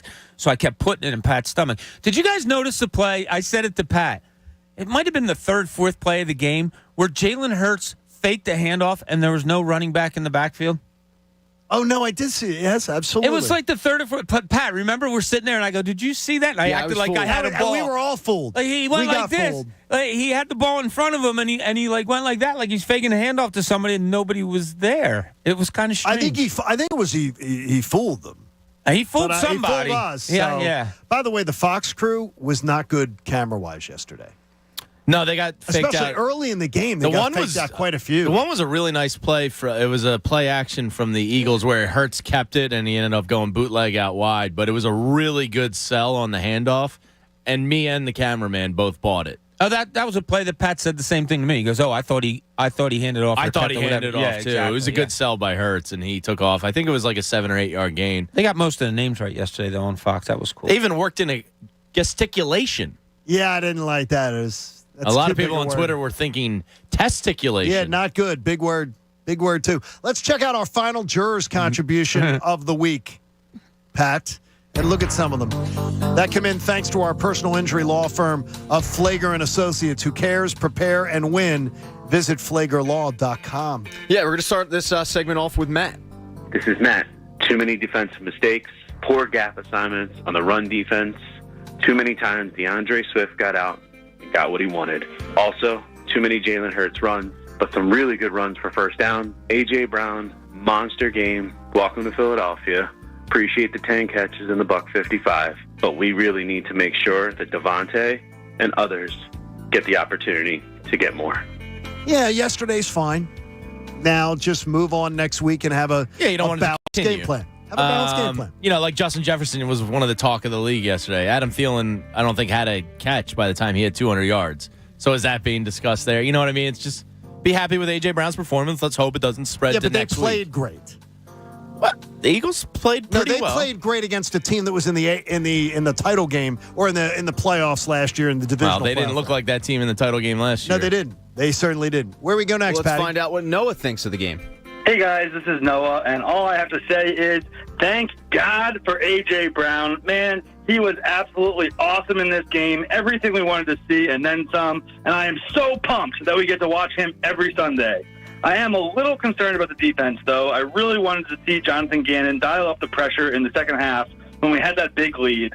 But at the end of the day, it's week one, and I'm really trying not to overreact to anything too good or too bad. We're 1-0, and that's what matters. Go Birds! Good job, Noah. I think it's very That's a reasonable. good nutshell. That was good. It was a good nutshell and ties the bow on it. Yeah, I wonder how much Gannon didn't try to bring pressure because maybe, and Zach Berman said it, we don't know if they were tired or not. They're never going to admit it if they were. Yeah, I mean, you wonder if he didn't dial it up because of that reason, because they couldn't go. All right, where we finish up? Go to Stefano. Stefano.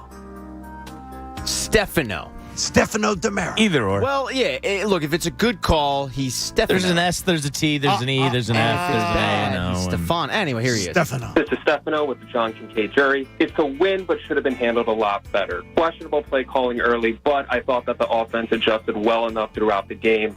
Some design runs, RPOs. A.J. Brown's just an absolute stud. I am mostly worried about that defense, though. It looked good at times, but you saw not enough pressure, and I thought that the tackling was horrible. There you go. There's our Stefano. Good job. And the whole jurors. I think we can pretty much summarize it in today's verdict. And I think that we thank Flager Law again. Flager and Associates. They care, they prepare, they win. Visit FlagerLaw.com. I think I can summarize, and I tried to take little notes along the way. The jury loved A.J. Brown majorly. In fact, 10 of the jurors led with A.J. Brown gushing, and that's good. The jury is overwhelmingly concerned with the defense, where we have now 9 jurors that voiced some level of concern to deep concern with the defense. Completely fair. Would you say the defense rests? Jonathan, they rested too much in the fourth quarter, Pat, because they were playing soft. How about 7 mentions of Jonathan Gannon? Jonathan Gannon mentioned more than twice as much by our jurors as Nick Sirianni. That's a problem. That has to be corrected. Great job by our jury. I think the verdict is a win is a win, sort of summarizes it, but it was nothing to be bragging about, and now they can hopefully play better next week. It was great. Good job, jury. They Good better job. play better next week. Good job, personal injury firm of Flager and Associates. Yeah, they better play better next week. Monday Night Football, too, boys. So we work double next week. Monday, and then we'll be there at 6 o'clock down at the beautiful Xfinity Live.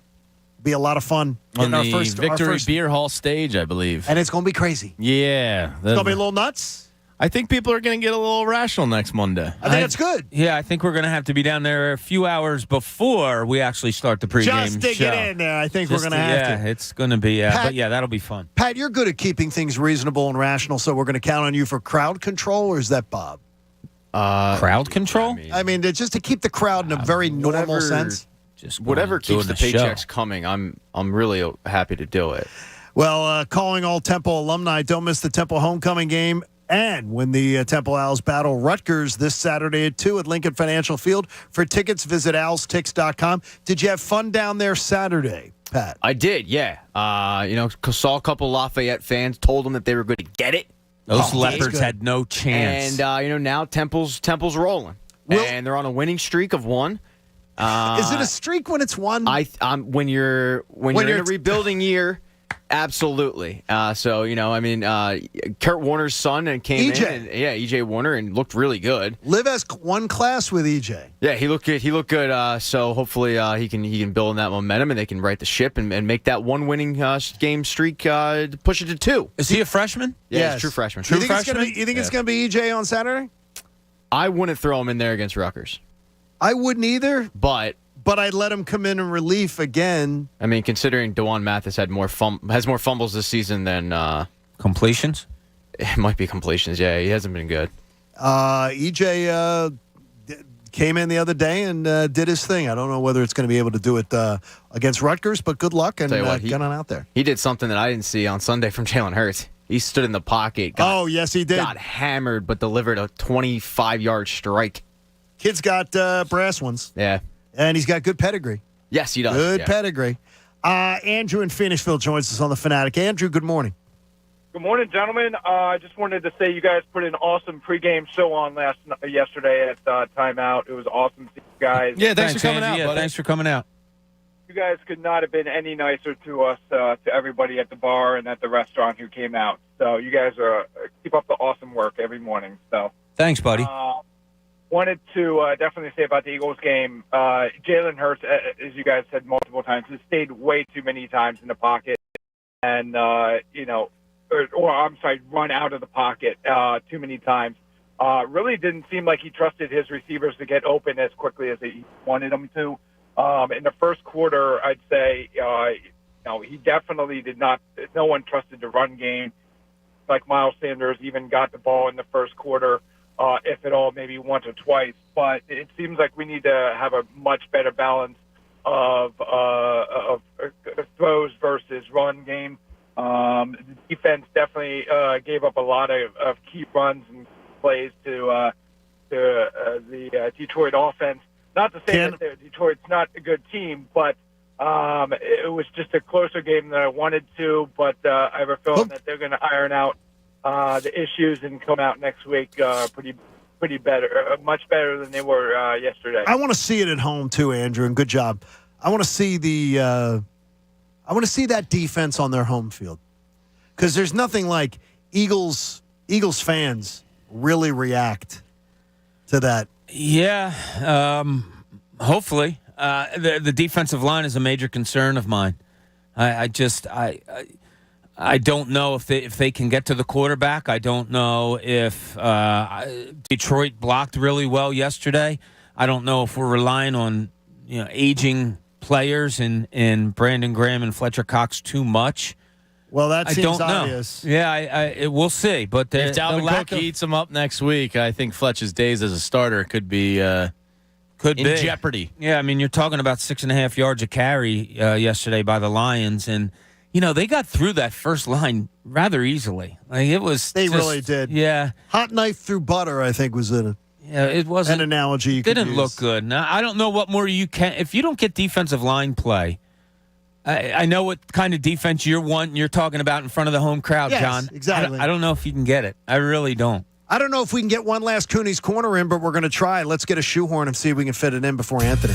Now, let's see what's in Cooney's Corner. I think we can do it. And it was just that. What I wanted to talk about was that defensive line play yesterday. Now, Hassan Reddick, when they showed him one-on-one, he kind of got swallowed up all day yesterday. And when that happens, I'm not down on him. I love Hassan Reddick. Can't wait to see. But yesterday, concentrate on shutting him down, getting him out of the way. What's Hassan Reddick give you if he doesn't get to the quarterback is Correct. my concern. It's not my statement. It's my concern. Now, maybe there is a whole lot more there that we're not seeing, and we might just see it next week, like you said, John. But the defensive line just didn't seem to get it done yesterday. And when we're calling, fans are calling more blitz, and you got to be more aggressive, more this, more that. I hear you, and I'm one of you. But I also need to see domination on just normal plays. There needs to be natural pressure at the same time. Exactly. And when was it? Like, is my memory getting bad? It hasn't happened since Fletcher Cox was dominant.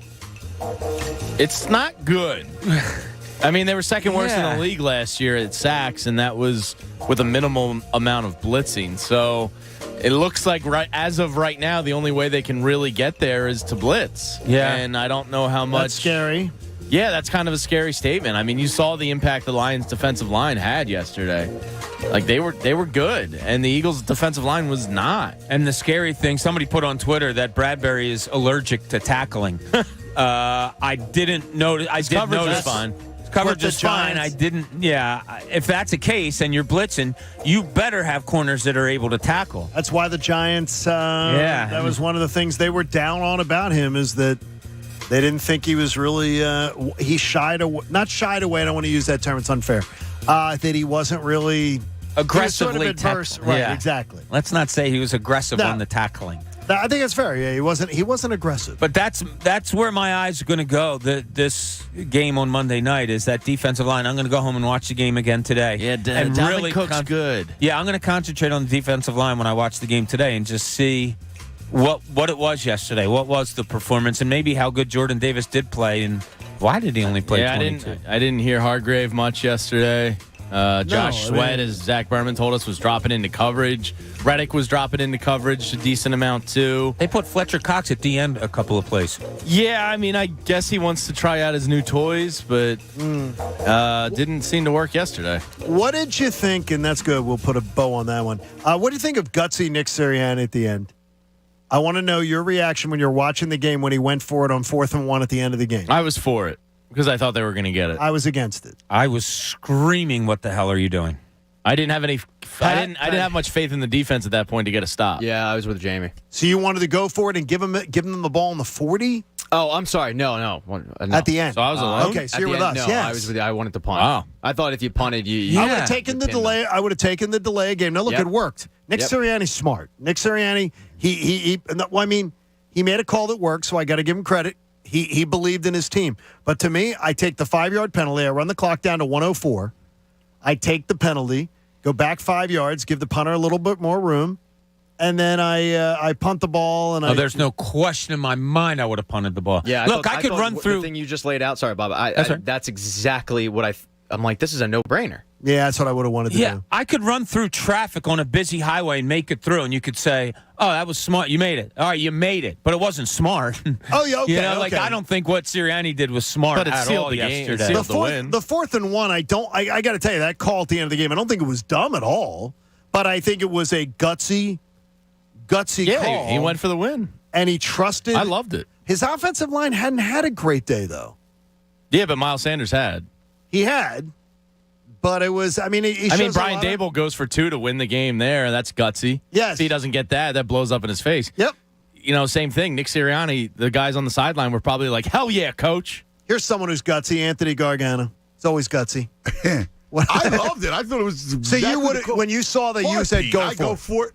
The minute I see it, I go for it. What were they on the 40? Here's the thing. Yeah, they're on the 40. Yeah, you're talking about 20 yards net difference if you don't. Yeah, but 25 yards for the game-tying field goal. Yeah, but your defense was gassed. Yeah, but okay. So here's what you said: the game-tying field goal. First of all, they're not going to take it to the house and beat you, right? At worst, you're going to overtime, and you control the game. You still have a good unit. That offensive line is a really good unit. You got to go for it. I don't even think it's a debate, to be honest with you. They had a bad day yesterday, that offensive line. I hear you. He trusted them in a day. I do it in a second. I don't even think it's a debate. It worked, and it only worked because Miles Sanders made the play, because the play did not work. They did not block for him, and he busted out of a play. Listen. You have to control. You control your own destiny with that. Even though destiny can't be controlled, you always have to control the game. You always have. If you have 4th and 1, you got to go for it. I don't even understand it. To be honest with you. Well, the play didn't work.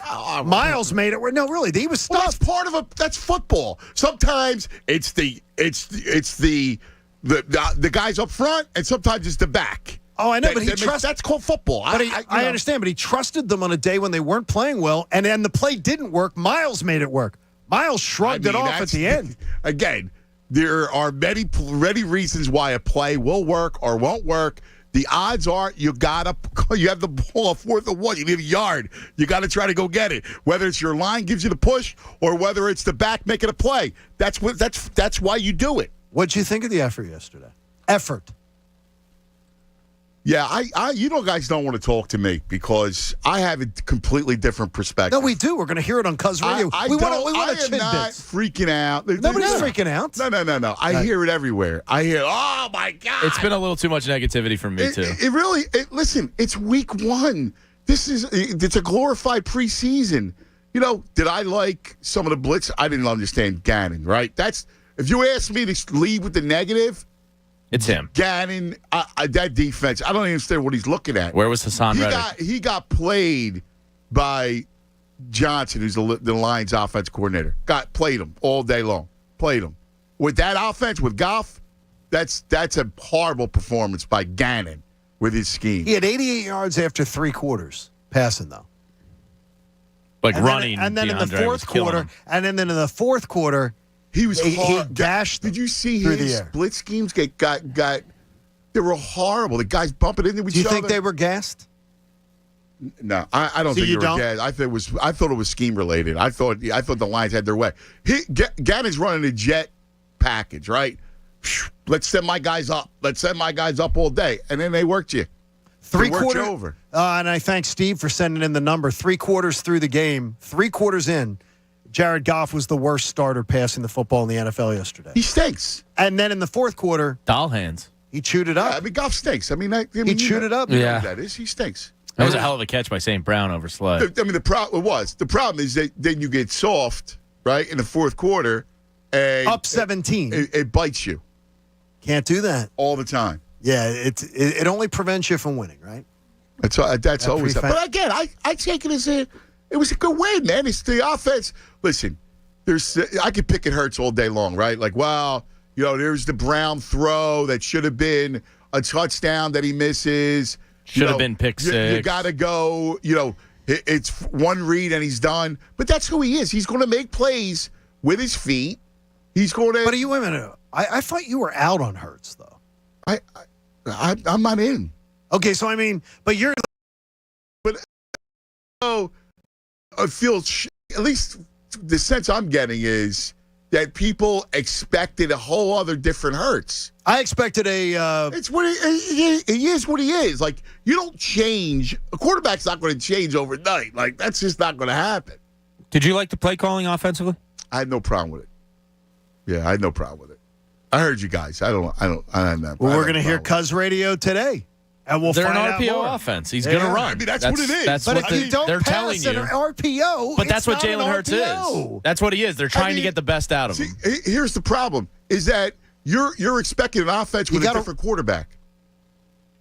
No, I'm not expecting it. Is that you have to try to execute an RPO offense? There has to be balance between run and pass, or else it's just that's what he. But that's the quarterback. But the coaches are telling you what he is. Yeah. The coaches are telling you what he is. You're going to run that offense because that's what Hurts. That's what you have to run with Hurts. Then you're not going to run a pro set offense. You're not going to run a traditional offense. No, you can't. Where you're going to pick. You saw him get the ball batted down. You know that he's limited with his arm. There's things that he can only do. A couple of those inside the 10 throws. Woof. I know.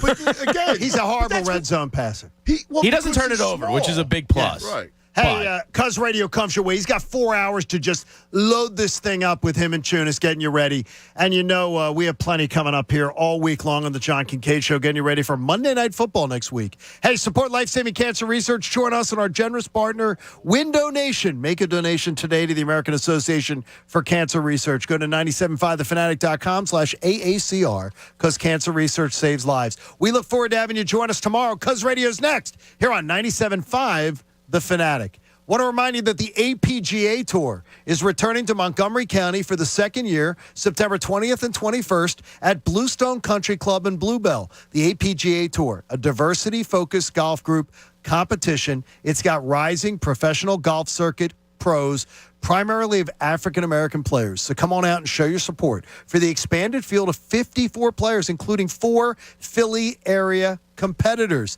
You want to check this out. It's going to be absolutely awesome. They're all going to battle for $25,000 in prize money, too. And the event's free, and it's open to the public. And it's part of the Valley Forge Tourism and Convention Board's Montco Golf Initiative that helps promote golf in Montgomery County. 50 historic and top-ranked courses. The organization and county's commitment to fostering diversity and inclusion is capped off with the APGA Tour event. Bluestone Country Club is selected as one of the 15 stops in the countrywide tour, so it's truly special for them to be there. So check it out. Go to valleyforge.org.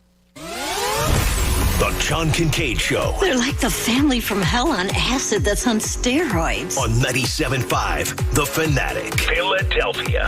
Whether you need tech for the office, home, or school, Staples is your total tech solution. A powerful PC that'll help me deliver the perfect presentation. Staples has